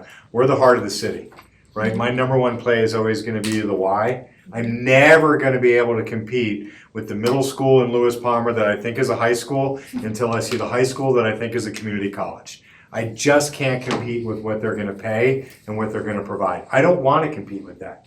I want the teachers who wanna make a difference and put a kid on a different vector in their life. If you've ever changed a kid and moved them in a direction that they didn't think that they could get to, it stays with you forever. And you will lean in and do that forever. However, the challenges on the education sector writ large are definitely worth talking about. Everybody is short teachers. But again, look at it, and again, I applaud Sherry for meeting with the comprehensive high schools. They're not short teachers. Mitchell is short 16 teachers. What does that make them? 74% staffed? And the others are in the 95 to 98. It's not an order, it's not a margin of error. It's orders of magnitude. And it's only 2.5 miles from Doherty to Mitchell. So yes, we have hearts and minds, Doherty, Palmer, and Coronado, and I love everybody for that. But people will drive right by Mitchell all day long. If you look, if David were here and he could show you the chart of how we choice, we have the same amount of kids that go from Doherty to Palmer to Coronado, and they crisscross for arts and for sports and for IB, and then you just have this mass exodus of people who live in Mitchell. So to Dr. Mel Packham's question, what are we gonna do about Mitchell? We think we have a solid plan. We're moving forward. 9th grade is larger than we thought. Can we retain 9th grade, have it grow to 10th grade, keep another big 9th grade coming in? I believe that we're moving in the right direction. 2 years out of COVID, George is there, but we can't shoot ourselves in the foot and not have enough staff there. And so we are a system of choice, but my military mind I just have to, I'm gonna bring Gettysburg here. Chamberlain saves the Union because he calls for reserves to come down off of the hill so he doesn't get outflanked at Gettysburg. We have reserves. Right now, we think reserves are extra FTE to hire that we can't hire. None of we might have 1 or 2 schools that are 100%. We're 96 teachers short in a system of 18 or 1900. So we have to call in the reserves. If I gotta pay him to be there, I'll pay him to be there. And this line item is part of a larger innovation plan that was approved by us and the state. And what George Smith and I would both say is we need the incentive to get teachers in the door. Once we get them in the door, Mitchell can keep them there. Sounds good. I mean, And that great will discussion. And that will turn around the reputation. When you've got folks who wanna go there, who, yes, we've incentivized them to go and all. And yet with those teachers coming in, taking on that challenge and building that, spirit of the Marauders, and it's, I think one of the things that's holding back Mitchell is their reputation. And so changing that reputation, and by the fact that the 9th graders and the 10th graders are coming in, we're on the right road to do that. And it would be part of what's moving forward to keep that momentum going and changing that reputation so people can say, remember back when Mitchell used not to be a good school? Look at it now. So we see that the largest inflow of new families into the city is in the southeast sector. And although Mitchell is more central east, it is the high school that serves the feeders there. So we, and again, I mentioned earlier that the Chamber of Commerce sees El Paso County at 1.5 million in 20 years. I believe that there is a future for Mitchell. I applaud Sherry for bringing elementary principals to the Mitchell Open House so they see their students as future Marauders. I think if we believe in Mitchell, the community will believe in Mitchell. It's very hard to close a school, and that is, for all intents and purposes, what happened a year and a half ago or 2 years ago at Mitchell. Scraping a school and firing and rehiring doesn't send a strong message to the community, especially in the middle of a pandemic. That decision was made, we're doubling down. We just think that with $50 million or $63 million available, we ought to be able to make sure that we put our money where our mouth is and say, let's get the building fully staffed to see if the strategy will work. Because right now I'd be hard pressed to tell George he had the wrong strategy when he was 16 teachers short. And the irony to me is they have a great ROTC program there. So we're meeting next week, Sherry, is that what it is? I've made the same connection. You know, it's like, the irony is like, it just. I need to get Joey leaning in more to start sharing what's working in the back annex that might not be working in the other classrooms. Yeah. So there are lessons to be learned there. Okay, so we got to move on to the last one. So for this one, do you want specific feedback from the board as to what type of incentive do you want, or? Well, I think you all are, I don't think we're not going to vote on contingency next week. It's clear that we have more work to do. I do think that as you do your thumbs up and thumbs down, you should collectively say, is it cash, is it steps, or are they educational credits? Just those three, and then we'll come back with a plan. Okay, and hopefully, this is great, but the concern, I just don't want Doherty and Coronado and Palmer in the process that we are building up Mitchell, but they end up losing the teachers, and then 5 years down the road, Coronado's and. If we had the world's worst pandemic hit Doherty, Palmer, and Coronado, and they each lost 4 teachers tomorrow that magically showed up due to one of these incentives at Mitchell, those 3 schools would be just fine. Okay, good, Yeah. good enough. Okay. Last one. And Coaching for new principals, I'm a voice. Brandon, it's all yours. Thank you. Hi, good evening. As the board has acknowledged a number of times, standing behind all of our most successful schools are our strongest leaders. So taking that understanding and matching it with the level of leader turnover that we experienced last spring, we hired a significant number of principals, and so we want to take that opportunity to double down on their development and growth. And so that's where you see this request for kind of a 2-model approach. One for intensive coaching provided by former highly successful and vetted leaders within the Pikes Peak region who would be spending significant time in building with our newest principals to help them to develop the conditions and culture and structures they need to be successful. And then pairing that with leadership professional development that is directly connected to our best first instruction through McREL. Their leadership development program is called Balanced Leadership. And so they would go through a leadership institute along with their coaches, along with the area superintendents, so that we have coherence in our messaging and we're all providing the same level of support. So we just feel that this is a request that is perfect for ESSER because we don't envision seeing this level of turnover again, especially if we invest as we should. And so we want to do it right and then develop those capacities moving forward. Any comments, thoughts on this item? About time. I have a Yeah. hard time with this one.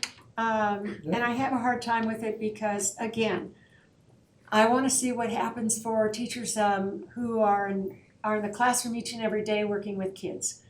And we keep adding on to upper level positions. And so now we have another $1 million that's gonna go to mentoring our new principals. All of you sitting there, that's your job. That's why we're here, I thought. And if it's not, then I don't know why we're all here talking about chiefs. I think that part of the culture of District 11, we have enough people in the district with institutional knowledge that allows us to make sure that we've got an opportunity to provide the kinds of professional development so that we are united in what it is that we want our we want our principals to bring to the community of District 11.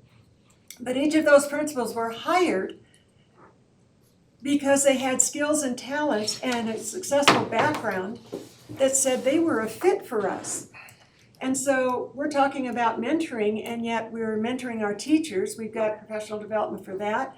I would like to see some money go to tutoring. I would like to see some money going to training for ESP and support for them, whether they're special ed or whether they are in classrooms. I think we can make better use of them. Opening up the salary for $1 million so that we can get give the opportunity to pay reasonably so that we can hire the folks who are going to come in and impact kids at the student level. Yes, it's important to have a principal at the head of their school, and I agree with that. But they didn't come out, they didn't just get hatched. They came with experience from themselves. They have a track record. They have something that they can contribute to District 11, or else why did we hire them? And you've said it often enough. If they're not doing what they're supposed to be doing, then it's not the right fit. And we are sensitive enough and caring enough as a district that if somebody's in the, my impression, if somebody is in the wrong slot, then we help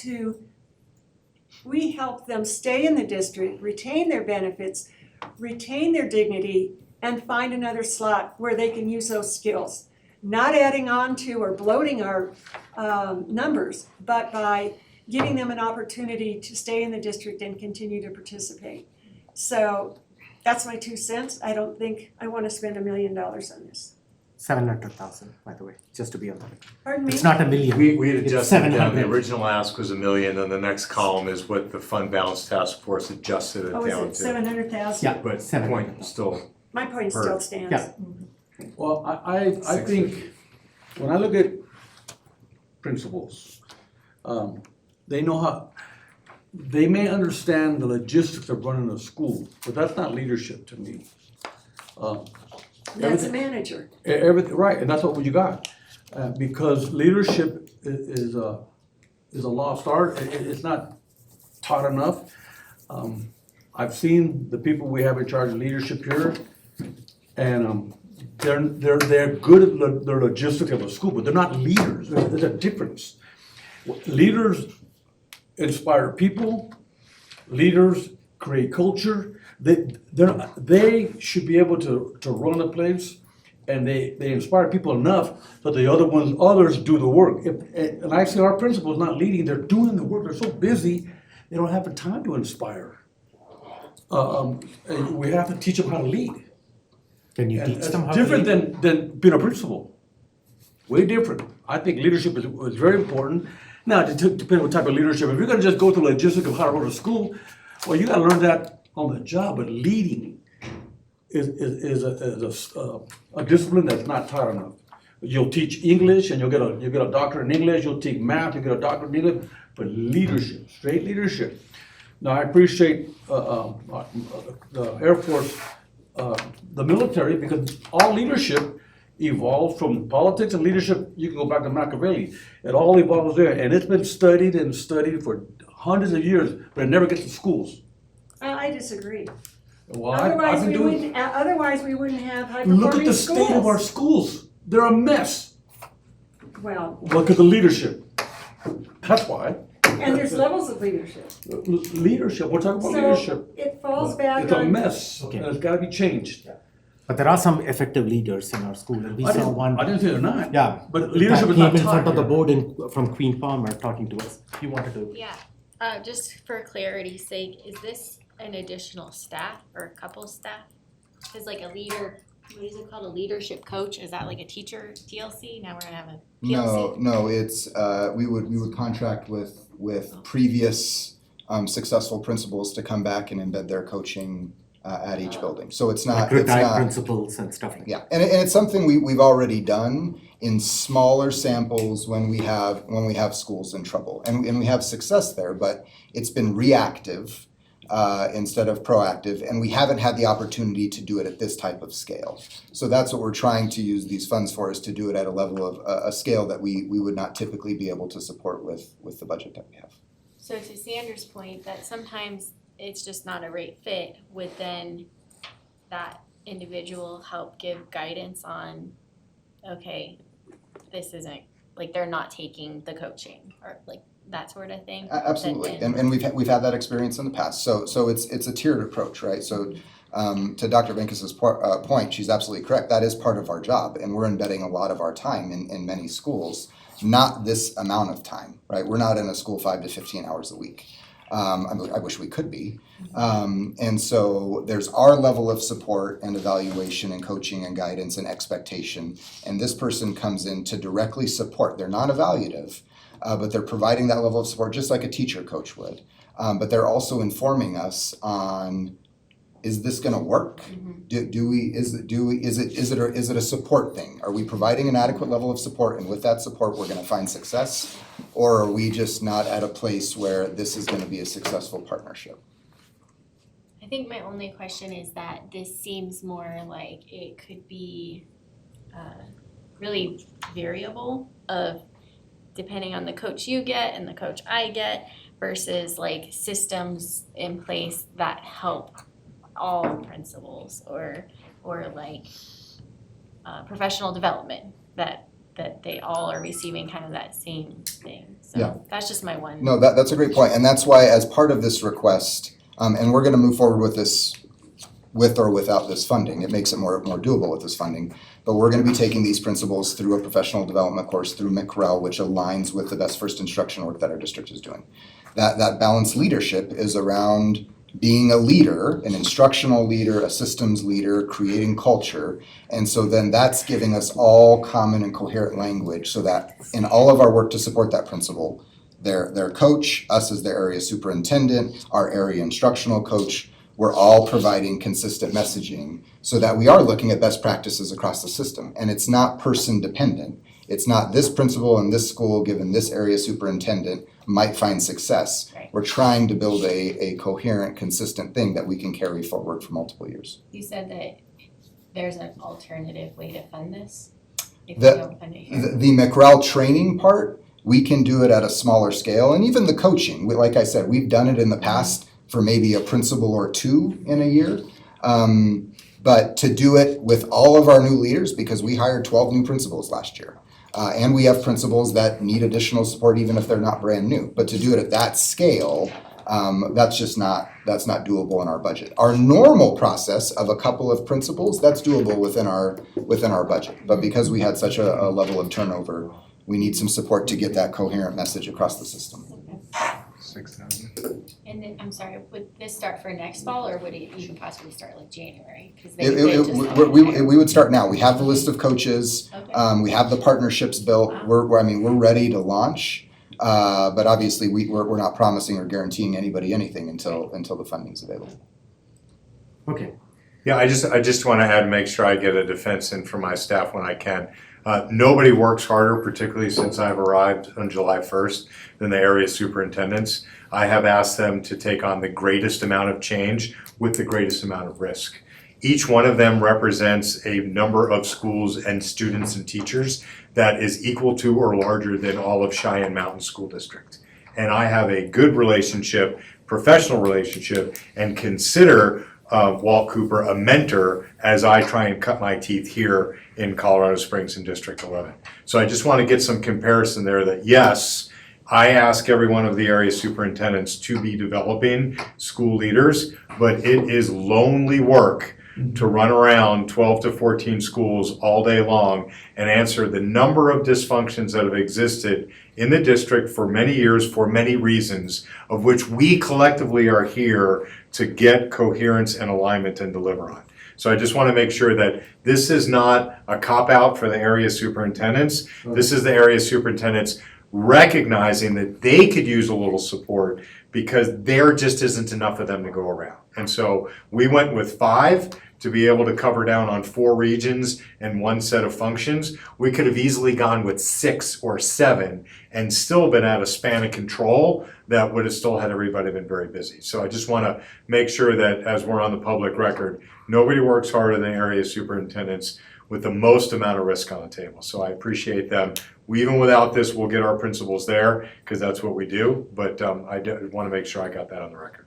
Well, yeah, and thank you for all the work that you guys put in and running around from one school to another school. From my side, I've always stressed the important role of principals in our school district. There is no more important job than a principal, and to me, a principal can make or break a school, and I've seen that happen. Within a span of 6 months, a good principal is breaking a school, or within a span of 6 months to a year, they are able to build a school. So it goes back to one other thing is that we need to be able to recruit the best and the brightest principals in the Pikes Peak region. And maybe this is not part of this conversation, but overall, how do we compensate our principals compared to our surrounding school districts? To me, a principal should be self-motivated, driven professionals.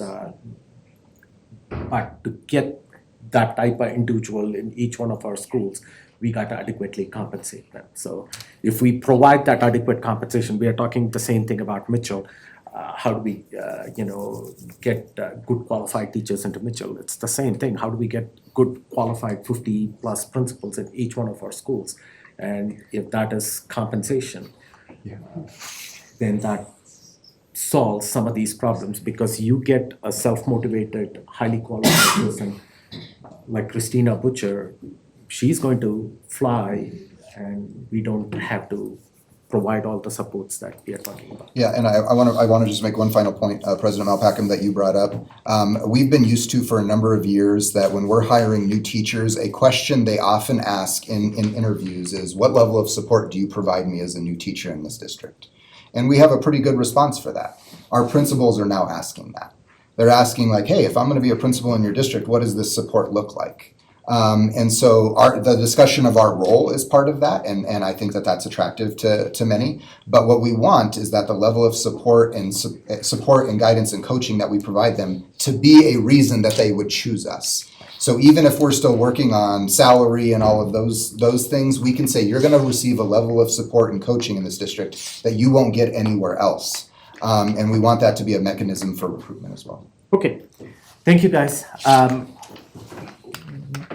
do you want to proceed, Superintendent Gall? Do you want to carry on this work today, or do you want to start? Magic fairy pixie dust, everything's approved. No? I think we should do a whip around and allow each board member to just give a couple of what I'll call grows and glows. But I do think we need another work session to really work through. I don't think it's line item time. I think it's just, I felt really good that I heard this. I still want to learn more about that. And then we can circle So you back. don't want a decision at this point? I'm mentally spent, and there's a lot on the table. So we can come around to this on the next work session in October.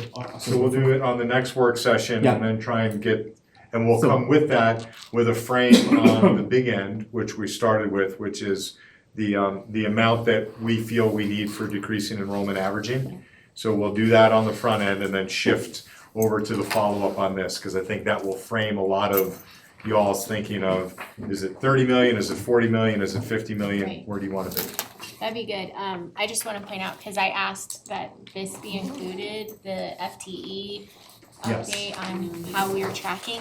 Just also that we have 81 positions currently in the district that aren't going to be funded in a couple of years. And so keeping that in mind too, like, just what are we going to do about that? That our schools are used to having these extra people, and do we need to be thinking about that with this money too?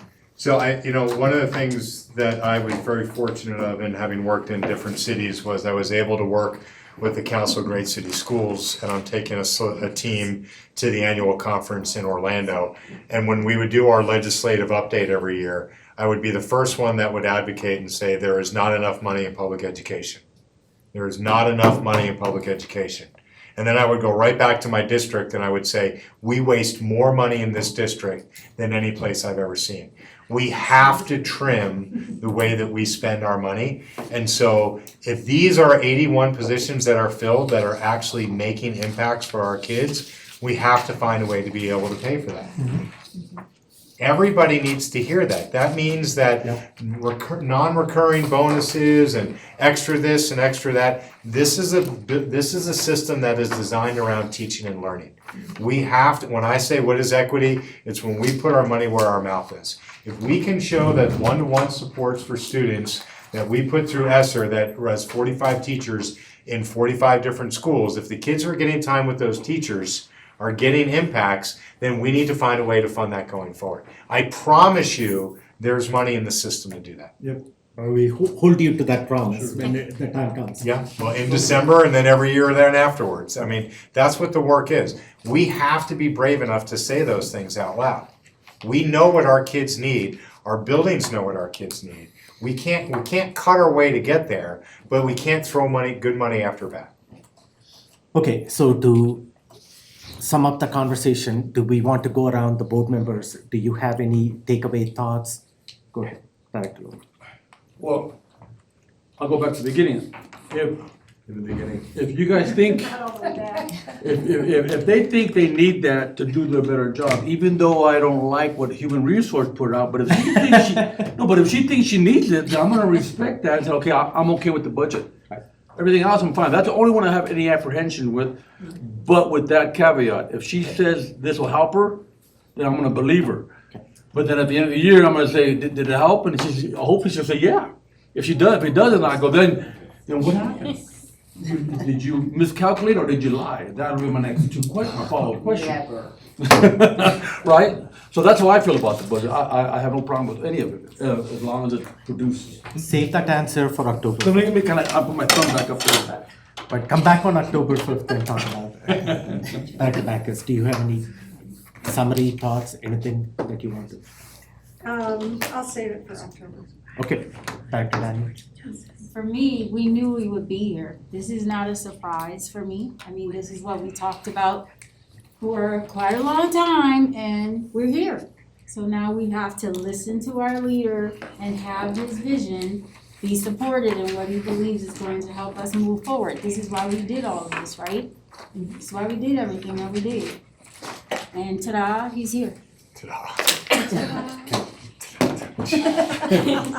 Pixie dust, magic wand. I recognize a ton of work went into all of this, and just thank you to everyone. I just want to put out there that since you weren't around when this was developed and you're our new academic person, if you have some ideas that could use funding, I would like to hear them, and that we include them as an option here, that maybe we do need to pull out some of these other items to get them in if it can directly improve academic achievement. I see that there are things here that in a roundabout way will, but if there's anything that would have immediate impact, then like Sandra talking about tutors or whatever, then we'd love to have that opportunity for you. So I think that's all I got.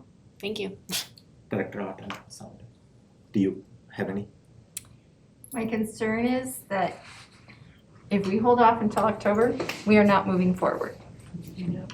Especially on preschool, especially on a freezer. We should just be like, yeah, let's go.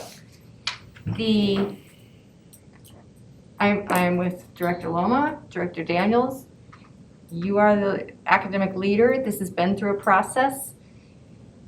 I will nitpick some details with you, but you didn't bring this to us, I presume, thinking that any of it could be set aside. If that's the case, I'm ready to support it tonight. I would just wonder, I personally wanted to see a bigger picture of like with ESSER. But if I'm the only one, okay. So just putting that out to the rest of the board. That can be provided even as an email. You're talking about how the ESSER money is being spent? Yeah. Okay, Just an is it ESSER update. 3 or ESSER 2? Or I mean, I guess if we can still change ESSER 2. I don't think so. Like I think then- today, not September is the deadline for ESSER Yeah. 2, is this So- September. I think it is this September 30th Yeah. for ESSER 2. So then it's I just guess- making sure that we have spent the money, that's all we can do at this point in Yeah, time. and so it's an important point. When I arrived and I saw ESSER 3, the comments were, I knew that facilities could spend it. And so, and I know that we have great facilities needs. And so the first thing I went after, before understanding that there was fund balance, was ESSER 3, and said it's not that we can spend it, it's how we spend it, particularly for what we were asked to do, which is why you see, and I want to make sure you and I get some time on, many of these are one-step connections to achievement, and they're not landing to you that way because you said, you know, in a roundabout way. Other than more time and higher quality instruction, there's no other way for us to get at this. Yeah. And so I'm all about, if the board wants to be really brave and say, I want to see extended year for all our schools that are priority improvement or turnaround, and we're going to pay staff to teach all of an extra month mandatory. Boy, you know, I'll whip that one up overnight. I'll have it ready in the morning. Like if we want to be that brave, but remember, it's a two-axis piece on learning, time and quality. Yep. And so we're in a strategy of trying to get improved instruction holistically across the district through best first instruction. But we did not go after extended day, extended year, and we had a very robust conversation of if we paid 20% more than any other district in the county, could we attract the best teachers in the county? We didn't. So those are two axes that we could really move the needle on. We just went after extended day last year. Yeah. We just extended it by 30 minutes. Yeah, a little bit. I mean, 30 minutes, right? But we didn't say, I mean, when I did this in Detroit, we did a full extra third of the year. So we had a full extended year. And in that school, with our NWA and all our different measurements, the highest performing kids in that school with really tight instruction grew 1.3 years in 1.3 years worth of schooling. Because it's really hard to take a kid who's far behind and think that you can accelerate them. So we extended the year, we made up a third of a year in a year. That's landmark, which means in 3 years you make up 1 year. So we're 2 years behind due to COVID, which means we need a 6-year plan. So I love to be challenged that way. And if the board wants to be that brave, we can put that together and say, all our priority improvement and turnaround schools, we want to put on extended year. And that's an extra mandatory 4 weeks. Half of it's already built into Summer Bridge anyway, but just say, there's no ifs, ands, or buts. Expand Summer Bridge. You would increase enrollment. Right. Everybody in that area would want to go to that school. But remember, you're the policy arm, I'm the implementer. It's a different subject matter altogether. So going back to Director Ott's question, and I also want to respect the fact that Director Jurgensen is not present out here. Is this a conversation that can wait till October 5th and then on October 12th? Is that going to affect that timeline on any of your? So I'm going to give you, the duplicity of all my answers. Chris and her team would tell you that this is 6 weeks late if you deal with me every day. You're the board and you're the decision makers here. 2 more weeks to me in the chance to allocate $63 million is not too long to wait. If we can commit to say we're going to do 1 more work session and then we're putting something forward that following Wednesday, I think then we collectively come together. And I don't want to be the superintendent that said I have to have it, and then you're going to ask me 3 weeks from now, where's the freezer? And I'm going to say it's going to take 18 months to get the freezer here. Okay, so we'll go with that and we will. Do we need another work session for this? No, not on this topic. We are just going to come and make a decision at that time, at that work session. Well, it will include We will that include the declining I'll come back to the enrollment. work session on decreasing enrollment averaging for everyone to understand the size of the risk Right. that may be being assumed or eaten by the district. Yeah. to then frame different how you conversation. wanna allocate this money. Well, I think it's part of the same conversation because we may decide we should only spend 35 million instead of 43 million, so. Right. that's- So I would just say, the only thing I request is by Monday, email me what else you need to see on that list. I heard tutoring, I heard if you want us, we will Well, it's then. more of, do you guys have ideas? I mean, Well, yeah, we've been going at this for a long time, and Yeah. so, Tamara and I will work to make sure that we meet her piece. I met with a tutoring company, last week in Denver. It's a great idea, but I'm running into the same problem, they can't staff it, right? High impact tutoring is an extension of time and quality, it's just we're short on staff. Not we, but collectively the world. Yep. So if somebody lobby to para in the state, and allow us to bring teachers back. So on October 5th, if we can have that conversation on declining enrollment averaging and also going back to Director Nelson's request on a whole picture about SR3 funding, is I that? mean, do you all feel like you need to see that? Cause if What's I'm that? the only one, then I could do it like on a one-off. I don't. SR3 funding. Over here, we have a hard time hearing because we're old.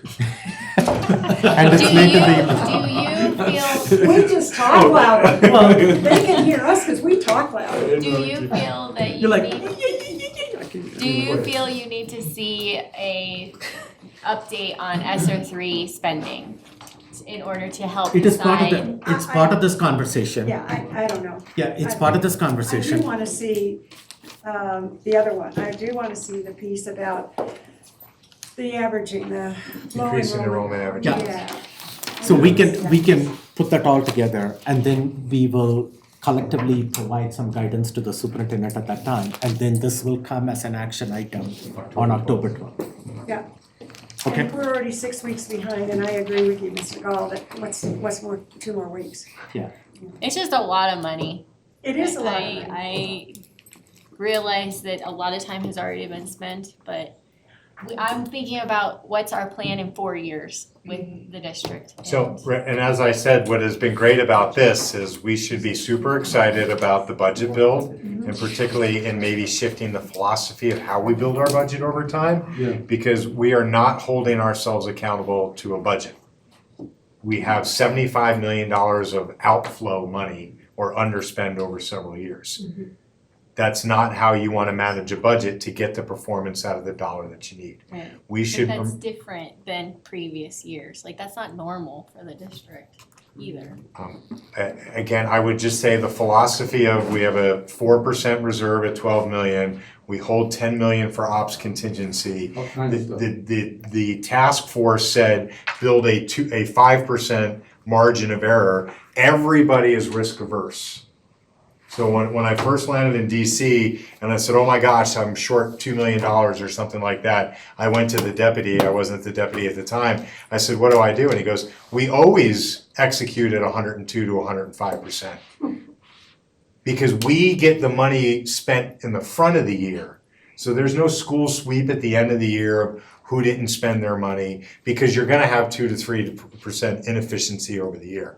Right now, we wait for the money to fall out and say, what do we do with it?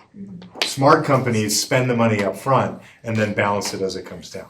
I think, and maybe this is, you and I have more conversation, you can help me change my thinking, but when I think about a $300 million budget, reserving 20 million doesn't seem unreasonable as far as the 4% and the 10 million. That's kind of what that adds up to, is around Right. 22 million.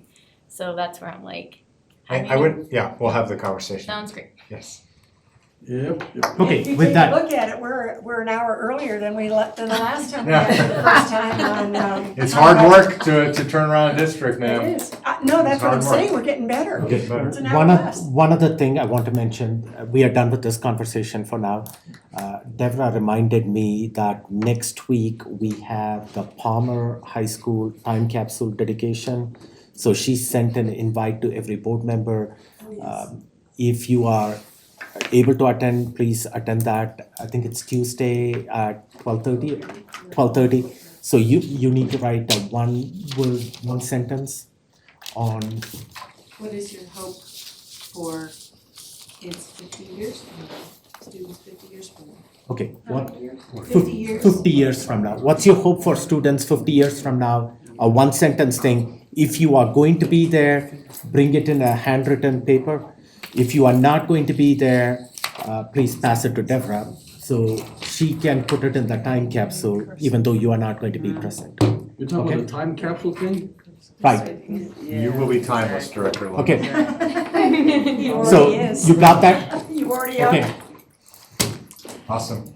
Yeah, that's all. With that, we are adjourned at 8:49. Earlier than last time.